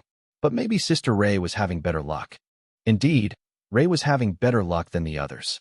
With her undead army spell and her golems, she had massacred 3 totem-ranked warriors already, and she was currently incorporeal, watching a terrified Necromancer plead for mercy. The unfortunate spellcaster could obviously see her, but Ray simply stepped through his ring of zombies and let him see the pure hunger in her many eyes as she stared down at him for his last few seconds. Night Haunter was way more fun when the target could see you. The zombies collapsed as Ray killed their master, then used entangling vines to make a pole to impale him on. Even if they tried to regenerate him, they would have to tear him down first with the vines spread through his insides. Karl let loose a void blast, and everything within 50 meters of him simply ceased to exist, except the bone dragon he was fighting. The pair crashed to the ground of the newly formed pit, and Karl used his strength advantage to smash the other dragon's skull off the knee of his rear leg. The unholy magic lashing at his body briefly dimmed as the dragon lost consciousness, then stopped entirely as Karl liberated the dragon's head from its body, shattering the spell that animated the creature. He pulled the large red core gem free from the bone dragon so that it didn't simply reassemble itself in a few minutes, then checked the battlefield. The chieftain was on his second target. Ray was running wild through the enemy totems, but Kara was in a bad way, fleeing through the undead as an enraged group of necromancers and a lich lord chased her. The Chaos Badger was laughing, but she was sending out 3 nullify spells a second to keep them from getting to her. Sister Kara really knows how to push people's buttons, doesn't she? Tion asked as they watched the battle for a second to ensure there was nowhere else they were needed. The fight under totem rank was solidly under their control, with the orcs and the ladies working together to herd the undead away from the wounded, who were guarded by Remy's team as Lotus operated her healing station. There is nothing that Karl loves more than making enemies mad, and these ones are really mad. Opal agreed. Kara got a split second of reprieve, and a void blast exploded directly against the crotch of the necromancer's barrier. Good point. She's not even trying to kill them, just keep them too mad to realize that Ray has almost reached their position. Tion realized. Karl took flight and formed a massive, holy blast, Tion's holy element attack skill. It would heal the orcs where it touched them, so there was no chance of collateral damage, and the amount of mana that he was pouring into the glowing ball of golden light in his claws was drawing the attention of every surviving totem. The group chasing Kara changed their focus and hurled counterspells at Karl, aiming to nullify the spell with unholy damage. Karl threw the spell at the ground, and the skills collided, creating a massive explosion that tossed him further up in the air and vaporized a large portion of the undead horde's reserves. Not quite what Karl had hoped for, but effective enough. The three totems who had been chasing Kara rose into the air to engage Karl at an altitude that wouldn't make the rest of the battle into collateral damage, and the Void Badger's side. Up there, she couldn't hide it all. Instead, she turned her attention to the undead horde and the ones near the Orcish chief. He was having a glorious 2-on-1 battle, and she wouldn't interfere unless it looked like he was going to lose. But she could give him room to fight. Hawk was forced to retreat as the battle came into his airspace, and Karl told him that he could scout to ensure there were no hidden reserves. The bird had never gotten the hang of the humanoid transformation, and if they were going to fight over the main battle, that put Hawk in an impossible position. Unable to fight properly on the ground, unable to attack from the air. He even had the Lord of Destruction transformation that ignored most damage types. Maybe he could get away with that and a request to be shrunk? If he was the size of a regular bird monster again, he could fly close enough to the battle that he wouldn't be targeted by the totems. Karl gave him an assist with Unobtrusive Behemoth, and Hawk transformed into the ghostly fire elemental that was the Lord of Destruction. As hoped, the totems weren't interested in the Overlord-ranked bird. They had skeletal mages on the ground to deal with flying and fast-moving targets. Compared to the bird, this world dragon hatchling with its crazy damage reduction and massive strength was a much greater threat. You're finished today, the Lich Lord informed Karl in a dry tone. Perhaps if you had all come at me together, that might be true, but probably not. Karl disagreed. The undead prepared their spells and Karl hurled Holy Blast out in a wave in front of him. The two elements were a hard counter to each other, and the match at first appeared to be a stalemate. Only, right behind the first wave was a second, and then a third. The second wave of holy power crashed into the shields of the undead, which the third wave collapsed before beginning to burn their bodies. The totems recovered quickly, regenerating themselves as they brought up their barriers and used skills to counter the barrage of void blast attacks that Karl was hurling their way. You can run now and inform your lord that you failed. I am sure that he won't hold it against you. Karl suggested as the power around the undead visibly dimmed. Your skills are impressive, but not nearly impressive enough. The Lich Lord countered. He had a magical device in his hand and a smirk on his face. Say goodbye, you filthy creature. He chuckled. Goodbye, you filthy creature. Kara agreed. Right before she nullified his barrier and stole his magical orb, which she took immediately to her space for further inspection. The Lich Lord stared blankly at his empty hand, unable to comprehend what had just happened to him. Then, the void blast hit his chest, and his corporeal body was disintegrated, returning his soul to his phylactery even as the other two totems immediately fled the battlefield. That was a sure kill item, procured for them directly by Lord Bomgin, and certain to do enough damage to bypass the damage reduction of even the monster man of Drod. They came here knowing that he was nothing ordinary, and that he had beasts to support him, but the threat was on a whole other level. If they were going to eliminate him, it was going to take a mythic ranked team leader. The problem with that was that you couldn't just move a mythic ranked asset around the continent without a good reason or some preparation. Even in a region as unstable as Gabble, they would attract far too much attention. Worse, the monster man was rumored to be connected to the Chaos Dragon. If those two monsters started openly working together, nobody could stop them from doing whatever they pleased. There weren't more than a few dozen immortals living full-time in the Dragon Isles. Most of them moved to the immortal realm and only came home to visit every few years when they recruited promising candidates for their clans in the immortal realm or were called upon by their families. The mana here was getting stronger, but the immortal realm was already strong enough to support steady growth to the demigod level if you could manage to stay in the most desirable regions. Meanwhile, in the Grand Palace of Homorvi, the capital building of Bomgan, the newly reformed Lich Lord stared at the Lord of Bomgan with pure terror in his eyes. Let me get this clear. You brought 10 totems with their armies of undead, and you failed to kill even one member of the Monster Man's team? Did you even manage to kill any of the orcs that they were standing beside? Perhaps you managed to eliminate some burrowing rodents that were nearby? The Lord asked in an emotionless tone that sent chills through the Lich Lord's spine. There was soft laughter from the nearby nobles, and Lord Bomgan turned his attention to the seer. Care to elaborate? What is so funny? The blind vampire woman smiled in his direction. They certainly killed more than one underground rodent. I have seen it. The aftermath of the battle between the Bone Dragon and the avatar of the World Dragon obliterated the battlefield for nearly a square kilometer. Soon, there will be a new watering hole where the battle raged, as the crater formed by the battle between them is 50 meters deep. The undead lords shook their heads in dismay. Seers were always a bit off, as they lived the world through visions, without their natural sight. But that one in particular was ancient, and long since tired of living, so she had no fear of retribution for her attitude. Whoever thought that turning a cursed seer into a vampire was a brilliant idea had a sick sense of humor. Did the army manage to kill anyone at all? A single sentient being? Lord Bomgan asked. He had a faint smile on his face that terrified his lords, but the seer could only go by the dry monotone that he asked the question with. No, the only sentient casualties were our totems. Though, we did recover most of the corpses, so you could say that there were no permanent casualties, except the Bone Dragon. The Monster Man stole its core gem before it could be recovered. As far as the group accompanying him goes, forget having killed any of them.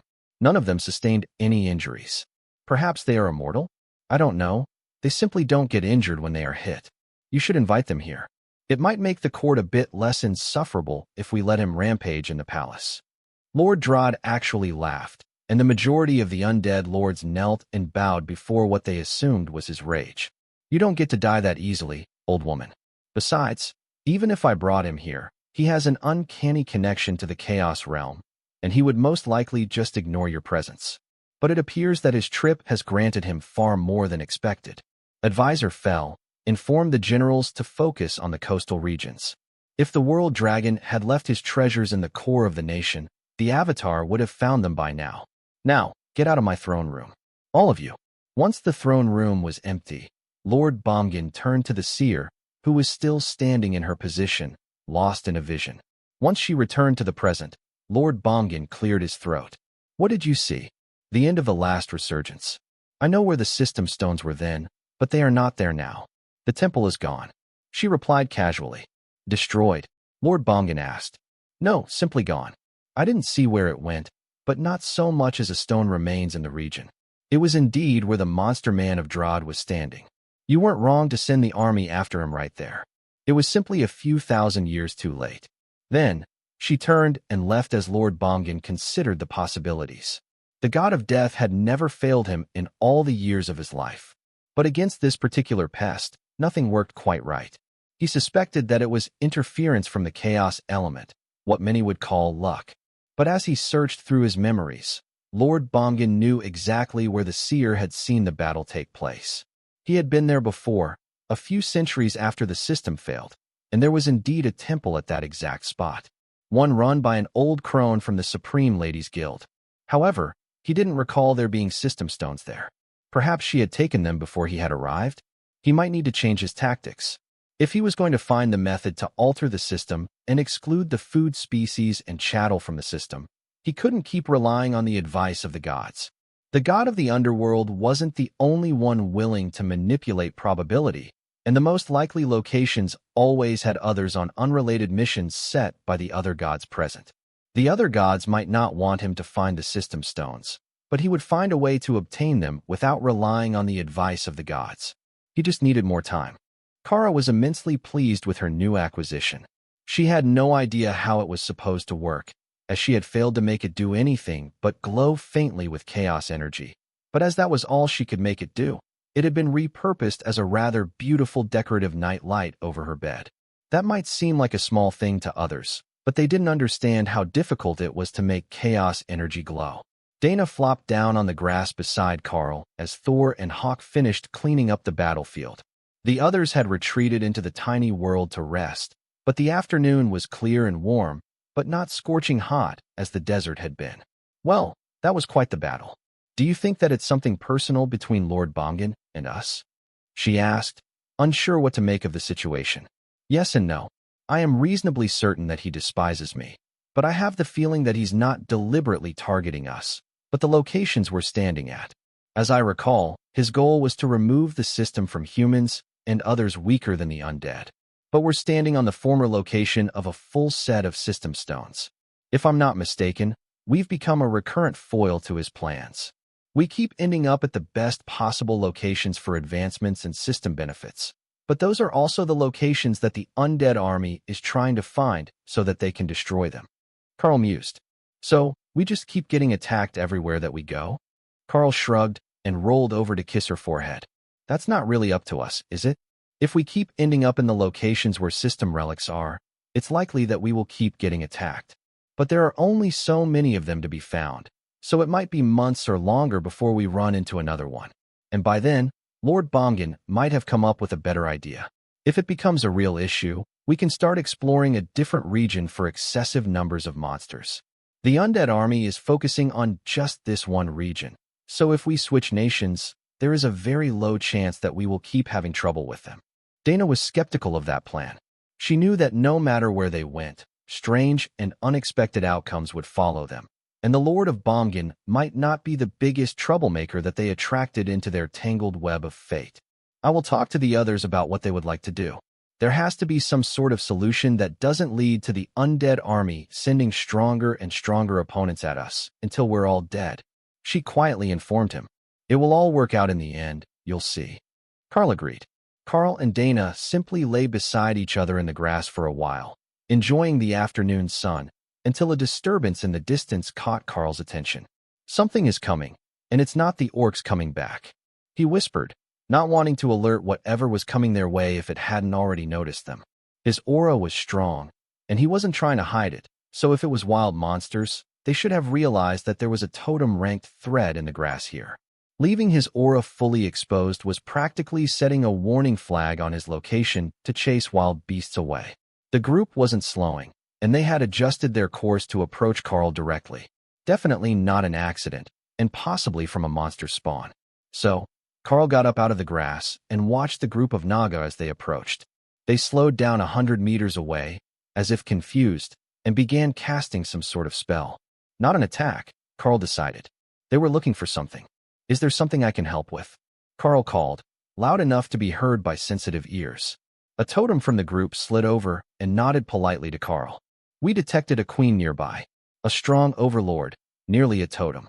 The goddess demands that she be brought to the temple before her advancement. It is unconscionable for a queen about to ascend not to introduce herself. The Naga warrior insisted. Karl smiled and Dana chuckled. Remy would definitely introduce herself. She loved making new friends, and then using them as experiment volunteers. She is in a separate space right now. That is why you haven't detected her properly. Let her finish her alchemy project, and she will come out to properly greet her kinsman. Karl explained. The young queen is a skilled alchemist? The totem asked hopefully. A master runic alchemist. Karl agreed.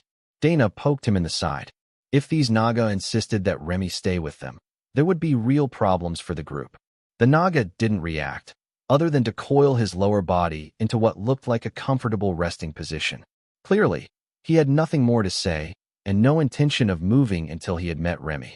Karl opened the tiny world's entrance, and Dana retreated to join the others and pass a more detailed version of the situation than the system chat had been able to convey. But Remy was already finished her potions, as she had just been making healing potions to trade with the next location they visited. The orcs didn't buy them, but everyone else should, and she might be able to get more species of plants for her recipes. Remy slid out to greet the Naga chieftain, and the whole delegation bowed down, laying flat on the grass. Your Majesty, it is a pleasure to meet you. The goddess requests your presence at her temple. The chieftain insisted. These are my people. We will all have to travel together. How far is it to the temple? Remy asked. 500 kilometers.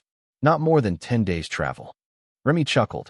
It was so strange to hear someone describe travel in days when they had Hawk, Thor, and Karl. I think that we can make it there faster than that. If you join me in the carriage, the rest of your team can rest in the separate space, and we can make it much faster. She insisted. The Naga looked vaguely insulted. Your Majesty, it is an important part of the ritual to travel to the temple under your own power. We can let your people come to the city, but they cannot enter the temple with you once we arrive. He explained. Remy shrugged. We will sort that out once we are there. But 10 days travel on the grass, is that really necessary? The chieftain tried not to laugh. The young queen really was a born regent, even if she was raised among other species. The Naga considered Remy's position. How about we travel by other methods until we reach the swamps? If we travel the last day on our own, that should be enough to please the goddess. Remy nodded happily. Invite the others over, and I will show them a good spot to rest as we travel. How are you with heights? The Naga looked confused. Heights, Your Majesty? I don't understand. I was going to ask one of the others to let us fly on their back, as my spirit snake is not fast enough for the purpose. Riding on their back, we can make it 500 kilometers before it gets dark.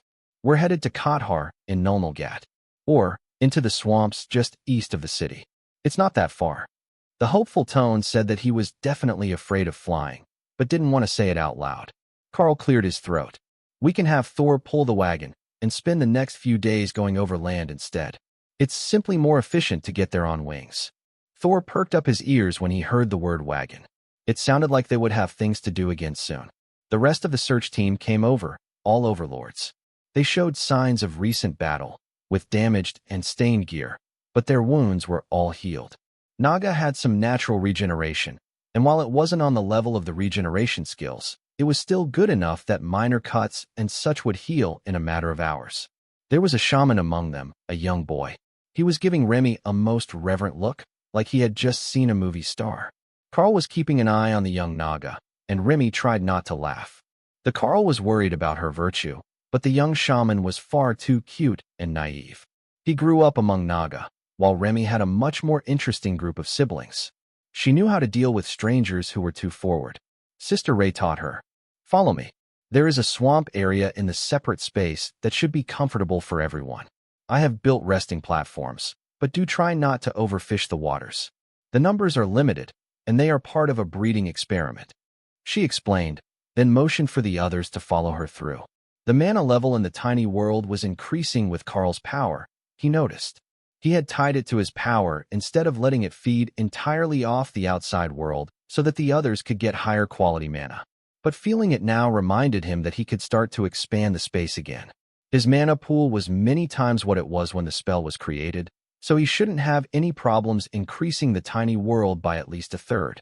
But he also noticed that it was lacking in the fundamental rules that the system had enlightened Karl to when he reached totem rank. If nothing else, he should use the rule of mana manipulation to enhance the space. Everyone used it to meditate and increase their internal energy levels, and that rule would help the process. However, that would have to wait until they didn't have guests. The chieftain inspected the section of swamp that Remy led them to, and smiled at the young queen. Her hospitality was impeccable, and there was a whole set of platforms and thatch-roofed shelters in the swamp for them to rest as they traveled. But even more importantly, the mana was thick, there were fragrant plants all around, and no predators, so they could rest peacefully. You have a wonderful home. He insisted. Remy shrugged. It's more like my garden. I mostly live in my alchemy lab, and that's over there in the stone building. You can't have the outside elements interfering with the process. I understand. It is important to have the right environment to work. Now, would you prefer to rest first? Or shall we take out the carriage and have the shaman summon an elemental to pull it? Remy laughed. We have a behemoth with us who greatly enjoys pulling the wagon. We also have the ability to summon large beasts when he needs a rest, so don't worry about the carriage. Remy led him back outside, where Thor was already set up, with his size reduced to suit the carriage. Oh, this is nice. The chieftain insisted, then climbed up into the cargo area at the back. He was rather large to be sitting in the front, though it wouldn't be a problem for both him and Remy to fit, as the carriage typically seated 8 comfortably. Being in the back, with the cover off, he could rest his upper body on the roof of the carriage and see everything that was going on around them, as well as giving Karl directions and serving as an extra guard. Remy called her bodyguards, who took up their usual spots on the running boards of the carriage, and then settled in the front while Karl urged Thor to start heading east. Like a proper queen being escorted to a new city. The route that they took at the start didn't matter as much, as there were no mountain ranges between them and their destination. So all they had to do was find the easiest path in the right general direction and then adjust when they were close. Will the rest of your companions be staying in the separate space? The chieftain asked Karl once they were moving. Yeah, it's easier if they all remain there. We have enough room for them to join Remy up front, but they only usually do when they need to be ready for something, and Remy would normally be in her lab. The carriage itself is a distraction, as it's easy for the monsters from the spawns to see, and that was why we were out here. Removing excess threats, you might say. Karl explained. What an odd mission. We rarely concern ourselves with issues beyond the swamps, but you have come so far. Your guild title says that you are from Drod. Well, we have some time. How about we share stories? The Naga seemed enthralled by the experience of riding on a carriage pulled by a behemoth, and Thor was moving much more quickly than his people could constantly move across the grass. Naga were extremely fast in burst movements, like the snakes they resembled, but for long distances, they weren't all that impressive. They were faster than many of the bipedal species, but compared to the behemoth, who was casually jogging along with the carriage, they were far slower. This speed would be nearly as fast as they could sustain for a few minutes, not a casual all-day pace. How have things been in the swamps? I know that Gabble is a special case, and we have information to relay to them about exactly what seems to be happening. But how much of that has been spreading east across the border? Karl asked, striking up a conversation with the lounging Naga. Things are pretty good in the swamp. The shaman goddess protects the swamps, so most of the spawned monsters stay away, unless the incident started in the swamps themselves. But sometimes that is a good thing. We had a crocolisk spawn not long ago, and that will be food for many months. It's not the most common outcome, but when the monsters or beasts are an edible species, it is a huge windfall for the tribes of the entire region. It's not just Naga, you see. The lizardmen have many tribes in the territories around ours as well. Then the various Fae tribes. Many types of Fae like to live in the swamp, especially the wisps and the witches. Karl was confused. I thought that the witches were a system class. Like, not their species, but their specialization? The Naga laughed. Oh, yes, those are witches too. But I mean the various types of Fae witches. Water witches, swamp witches, forest witches. There are more, but those 3 all live in the swamps. Mostly the swamp witches, who are the only dark Fae out of the 3. They're a nasty piece of work, but they've got powers that can really help if you find a way to negotiate with them. Usually, we find a witch doctor among the trolls and send them to do it. The swamp witches and the witch doctors seem to have an understanding, and they can usually work out some sort of deal that isn't open-ended or with surprise payments due. Karl chuckled. I know a human witch doctor. She has her whole body covered in tattoos of power. It's quite the sight. The Naga chuckled. The trolls only wish that they could use such an ability. It's part of their class skills, but you can't tattoo or scar a troll, so none of them can practice it. That has to be frustrating. Such a powerful skill, and they can't even use it. But can you imagine a passively buffed troll that has twice the usual strength and stamina? They would be unstoppable. Karl laughed. The Naga shook his head in dismay. Don't go giving them ideas. They might just find a way. Karl was reasonably sure that he knew the way already. Instead of tattooing them, you could paint it on, and just refresh the ability when the paint wore off. The trolls probably already did it, as he had seen them wearing war paint in the past. They idly chatted through the day, and when the sun started to go down, Thor stopped the wagon to be swapped out for a giant dire bear, who would pull them through the night. This really is efficient. By morning, we might have to switch to something aquatic. Our destination is actually on the east side of the swamps, so if we're going to take the most direct route, there will be many muddy roads along the way. That's all right. We're already making good time. I'm sure nobody will be too upset about a slower rate when things get muddy. Are there actual roads, or would we be needing a boat? I have the ability to make a flat-bottomed boat to take us through the swamp. Karl suggested. The Naga considered that. If we alter our course a little, we can reach the headwaters of the Gund Fork long before we reach the swamp. Then we can follow that almost all the way to the temple.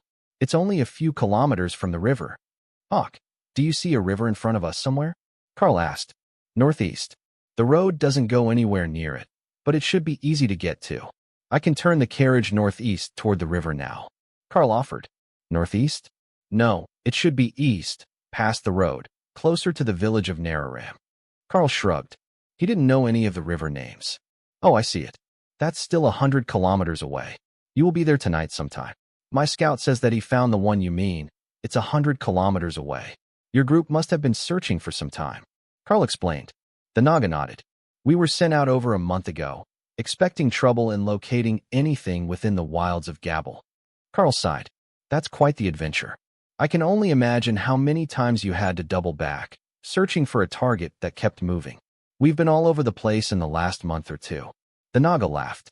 Fortunately, we have the seers linked to us, so they can give updates. They tell us where we're most likely to find what we're looking for, and we adjust our position. But until we met Queen Remy, we didn't know exactly what we would find. Karl nodded in understanding. Remy is an interesting one, and it would be hard to expect someone just like her, even if you knew that it would be a Naga queen her age. She's gone through a few major changes as she advanced as well. Some of that is the new skills that I have taught her using the talents of my class. Most of it is her own hard work and dedication to studying. The Naga looked impressed.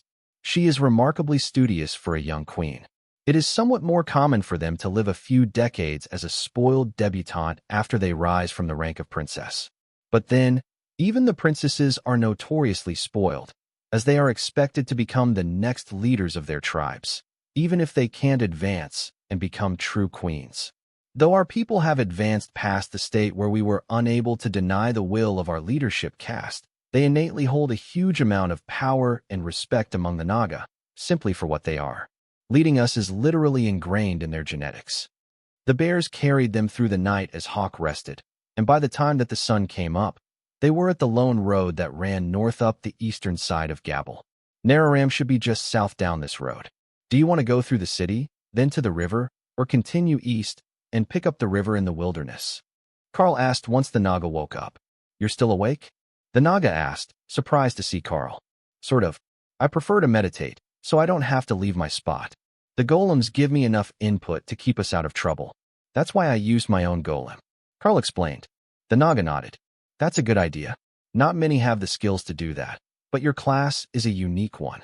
Karl shrugged. I'm technically in my third class now. I started as a beast master and then advanced.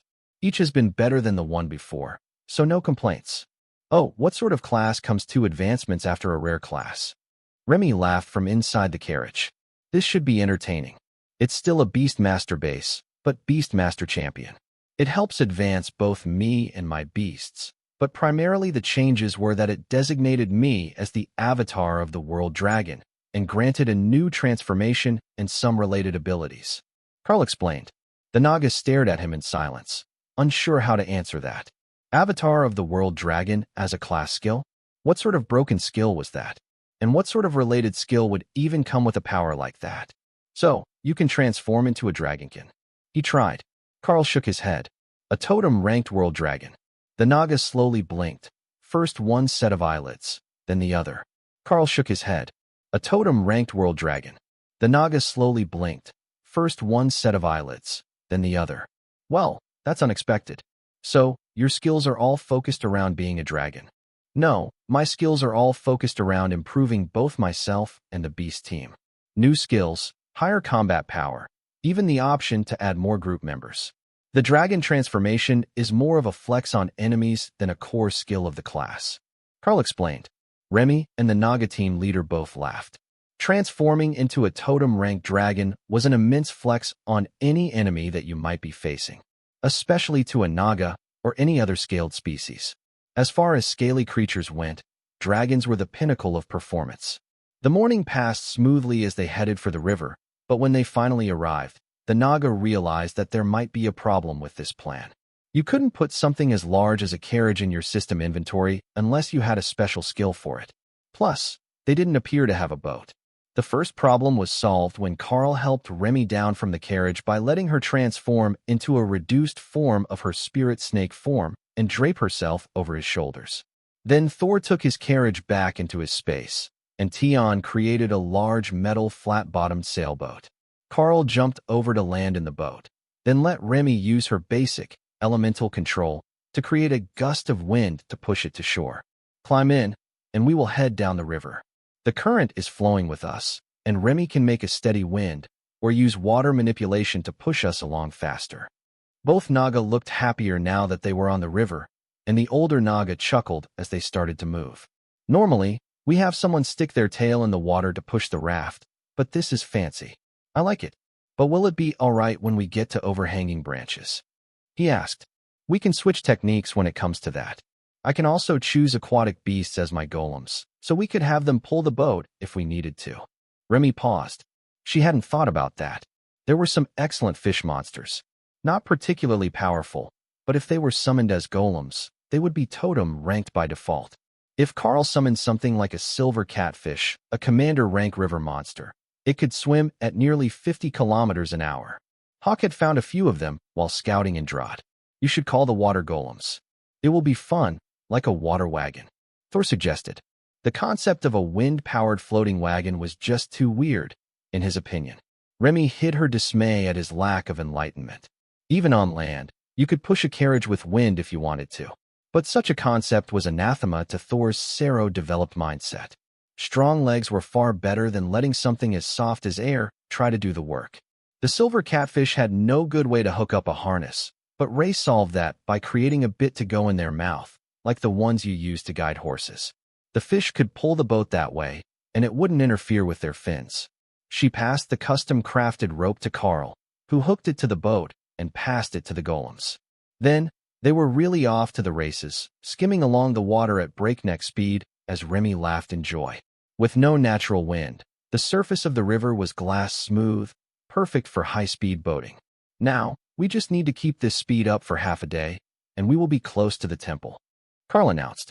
The Naga laughed. There was little chance that would actually happen. Even with 4 totems in their group, they were sure to be either accosted by offended monsters or questioned by the tribes whose territories they were passing through.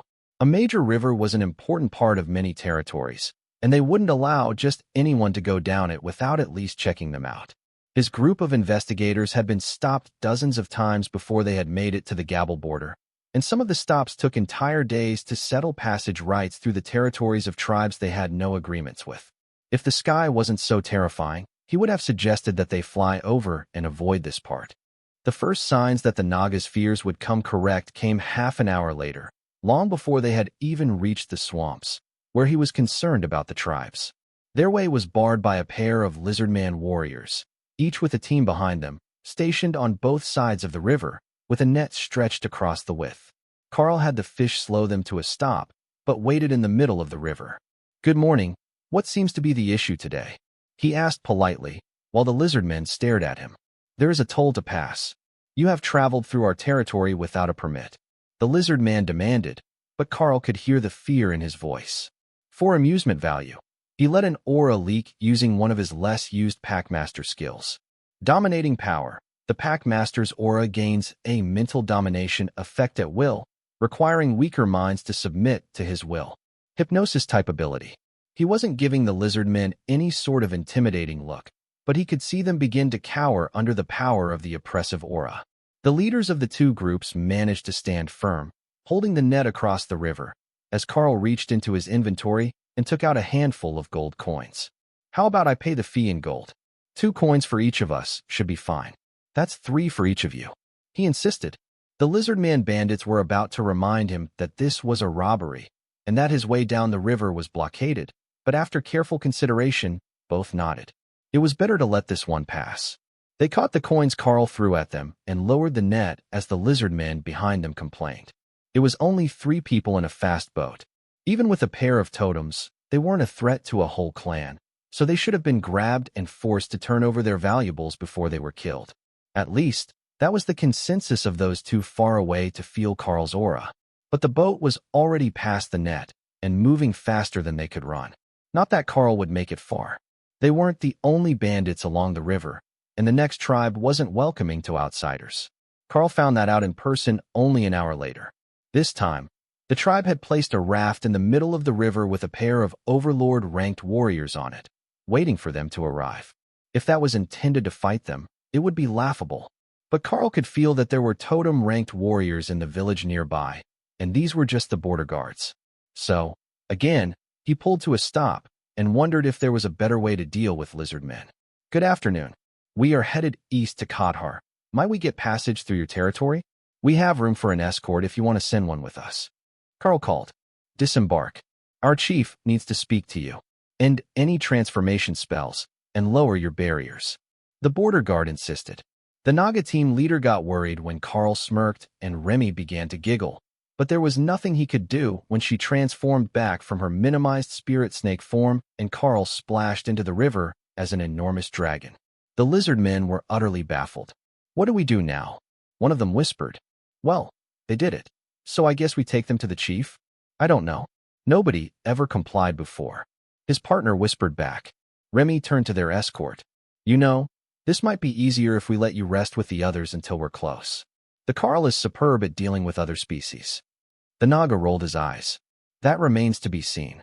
Karl pranced out of the river in a way that reminded Remy of Thor when he was happy. A bit too bouncy to be casual. But she turned the wind to blow the boat to shore so she could get out and put the boat in her space after everyone had disembarked.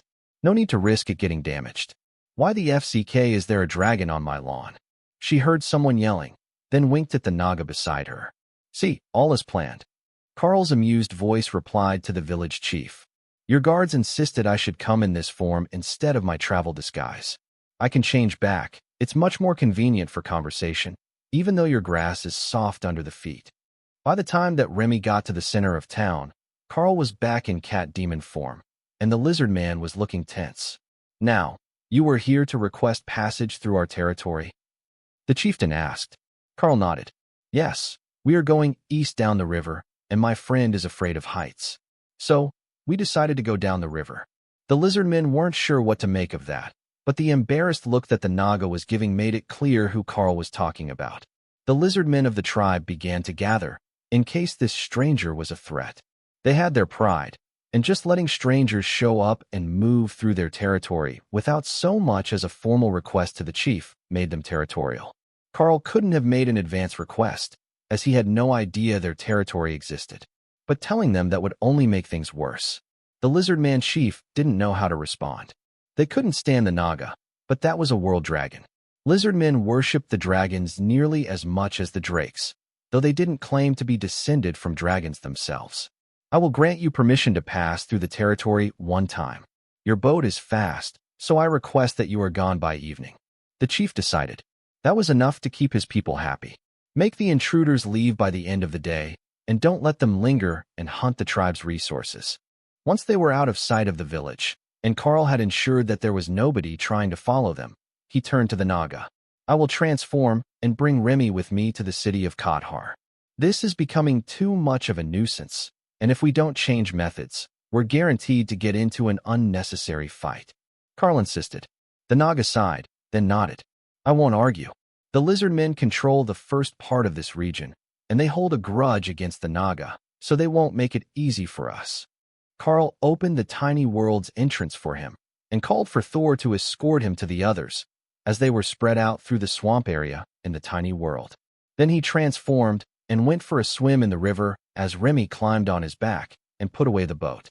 Once that was done and the golems were dismissed, Karl flapped up into the air with Remy stretched out flat on his back. Water control let her create a loop to hold herself in place, though the world dragon form had ridges on its back that would make for a fairly sturdy grip, even without eternal lightning over them both, keeping the wind off her. Karl didn't go as high as Hawk usually did, as the air got cold up there, and Remy wasn't a fire element creature. But flying lower gave them an excellent view of the territories that they passed over, and let Karl memorize a few new spots to add to his list of possible portal destinations. Every few minutes, he could see that someone had noticed them and pointed up at where he was flying overhead, but Karl was moving so fast that none of them put in the effort to try to intercept him. It simply wasn't worth it. "This is so much better. Wandering around the swamp on a boat was not only slow, but there were annoying people everywhere. Flying over populated areas is better. Look, they're even waving hello at us. Remy narrated as they flew. I think that they're actually trying to cast a spell to knock us out of the sky, but they don't have the range to make it this high. Karl laughed. They were definitely using magic. He could feel it, even from this distance. Should we go tell them to behave? Remy asked. She could probably hit them with a potion from here, but she left all the randomly exploding ones in the tiny world, not in her own space, where she could more conveniently grab them. What Karl could not have known was that the mere presence of an avatar of the world dragon was enough to influence the system, and that they were not casting hostile spells at him. They were casting celebratory blessings on the children who had just awakened their classes. Some of the waving was hostile or annoyed, but only when they hadn't linked his presence to what was happening in the villages. Karl followed the river to the border, then circled for a moment when he saw the ruins of an ancient wall. It would have once been a mighty defensive fortification between Gabel and Nulnulgat, but now it had gone thousands of years without maintenance, and most of it had collapsed or had been deconstructed to reuse the stones for housing. That was what Mira had feared would happen to the temple when she was gone, but there was no sign of the temple at all when the change happened. Not even a foundation was left, and none of the houses nearby were ancient or made of stone. Then, Karl continued east down the river for a few hundred kilometers until the road crossed at a grand stone bridge and headed east to a city of around 60,000 people. That had to be Kathar, as it was the only large city in the region, according to the map that he had. The rest were all small villages and tribal camps of the Naga, trolls, and lizard men. So, Karl descended from the sky to land near the west gate and let Remy down. She chose to remain in spirit snake form so that she could float near his shoulder instead of landing in the muddy street. You know, for a Naga, you really are a clean freak. Karl joked as he transformed back. Remy wiggled in what he thought was a shrug. Swamp water is like a herbal bath, but I can smell the nastiness in that mud. Dirt roads are just gross. So, Karl walked up to the city walls with Remy floating near his shoulder. They were met by a large mountain troll, close to 4 meters tall and broad-shouldered, with thick gray skin and curious green eyes that sparkled like gemstones. State your name and business. The troll announced in a bored voice that contradicted his clear interest in the answer. I am Karl, and this is Remy. We are stopping here on our way to the Naga Shaman Temple. The guard nodded. Do you have an invitation to the temple? They don't accept random visitors. Karl smiled. They sent a request for us, yes. The guard smiled, showing obsidian black teeth. 1 silver coin each to enter the city. If you wish to enter the auction, seats are for sale on your left, and items can be evaluated at the building on the right.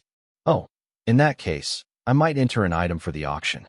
I should have something worth selling to recoup the cost of the trip. Karl agreed. He still hadn't had time to make anything totem ranked, but he had a number of overlord ranked items with him. So, he paid the toll and led Remy into the auction's evaluation house, where a young Naga warrior stood staring at them in shock. Good morning. Karl tried, as the man wasn't moving. Good morning, sir. Good morning, your majesty. I like these people. They're all so polite. Remy giggled in Karl's mind. I get the feeling that their shock at seeing a queen is going to lead to something troublesome. Karl countered. How much trouble could they cause? I have a Karl with me. Karl took out an overlord-ranked sword, created with runes for sharpness and skill damage amplification, and placed it on the counter between them.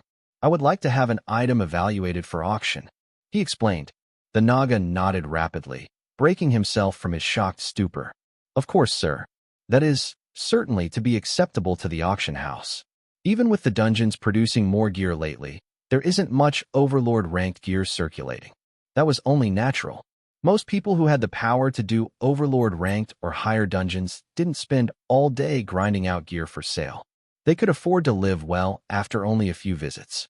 Lower-ranked dungeons often had lineups to enter, but that was seldom the case for more powerful ones. Those were more likely to have local bounties for their completion and the resources inside. The Naga called out a supervisor, while Remy contemplated how he was speaking common. Naga mouths were not made for that, but while he had an accent, he was definitely speaking common. The supervisor was an aged demon with light violet skin, but agile movements Karl didn't expect from someone as wrinkled as he was. Now, what do we have here that my man can't price? Oh, that is wonderful, a crafted weapon. Tell me, where did? No, you made that one personally. I can see the maker's mark in the system information. This is most excellent work. Are you certain that you want to put it up for auction? There are no reserves, and no withdrawing after bidding has started. He asked. Karl nodded. I can always make another. And I collected more than enough elven steel from the dungeon at Bara for our guild's master smith. The demon looked curious. You have a true master smith? A dwarf. Karl shook his head.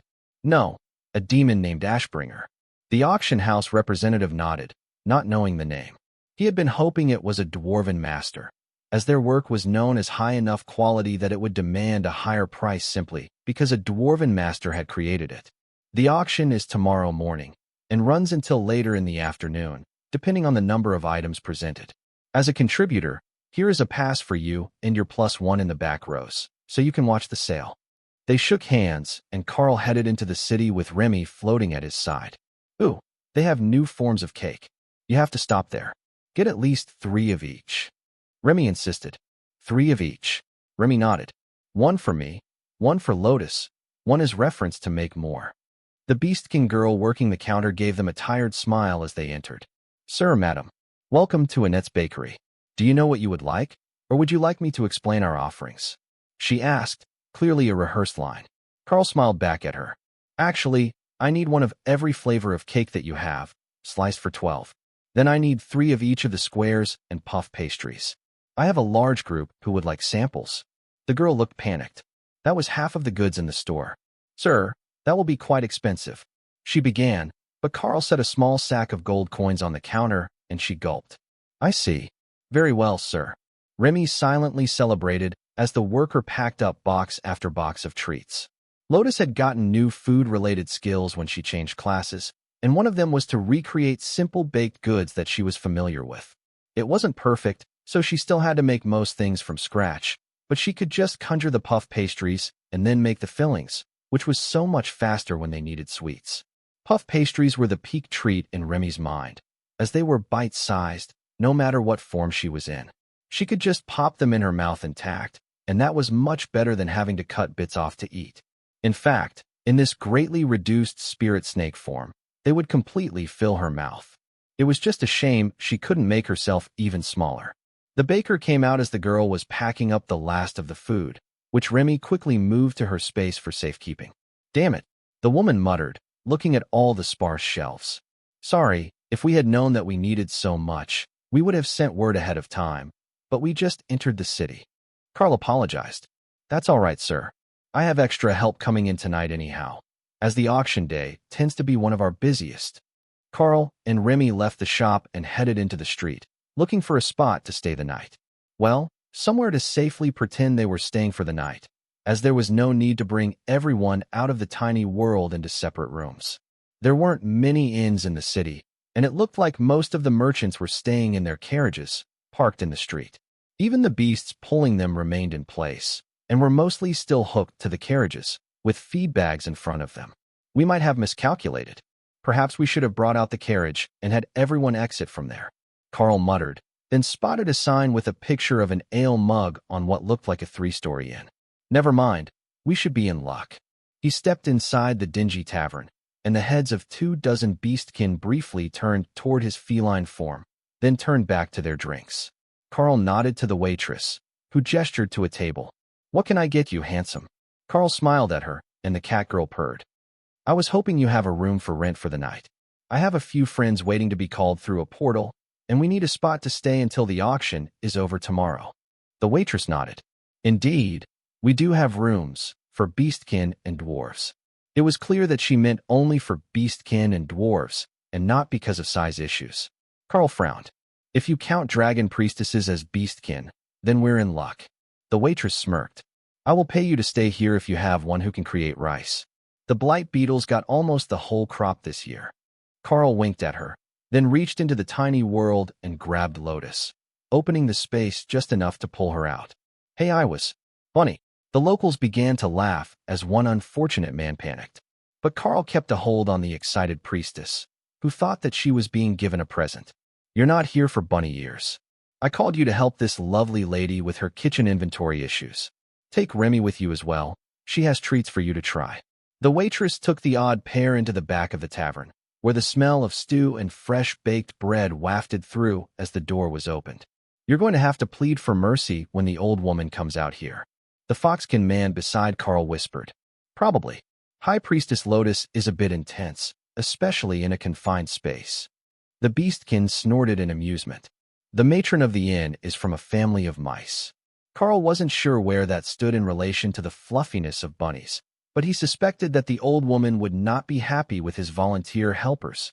Sure enough, 30 seconds later, one very annoyed old woman with a scarf over her head, covering her hair and her ears, stomped out and smacked him over the head with a wooden spoon. Then she placed her hands on her hips and glared at him. "In my defense, she is the best in my group with food creation." Karl tried. "And you didn't think to send someone to keep her in line? One experiment-obsessed Naga queen is not enough. They just hype each other up."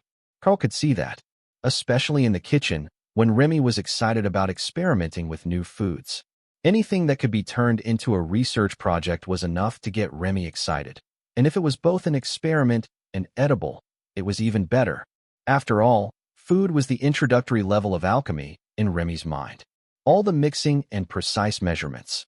None of the requirements that the creator have magical aptitude. Karl patted the little mouse woman, who huffed and turned away.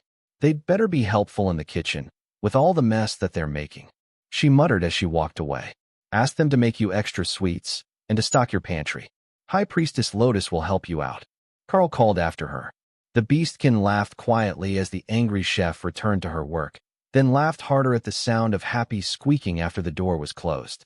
She could pretend to be angry all that she wanted, but her instincts got the better of her once she was alone with Lotus and a kitchen full of fresh vegetables. "Well, now that we know we will be getting a well-stocked pantry for the next week, what would you like to drink? We have ale, mead and wine, or dwarven whiskey if you have deep pockets," the waitress asked. "Ale is good. I'm sure that they'll have something special for dinner soon. Lotus loves to cook almost as much as she likes fluffy ears." The waitress shook her head in dismay. "One day, I will meet a sane green dragon cleric." Karl shook his head. "That's the problem. This is as sane as they get. The green dragons are just as excitable and curious as their clerics. So, while they can be rational, they're never going to not want to touch the fluffy thing." The waitress smiled gently and nodded. "That makes sense.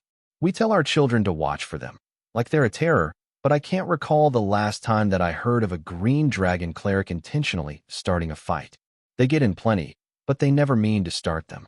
Thor relayed the situation to the others, who were happy to remain in the tiny world for the night, instead of coming out to deal with whatever chaos Lotus and Remy had caused.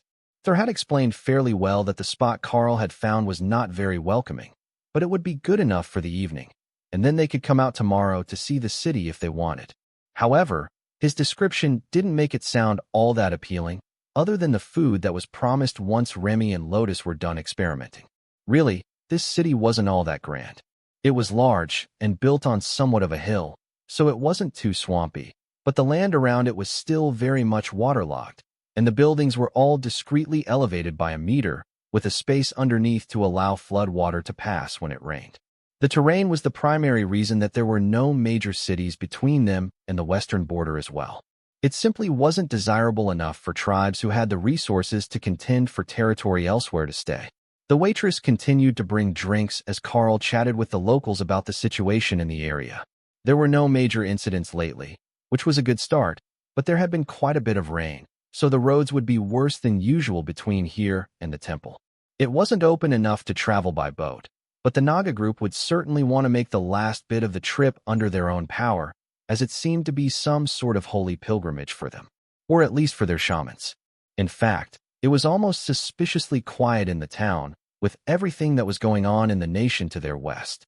It was only a few 100 kilometers away that things were utter chaos, and the whole army spent all their time fighting monsters that had wandered out of the changing zones. But the tribes here didn't appear to have the same issue, and the problem certainly wasn't a concern this far east. Not only that, but the attacks by the Bomgan army didn't target this region, so they weren't even having problems with foreign spies or curses. It was almost as if Gabel itself were cursed with misfortune. "Why did you go to Gabel?" That land is dangerous. One of the beastkin asked. Karl shrugged. I was with a black dragon, and her goddess demanded that the excess monster population be kept in check. Gabble has had many issues with them in the past, so the death god decided it was time to start putting things back in balance. The locals at the tavern looked suitably impressed with that answer. Though many of them worked hard to build their power, it was mostly so that they would not be suppressed by more powerful forces in the city. It took a unique sort of personality to willingly go out into the wilderness and put your life on the line when you could grow your system stats with trade skills and a vigorous training regimen. Of course, that logic was why so many never reached more than mediocre levels of power, even with long lives. But it was safer, and it was better in nearly every mind to live a long and uneventful life than a short and brutal one aiming for the top. That thought, naturally, had never occurred to Karl. When Lotus came out with an entire cart full of freshly baked sweets, she was an instant hit with the visitors to the tavern.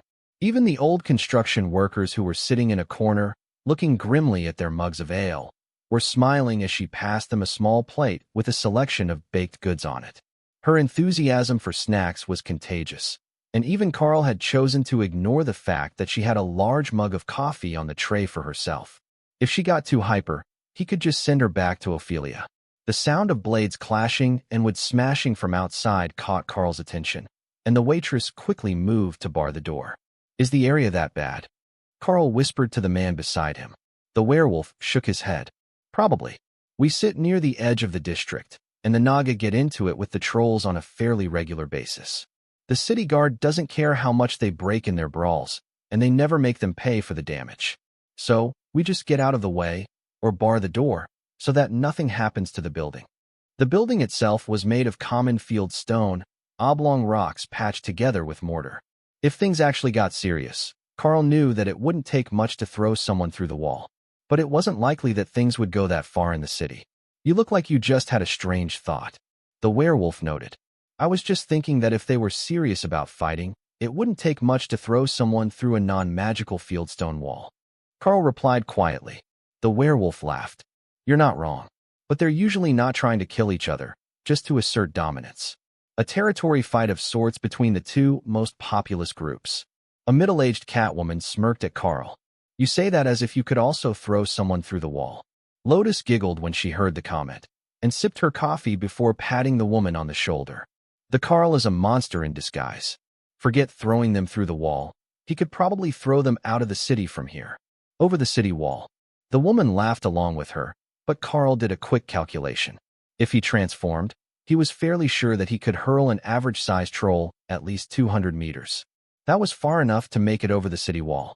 Of course, if they were an overlord or totem-rank troll, it would barely injure them, and they would heal before they stopped skidding through the mud. But they would be outside the city. Naga were much more difficult to throw. Remy transformed back to her Naga form and settled down on the bench beside Karl, while Lotus continued to make friends. They had time to kill, and she wasn't ready to go up to the room and pretend to sleep. But she had forgotten that this city had tens of thousands of Naga in it.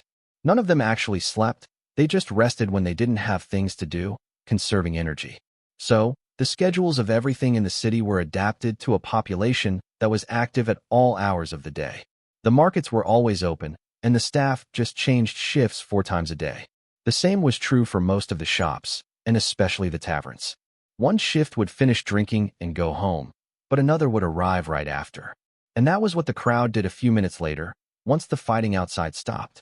There were more customers waiting to come in when the waitress lifted the bar on the doors, but Karl noticed that while the wooden stalls of the vendors on the block were mostly smashed, the ones right in front of the tavern were intact, as if the fight had skipped the spot in front of their building.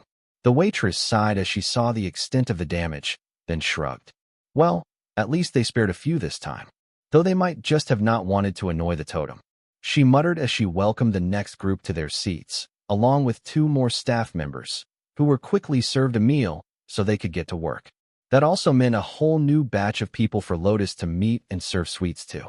The nature priestess was quickly becoming a hit with the patrons, and when they found out that she had completely stocked the pantry of the tavern with stew ingredients and good flour for bread, she became even more popular. Karl realized that would normally be considered very generous payment for simply getting to use the kitchen, especially when she was giving the patrons all the pastries. But that was the way of the dragon clerics. Anywhere that they stopped, they tended to leave behind food, and the better you treated them, the more food they would leave. It could almost be considered a devious tactic to build goodwill and recruit followers, but devious and Lotus didn't belong in the same sentence. It was just impossible to see her as anything but flaky and devoted to her principles. I should go back to work for the night. I need to make preparations before we reach the temple. Remy announced a few hours later, as a third group of patrons was beginning to replace the second. The waitress who had been on shift when they arrived was long gone, but the one on duty quickly brought them the key to a room and refused Karl's attempt to pay for his drinks. The priestess has provided more than enough. Just please take her with you. Someone taught her about cream liquors and coffee, and it's going to end badly. The waitress whispered. Lotus had mixed them in an ale mug, and there was no doubt that the waitress was absolutely correct. Lotus, time to go. Ophelia is ready for a nap. Karl called. 5 more minutes. We've got an idea for better egg tarts. Well, that was hard to argue with. Within half an hour, Lotus was deposited back in the tiny world, escorted by Remy, and Karl headed for the upstairs room. He brought out the haint and the epic guard for company, then took out an elven steel chest plate to do some runic work. Then, he stared at it in confusion. This was clearly not armor, or at least not effective armor. Could it be for Ray to put over a leather base? The spider laughed as Karl stared at the thin and flexible plates of metal with ornately decorated breast forms. It's a decorative armor piece for succubi. It's meant to be worn in the bedroom, not the battlefield. Though, knowing succubi, that is kind of the same thing. Ray joked. Well, if that was the case, Karl knew just what sort of enchantments he should put on it. He got right to work planning runes for comfort, agility, stamina regeneration, mana regeneration, and damage reduction. It wasn't a hard combination to make, and normally, it would be the base for some sort of much more grand effect. But for this particular piece, enhancing all of those aspects to the totem rank was precisely what the wearer needed. They didn't need a combat skill, they would only occasionally need serious defensive enhancements, which could be placed on spell gems and accessories. When he was finished, the item hummed with power, and Karl put it back into his inventory, as the guild store was still out of range. They had come a fair distance east, which was closer to Drod, but not quite far enough to put them within range of the shop. With the first piece done, Karl moved on to the next item that Ashbringer had piled into the travel crate for him. It was a simple set of chain and plate pants, designed for a heavy defender. If it was an elven steel, the dwarves would love this. Though, once Karl finished, they might not care about what the base material set was. The elven steel was much lighter than the human equivalent of the same name, as well as being worlds apart in durability. So, it could be comfortably worn all day, though it was a bulky design. Again, the runes were deceptively simple, but powerful. It was just better to focus on the primary purpose of the item and leave the accessories and weapon to add the specialty effects. Though, when Karl brought out the third piece and found a set of delicate steel boots with snowflake patterns on them, he thought some should have a suitable effect for their design. Using some runes from Bulwark, Karl granted the boots basic ice creation effects, then added runes for fire resistance to the standard defensive abilities. Those ones would definitely be worth putting up at the auction in Drod when it was time. Karl lay back on the bed while the haint stared curiously out the window. There were many things in the world that she had not seen yet, and though she had some memories inherited from Lifa, they were mostly on the instinctive genetic level, not detailed like Ray's knowledge of various species. The night passed quickly with very little going on outside other than the steady flow of workers going to and from their jobs. The haint was disappointed. The other times she had been brought out were to watch for threats. But today it looked like she was only here to see how boring large groups of monsters could be when they weren't crazed by the anomalies. But it was her duty to watch Karl as he meditated, and his progress was sure to make one of the others advance very soon. Her bet was on Kara, despite the badger's laziness. Hawk also had a skill at totem rank effectiveness now, but it wasn't quite the same as Kara's grasp of high-powered skills. Even when she was inactive as a weapon, the haint was still aware of what happened around her, and analyzing combat effectiveness was the specialty of the haints. But the living weapon was shocked when the first inklings of advancement did not come from the badger's space, but from Opal's. The butterfly's advancement was subtle, her adolescent body becoming more durable as the totemic blessing formed around it, and she slowly stopped leaking mana. She could still emit it at will to keep the energy in her surroundings balanced, but no longer was she uncontrollably leaking it with every move that she made. This was the point of natural survival for her species, where they could control themselves enough to function.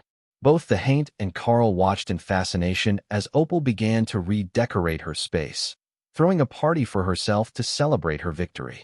You know, you could do that in the tiny world and invite everyone. Karl reminded her.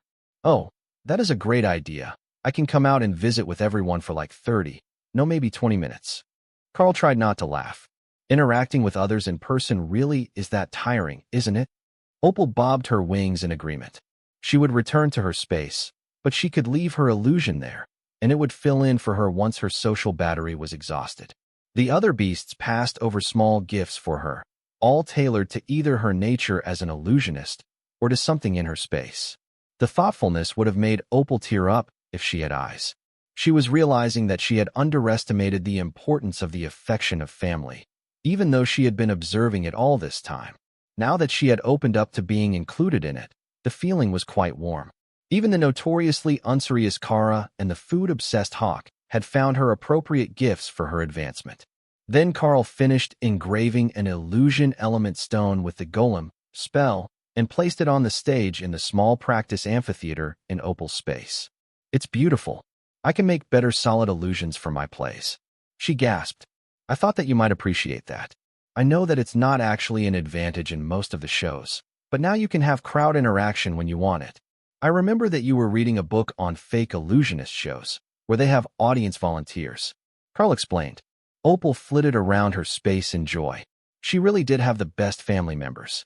When everyone else woke up in the morning, there was a massive garden party in the open grass outside the guild house in the tiny world, and the Naga were already present, playing darts with moving targets. The game had been a last-minute addition by Opal, but it had been an instant hit. What are we celebrating? Dana asked when she saw the party decorations. Miss Opal made it to the totem rank last night, officially. It's a bit unusual to have her decorate her own party, but she's the best at it. Karl explained. That made sense to Dana. She was born as a master of the illusionary domain, and as long as nobody was actively trying to damage her illusions, the butterfly could create any scene that she desired instantly. The Naga had been shocked by the elaborate setup, but then Butterfly came out in person. They immediately recognized the slightly unstable aura that marked a recent upgrade. Oh, now I see why the fuss. A new totem is an important day for any clan, even one as powerful as yours. One of the Naga whispered to Remy. Remy nodded happily. More of us should make that point soon, as we all work together despite our different specialties. The goal is to have over half the group be totem ranked within the month. The Naga chuckled at her enthusiasm, then realized that she was completely serious. Remy's confidence that they would actually make it to totem rank was confusing, but infectious. The Naga was excited to have an alliance with a totem-ranked queen, as it would lead to great respect for his people among the surrounding tribes. What he hadn't realized yet was that Remy had no intentions of staying with their clan after she visited the temple. With Opal present, the party could get properly started, and Lotus started bringing out trays of snacks, while Karl did his best to mimic Opal's illusionary abilities to set off fireworks in the sky of the tiny world. But true to her expectations, after saying hello to everyone, receiving their congratulations, and floating around for a bit, she was ready to head back to her space. But Kara had a plan. Sister, I set up an obstacle course. Come race me. The Chaos Badger insisted. The course was a set of hoops on sticks planted around the garden at various angles and heights, but for smaller flying species, they were an excellent obstacle course. There is no set order, you just have to pass through them all. Kara insisted, then frowned as she saw that Ray was going around the garden, turning the hoops so that they faced different directions. That would completely change the most efficient route around the course. Ray waved her human form's hands over her head to get their attention. Line up side by side. Ready? Go. The two smallest flyers of the group dashed out around the garden, and Kara realized that even knowing the course in advance wouldn't save her. Sister Opal was incredibly fast, and her agility was on a whole other level. Kara weighed close to 50 kilos, and even with her skill to assist her flying, she still took some time to turn. While Opal was technically larger in wingspan, she weighed closer to 5 kilos, and most of that was her body, as her wings were paper-thin without the need for bone structure. Karl was only a third of the way through the course when Opal finished, and the crowd burst into applause. Naksha chuckled. We have a similar course at the Dragon God's Temple in my hometown, and there is no way that any of us could beat a butterfly through an obstacle course. They look slow, the way that they like to float around, but they're really not. Opal ran away only 3 runs through the obstacle course later, ready to rest in her space and sleep to plan her next epic play. None of the Naga were shocked by that. The glasswing illusionary butterfly was reclusive by nature and masters of invisibility. The fact that this one had appeared around strangers was already a great show of trust, but it was also almost time for the auction to start. I will stay here with the clan. I would like to know more about the temple. You can take the Dana mage as your +1. Remy insisted. Karl held out his arm for Dana, then returned to the room, where the Haint and the Epic Guard were still on duty, making sure nobody messed with their room. Dana transformed into fox form and followed Karl out. It should be less conspicuous than showing up in human form in the Beastkin Tavern. But she had forgotten about the side effects of fox charm, and the room fell silent when they walked into the tavern. Everyone seemed mesmerized and afraid to speak until the waitress on duty curtsied and greeted them. Mr. Karl, Lady Dana, were you staying for breakfast? She asked, not sure where this lovely lady had come from. Had Karl been hiding her somewhere? Keeping her for himself? That was a shame. Such beauty should be revealed to the world. Dana's fluffy ears flicked in amusement at the odd voice of the waitress. No, thank you. We're off to the auction. Karl listed an item, and we received an invitation. She explained, then tried not to frown as all the men in the room sighed the moment she stopped speaking. This effect is ridiculously strong on Beastkin. She complained with a system message. Karl shrugged and winked at one of the Beastkin as he led her toward the door, accompanied by the Haint and Epic Guard. Thank you for your hospitality. We may be back this evening after the auction, if we don't head directly to the temple. The waitress smiled and nodded repeatedly, bobbing her head. I look forward to seeing you both again. Karl stepped outside and heard the waitress whisper to one of the patrons. I should have known. How could a man like that not already have a wife? But did you see her? OMG. He must be fighting off the suitors everywhere they go. Dana couldn't help but curse Tion's innocent eagerness to help as they walked down the streets, and heads turned to watch her pass. She wasn't even wearing anything fancy, just her usual silk robes and the decorative armor that Ray had made for her. She had been hoping that it would attract less attention than dressing up, as Karl was in a suit. But it didn't seem to help. When they got to the auction house, the 2 lizard folk guards looked extra excited, and then enraged when Karl handed them his token and announced he was here with his +1. Your guards can wait in the back standing area with the other servants. One of them growled, then ushered them through. That's not suspicious at all. Dana whispered as they entered. Yeah, something is off. I suspect we've got about 10 minutes before someone does something stupid. Karl agreed. He extended his senses out and found that there were 2 mythic-ranked guests inside the auction house already and dozens of totems. If things went bad, he would toss Dana in the tiny world at the first sign of trouble. They took their seats, and the totem-ranked beastkin next to Karl nodded politely. Were you auctioning an evening with your courtesan today? He asked quietly. Karl shook his head. I put a master-crafted overlord-ranked weapon up for auction. The beastkin smiled and nodded. That could be even more interesting, though I'm sure some will be disappointed that you flexed on them. Dana looked at him curiously. Flexed on them? The man nodded. Foxkin are known to be the world's greatest lovers other than succubi, with their illusion and charm magic. For that reason, they live like pampered princesses, and there are virtually no female foxes among the commoners. They're all nobility or taken in as ranking servants to the royal family, which might as well be nobility. So, it's rare to see one in public at all. So, showing up at an auction with one on your arm might as well be calling all the other attendees peasants. Dana frowned. But you don't seem upset. The beastkin smirked. I am the younger son of the regional governor. Far enough up the ladder that even without a title, I still have a fox and a succubus among my courtesans. Dana thought about his words, while Karl thought about his past interactions. He had met many males foxes, but few females. But the thing with keeping fox girls as courtesans was definitely a local thing. The demons weren't as enamored with them and knew them more for their trickery. A transformed silver dragon seated in front of them turned around with an expression that reminded him of the blue dragons when they were exposed to new information. Fox magic is powerful, but here in Nulnulgad it is stronger than usual because our local fox kin are descended from the divine fox lineages. Unlike the common fox beast kin, their power is 100-fold stronger. If I had to guess, I would say that the young lady is from the Stonefur divine fox lineage. She has the feeling of their magic. Tell me, can you use their healing magic? Dana smiled back at the dragon, who served the dragon god of magic, and shook her head. Unfortunately, no. I didn't get healing magic, only a small dose of fox charm and a battle mage type class. That somehow made the dragon even more excited, and he gave the man on Dana's side a pleading look. Fine, I will switch with you, but only because I don't want to be caught in the middle. The troll muttered, completely uninterested in talks of foxes or magical spells. At least her charm didn't overly affect everyone, Dana decided. It was mostly just the beastkin that it affected too much, and some of the lizard folk, like the guards at the door. The silver dragon lowered his voice, now that they were sitting side by side. If you're trying to find the answers I think you are, it's beasts and humans. Lizard folk are technically beastkin, though they get their own species name. The other species will find you charming, but not nearly as strongly.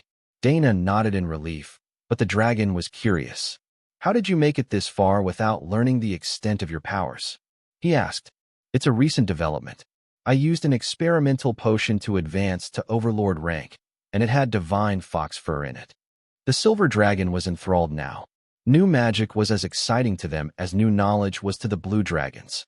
So, you were not a fox before? He asked. Dana shook her head. Human. The dragon looked startled. Now that is shocking. But that might be because I'm originally from Copy, and the humans there are almost all slaves or menial workers. Letting them grow in power is unusual. Dana frowned. They would have to add that place to the list of places to avoid. Though if she remembered right, Copy was mostly dragons and dragonkin, with a few lesser reptile species. The majority of the group would probably be fine there. We're from Drod. The demons are much less particular. She offered. The dragon nodded in understanding. Yes, demons and humans have an odd relationship. They pretend to despise each other, but in practice they live together without any real issues, as the demons only respect strength and don't try to stop others from growing their power. The auctioneer took the stage and took out a small crystal orb. She cast a spell, and the orb glowed softly, amplifying noise from its immediate vicinity. Welcome, dear guests, to the Kathar auction. Today we will be starting off with a bang. We have procured a rare item for you all to bid on. An epic-grade Overlord ranked blade made of pure elven steel. The auction house filled with quiet chatter. That was impressive, but not shocking. Then she continued. And the blade has been enchanted by a rune master, granting a wide variety of enhancements, far beyond the standard of any regular blade. Now the auction house was getting excited, and they hadn't even seen the blade yet. It wasn't anything overkill in Karl's mind. Just sharpness and skill damage. But the sharpness skill did ignore the majority of the target's armor. A magical sign above the auctioneer displayed a set of stats about the weapon, including the name of the creator, which was listed as both Karl and Ashbringer of the Dark Light Host Guild. A light shone on Karl, who waved at the auctioneer, and the whole auction house turned to look at him, while Dana resisted the urge to facepalm. They had been doing so well with trying to avoid notice after realizing that her appearance had an outsized effect on the locals. Karl turned to look at one of the mythic rank guests, whose attention he could feel. The feeling was creepy, and he wondered if his estimate of 10 minutes might have been far too long before something happened. This should be fun. He's a champion from the Sholaha arenas. The ones that they run for priority rights to the powerful dungeons that they have. I wonder if he's going to try to make a move.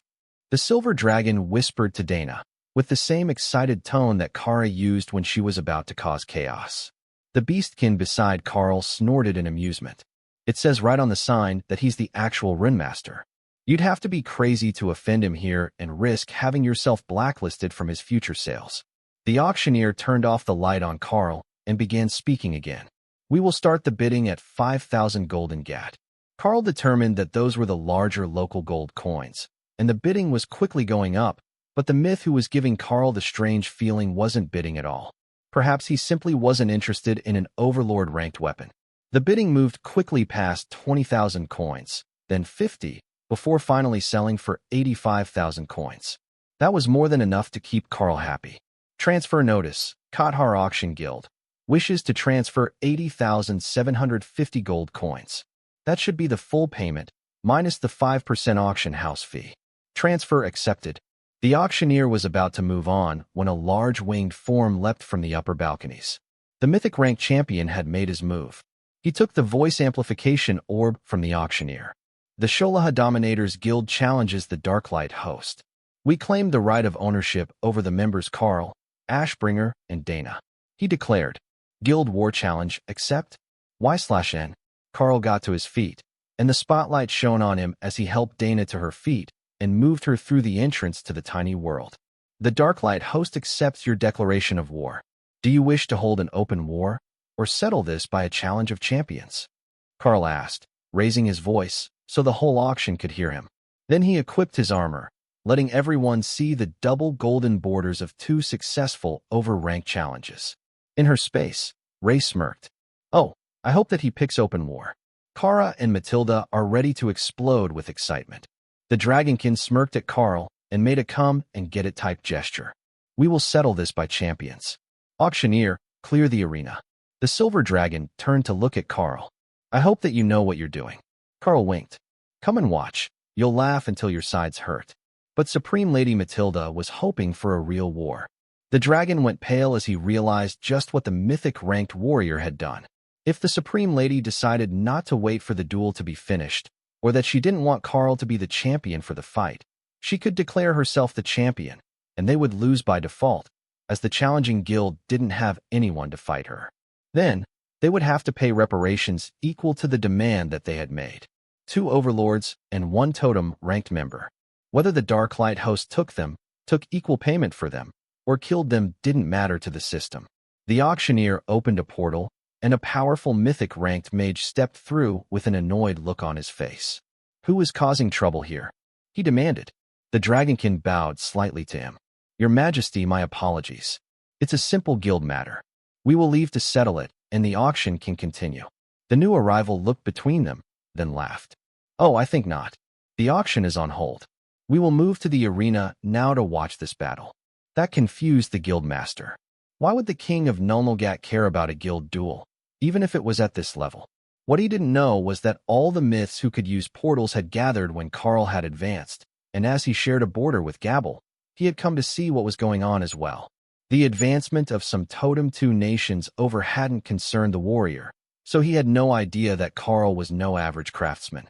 In the guild house in Drod City, Ashbringer got the message that someone had claimed ownership of him as their guild member, a forced guild contract, and the terms were unlikely to be favorable. But the system said that it was being settled by duel by Karl, so he relaxed a little. There was nothing that he could do from here to stop it, and not much that he could do to help on such short notice. In contrast, Mick was in a full-blown panic. If they lost Karl and Ashbringer, what would the guild branch do? They only had apprentices here, and they would lose most of their ability to fill the higher-level orders that had built their reputation. But more importantly, if Karl were forced to leave, would the others who traveled with him stay? If not, the Drod branch of the Darklight host would quickly become a laughingstock here in Drod, with a few royal-rank crafters as their strongest members. The king of Nulnulgat cleared his throat and opened another portal. Champions, please follow me through the portal, so we can discuss the terms of the challenge. Everyone else, you have 10 minutes to reach the arena before the battle begins. Karl jumped over the crowd to land on the stage, using swims through air to avoid a hard landing. The spectators began to talk excitedly about his casual acceptance and his physical control. But the king didn't wait, and the two followed him through to a room that overlooked a sand floor arena. What the FCK were you thinking? A mythic-ranked duel here of all places? Here, forget the fact that the word is already spreading about you challenging someone in Nulnulgat. You did it in the middle of nowhere. The king raged. And you? Why did you accept instead of negotiating? Karl shrugged. He demanded ownership of guild members, including myself. Nothing about his terms was acceptable for negotiation. You should feel blessed that I didn't demand a full-scale guild war. The champion snorted in amusement, and the king growled at him. Jerome, do you have no sense left in your brain? The Darklight host has a supreme-ranked Chaos Dragon among their members. If they refuse to accept a duel, there might not be a nation left for you to go home to, even if you won the fight. The king informed him. Jerome, the Dragonkin warrior who had started this whole mess, stared at the king in confusion. The only supreme-ranked dragon on the entire planet is Supreme Lady Matilda. Yes, you just challenged her guild to a guild war. Karl's smirk nearly set off the warrior, and the king of Nulnulgat sighed. Do you have to keep annoying him? He asked. Keep annoying him? I fully intend to kill him. Karl corrected. A third ring would look good on his tabard. I can see that this won't be solved peacefully. I will have the Royal Council reinforce the barriers on the arena. Take your positions, and I will signal the start of the battle when the barriers are ready. Karl and Jerome both jumped down onto the sand to wait while the arena filled. Already, portals were opening, and mythic-ranked fighters in well-worn armor were filling the best seats. These must be either friends or competitors of Jerome, though none of them were his guild members. I hope that you're ready to start crafting. I don't give days off for failed challengers. Jerome taunted. You know, I always wanted a mythic dungeon of my very own. How much time is left on your claim? Karl replied. The people in the stands burst into laughter.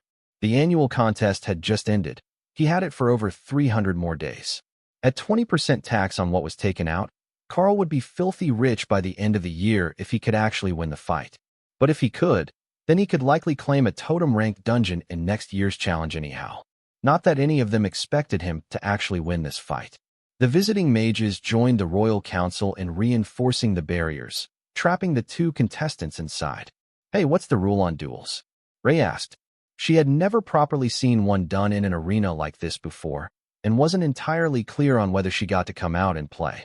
Karl checked the system interface. No bonded partners or outside assistants. Only the two champions and effects created by their abilities are allowed in the arena. Karl read. Clearly, someone had tried to sign a contract to have a more powerful ally come to them in a challenge before, and the system had turned it into a disadvantage to classes like Karl's. You should leave your weapons in storage and just beat his face. Karl offered. Karl did have Brutal Pugilist, which was far more effective in dragon form. 15% unarmed damage per rank. Totem was the 8th rank, so that was 120% in total. I hear what you're thinking. Definitely punch him in the face. Karl laughed. The king's voice boomed through the arena. Combatants, finish your preparations. The arena has been sealed, and we have confirmed neither party is suffering from negative status effects. Karl smiled and called the Haint, the Epic Guard, the Lamia Duo, and a pair of Dire Bear Golems, then activated Avatar to transform into the massive form of a world dragon. Jerome smirked. It was all posturing. He was mythic, with 90% reduced damage from all the totem-ranked trash. He could just ignore the extras, and it would be impossible to miss a dragon that size with any skill he used. But the audience was beginning to place wagers with renewed enthusiasm. He might still be outclassed, but this Darklight host champion had talents far beyond simply crafting. Plus, he had no fear. That alone put him far above most underranked champions. The hesitation and instinctive need to protect their lives actually cost most of them their fights. Inside the tiny world, Opal was recreating the arena scene outside, while Remy did the narration with much more colorful interpretations than what the king had given to the live audience. Begin, the king declared, resigned to the waste of this duel. No matter who won, it would be an overall loss for everyone else. Jerome leapt forward, while Karl swatted at him with a massive claw. Dragon claws met mithril as the strikes clashed, while the two opposing skills exploded outward in a burst of energy that shook the barrier over the arena. Jerome roared as he cast an additional layer of physical buffs on himself, but Karl wasn't concerned. Physically, he was still the far stronger of the two. The issue was going to be the level of power output. His arms still ached from that strike, and it hadn't even split the scales. Nullify? Yes, that was better. Jerome wouldn't have time to fully restore his buffs. Karl didn't wait for his opponent to finish preparing for another attack and struck again, using Void Blast to rain explosions on the warrior from a distance. Then he followed it up with Ghost Fire, used like a dragon breath attack, intending to confuse the enemy. Jerome flung himself to the wall as the flames licked out. Dragon fire was evil stuff, and if Karl set him on fire, he would have to waste precious seconds putting himself out instead of dealing with this overconfident crafter. Pushing off the wall, he hurled himself back into combat, but the Haint's shoulder checked him and aimed her long claws directly between his legs. Kara cheered as the claws struck home, but the warrior's defenses held, and he was thrown off course with a painful shriek of claws on metal. When he landed, the Lamia bombarded him with ranged blade attacks, and the bears charged, keeping him away from Karl, who was still unloading constant void blasts at him. "You damnable coward. I am going to rip you apart, then resurrect you and do it again." Karl gave him a huge draconic smile and snapped his fingers, using Tion's earth manipulation skill to create a spike of earth aimed upward from the floor. Jerome was forced to roll away again, and the crowd burst into laughter. If Karl lost this fight, the warrior was definitely going to torture him to death. Repeatedly, Jerome hurled a barrage of attacks at the summons, but Karl created stone barriers in front of them that stopped the skills, even though the barriers themselves shattered on contact. So, the warrior charged into close combat, quickly slashing both golems to death before the Haint grabbed him from behind, and the Lamia stabbed him with all 4 blades, sending their skills directly into his body. Karl's massive paw smashed down on Jerome's head, tearing open his face and ripping the chest plate of his armor off with pure brute force.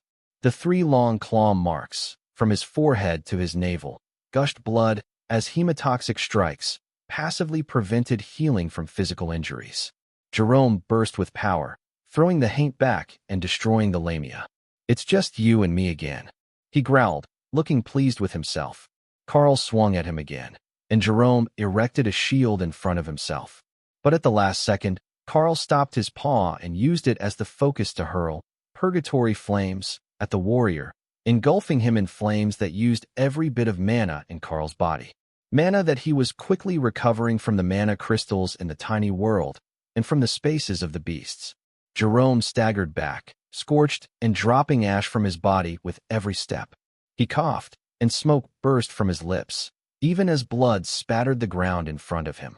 Karl swatted him with one hand, hurling him against the barrier and leaving 3 more long claw marks across his chest. The warrior fell to the ground, barely conscious. He struggled feebly and tried to blast the massive foot off him as Karl repeatedly blasted his scorched body with ghost fire. Blood loss was making it hard to focus, and Jerome couldn't understand why his heroic regeneration skill hadn't fixed his body yet. It was repairing the burn damage faster than Karl was inflicting it, but the claw wounds weren't closing, and his body only held so much blood, even with regeneration skills in effect. Jerome activated Heroic Intervention, an emergency skill that boosted his power and skills for a short time. Then, Rip and Tear, an area attack version of Rend. Golden scales flew as the skill tore into Karl's body, and the warrior forced his foot up, pushing Karl onto his hind legs and forcing him to retreat. Karl called back the Lamia and the golems as he retreated. The extra bodies bought him a few seconds for Void Body to begin closing the wounds, but he wasn't the only one with abilities to slow healing. Void Body was working, but at less than half of its usual speed. The 2 combatants growled at each other, oblivious to the roar of the crowd outside the barriers. They had been expecting a fight, but not like this. This was not a duel, this was a grudge match, and the 2 powerful combatants were tearing each other to shreds. Jerome's body was starting to show actual flesh again, but Karl's mana had almost recovered. The mana storage of the tiny world was low, so he wouldn't be able to use the same technique more than one more time. But one more, Purgatory Flame, strike would be more than enough to finish off the warrior. Jerome frantically hurled attacks at Karl, trying to finish him off before the blood loss got to him. But Karl met the strikes with his claws, coated in multiple layers of barriers and totem-ranked stone.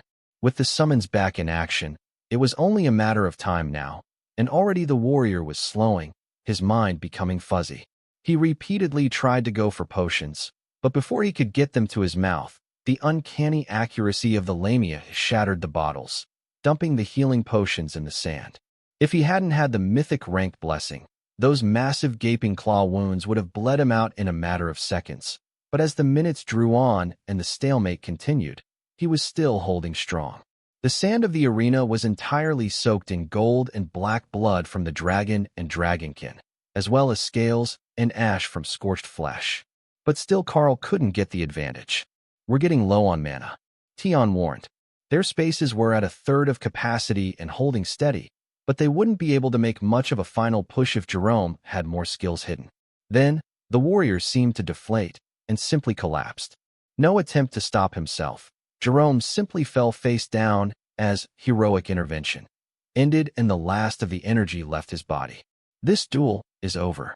Winner, Karl of the Darklight host," the king announced before the dust of the impact had even settled. It wasn't hard to see what his intention was. In a duel between a totem and a myth, he was not going to allow a last-minute strike that would do permanent damage or prevent the recovery of the defeated opponent. He had also recognized the soul link skill of the Haint and knew that Jerome's soul was heavily damaged at this point. It would take him months to recover without specialist treatment from the dragon temples, and if he let Karl finish him off, it would prove nearly impossible to recover enough of his soul energy to resurrect him. And that would touch off an actual war among the mythic dungeon guilds. Karl patted the Haint on the head and let her return to storage, while he dismissed the rest of the summons so the king knew that he wasn't going to fight over the decision. With the battle over, Karl transformed back to cat demon form and into his armor, which now had a third golden ring on the guild tabard. But this one was much more ornate. Not a simple line around the tabard. It was an interwoven knot design all the way around, and had a dragon skull pattern at the bottom, where the tabard came to a point. The barrier came down, and a mythic-ranked cleric from the Sholaha Dominators Guild came to rescue his guild master.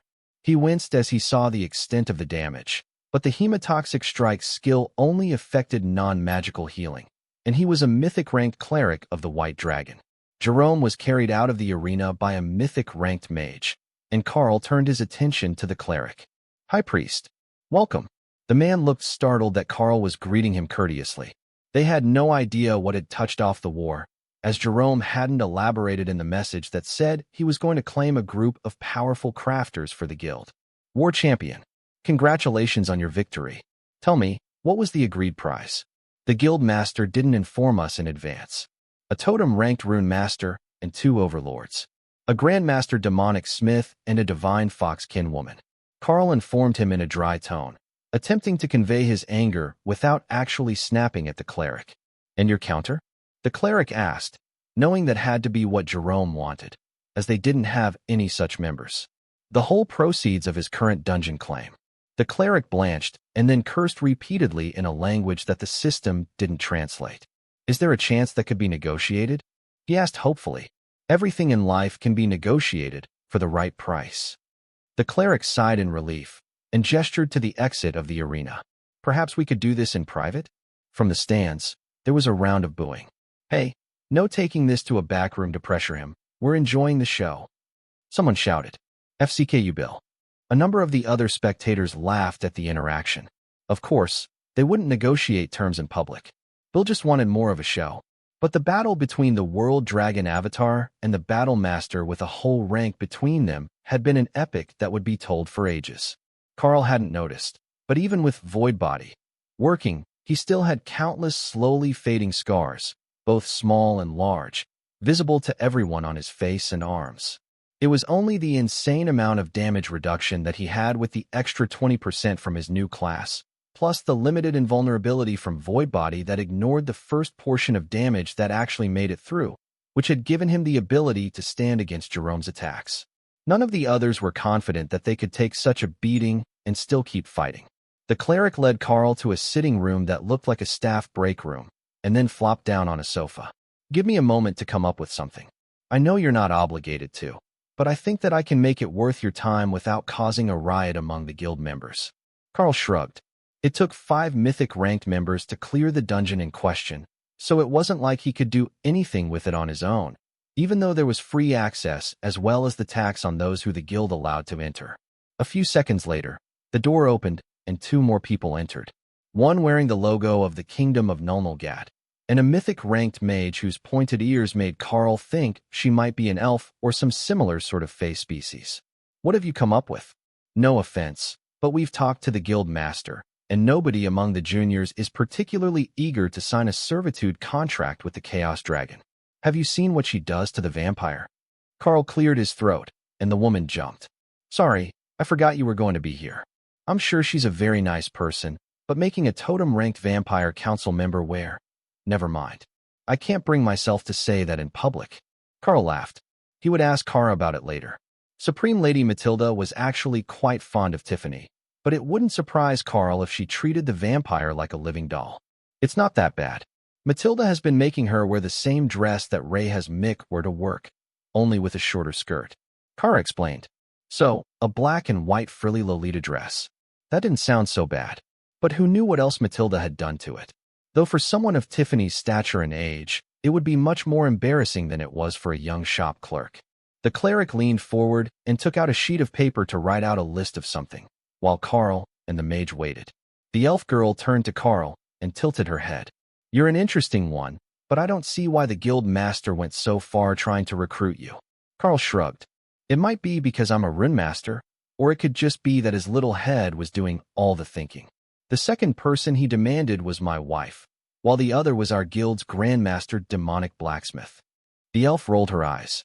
I wish I could say for certain that you were wrong, but a rune master at the totem rank is an insanely valuable guild asset. Wait, pretend that I didn't say that.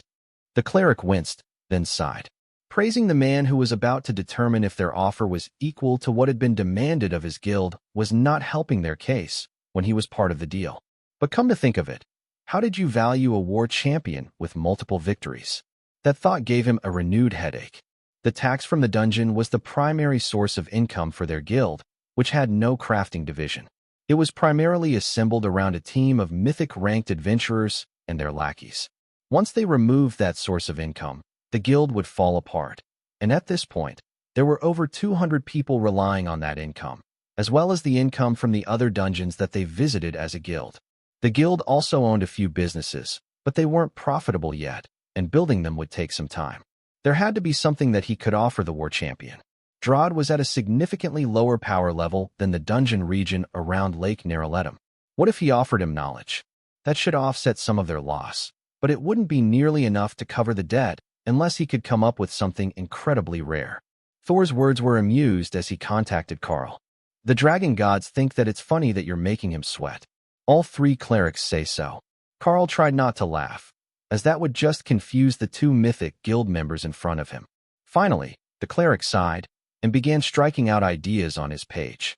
The elf went over and started crossing out other ideas until they were staring at a sheet with every idea crossed out. It looks like you're having some issues. Karl noted. Almost there. Just a few more minutes, if you're not in a hurry. We can request that someone brings food while you wait. The elven mage offered. Karl waved off her concern and reached into Remy's space to grab an entire cake that her and Lotus had made at the inn. I have cake. Take all the time that you need. The elf simply stared at him in confusion for a few seconds as Karl cut and plated slices for everyone after creating plates and cutlery with earth magic. We're missing something. I can sense it in his aura. His mana is too calm, even for someone meditating. He's enjoying watching us struggle. She whispered to the cleric, who just rolled his eyes at her. Of course, he was. He had all the advantages here, and there was a good chance that even 2-on-1, they couldn't take him. So, not only did he have the system on his side as the winner of the challenge, he was the more powerful party all by himself. Karl watched them struggle for a few more minutes, then decided to relent and give them a few hints. Perhaps you could combine payment methods? Honestly, I'm not interested in taking unwilling guild members. They're just more trouble than they're worth, even if I use compulsion on them. But we do appreciate treasures and rare skills. He suggested. The cleric gave him a thin smile. Perhaps we can work something then. The guild has 2 treasures, and we can offer you payment on top to make up the difference. He offered. Karl nodded. If they're suitable, I don't see why not. The elf looked pained, but nodded in acceptance, and the cleric took the items out of the guild storage. The first was a mythic-ranked bracelet, and at first, it didn't look all that special. But when Karl actually looked at with the system interface, that changed immediately. Eternity's Blessing, artifact grade. Mythic rank. Equips in guild inventory. Activates the guild skill, Eternity, granting guild members the physical stats expected to be present at the peak of their life at their current rank. So, that was how the guild skill function worked. The bracelet wasn't something that a person wore, the item was equipped for the guild. For some of them, this would be negligible. Most of the ladies were close to peak physical form by age right now. But Naksha would get much more powerful with age, even within the overlord rank. It would also help Tion if it applied to him. While Karl inspected the first item, the elf put the second item reluctantly on the low table between them. Amulet of Destruction, Immortal Rank. Epic Grade. Increases the effect of one spell per minute by 1 rank in the mortal ranks, or 1 sub-rank for immortals. Karl couldn't hide his joy as he saw the item.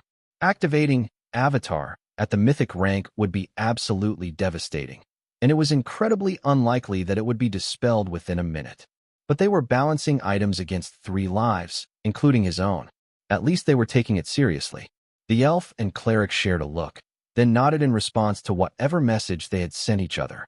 We can also offer you the full proceeds of 1 trip through the dungeon every week for the remainder of the year that we hold the rights. That's normally 1 epic grade totem ranked item per week, plus the assorted lower grade items. The cleric offered.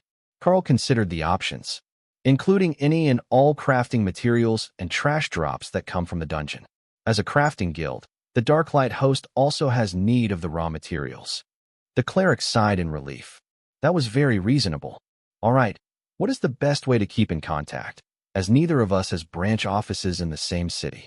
Karl considered the options, then took out a piece of overlord-ranked stone from the dwarves. You can send me a message, but I will make you a recall stone, so you can just send someone to drop the items off at our guild shop in Drod. The cleric laughed, and the elf looked embarrassed. You don't know the spell, do you? Karl realized. Both shook their head, but Karl only shrugged. Open a portal to a safe spot outside your guild house, and I will put not only the spell but both locations on the stone, so your runner can go back and forth. He explained. That intrigued the elf, and she opened the portal to the courtyard of their guild house in Xylas. Karl stuck his head through, looked around and nodded, certain that he could find that spot again and locate it with the recall spell. The pair of mythic adventurers sat quietly for half an hour as Karl carved an egg-shaped relic. He wasn't much of a sculptor, but with Tion's earth manipulation, he could make an egg easily enough. Though, he realized when he was nearly done that he didn't actually need the stone from the dwarves. He could have just made one that would hold totem-ranked runes. The Overlord-ranked mana jade was pretty, though. There you go. It will bring you right outside our gates, beside the guard post. So if you send someone powerful through the portal, it won't alarm Lord Drod about your intentions. Our guild house is right next to the city gates, you see. Karl opened a portal to the location in question, and the guard on duty waved at him. Good morning. Just checking in to make sure everything is fine. He explained. The guard gave him a thumbs-up gesture. All good. Is your guild challenge settled already? Karl nodded. All done. We will have ongoing visitors with restitution payments, though. I don't know who they will send, but they will appear right here. The guard nodded. It wasn't outside the wall, as city rules demanded, but it wasn't far. Karl closed the portal, and the pair smiled at him. You really do get along well with the city guards, don't you? We've got a nature priestess who excels in fertility charms, a healing pulse area effect on the whole yard, and a smoking bench on the other side of the wall, so they can take a break out of sight. The elf giggled softly. The Darklight host really had made themselves popular with the demons, especially the city guards and the commoners, who were more likely to need a healer but not have coin for a specialist. The cleric got to his feet. If that settles everything, I will lead a group through the dungeon to prepare the first week's payment. With so many of our competitors here, I can't afford to wait too long to announce the terms and prove that we're paying. The dungeon region is highly competitive, and we don't need anyone slandering us more than they surely already are after a challenge loss. Karl patted him on the shoulder. Best of luck. Let me know if things fall apart for the guild, and I may be able to work something out with you. They had red, green, and black dragon clerics, but no white so far. With a bit of prep work and that new amulet, he could definitely help out and reap the bonuses that the system was sure to give him. I'd love to hear from you. Thanks so much for watching. Did you enjoy this video? If you did, make sure to hit that notification bell so you never miss an update. And don't forget to subscribe and give this video a big thumbs up. Your support means the world to me. and I can't wait to see you in the next one. Thank you.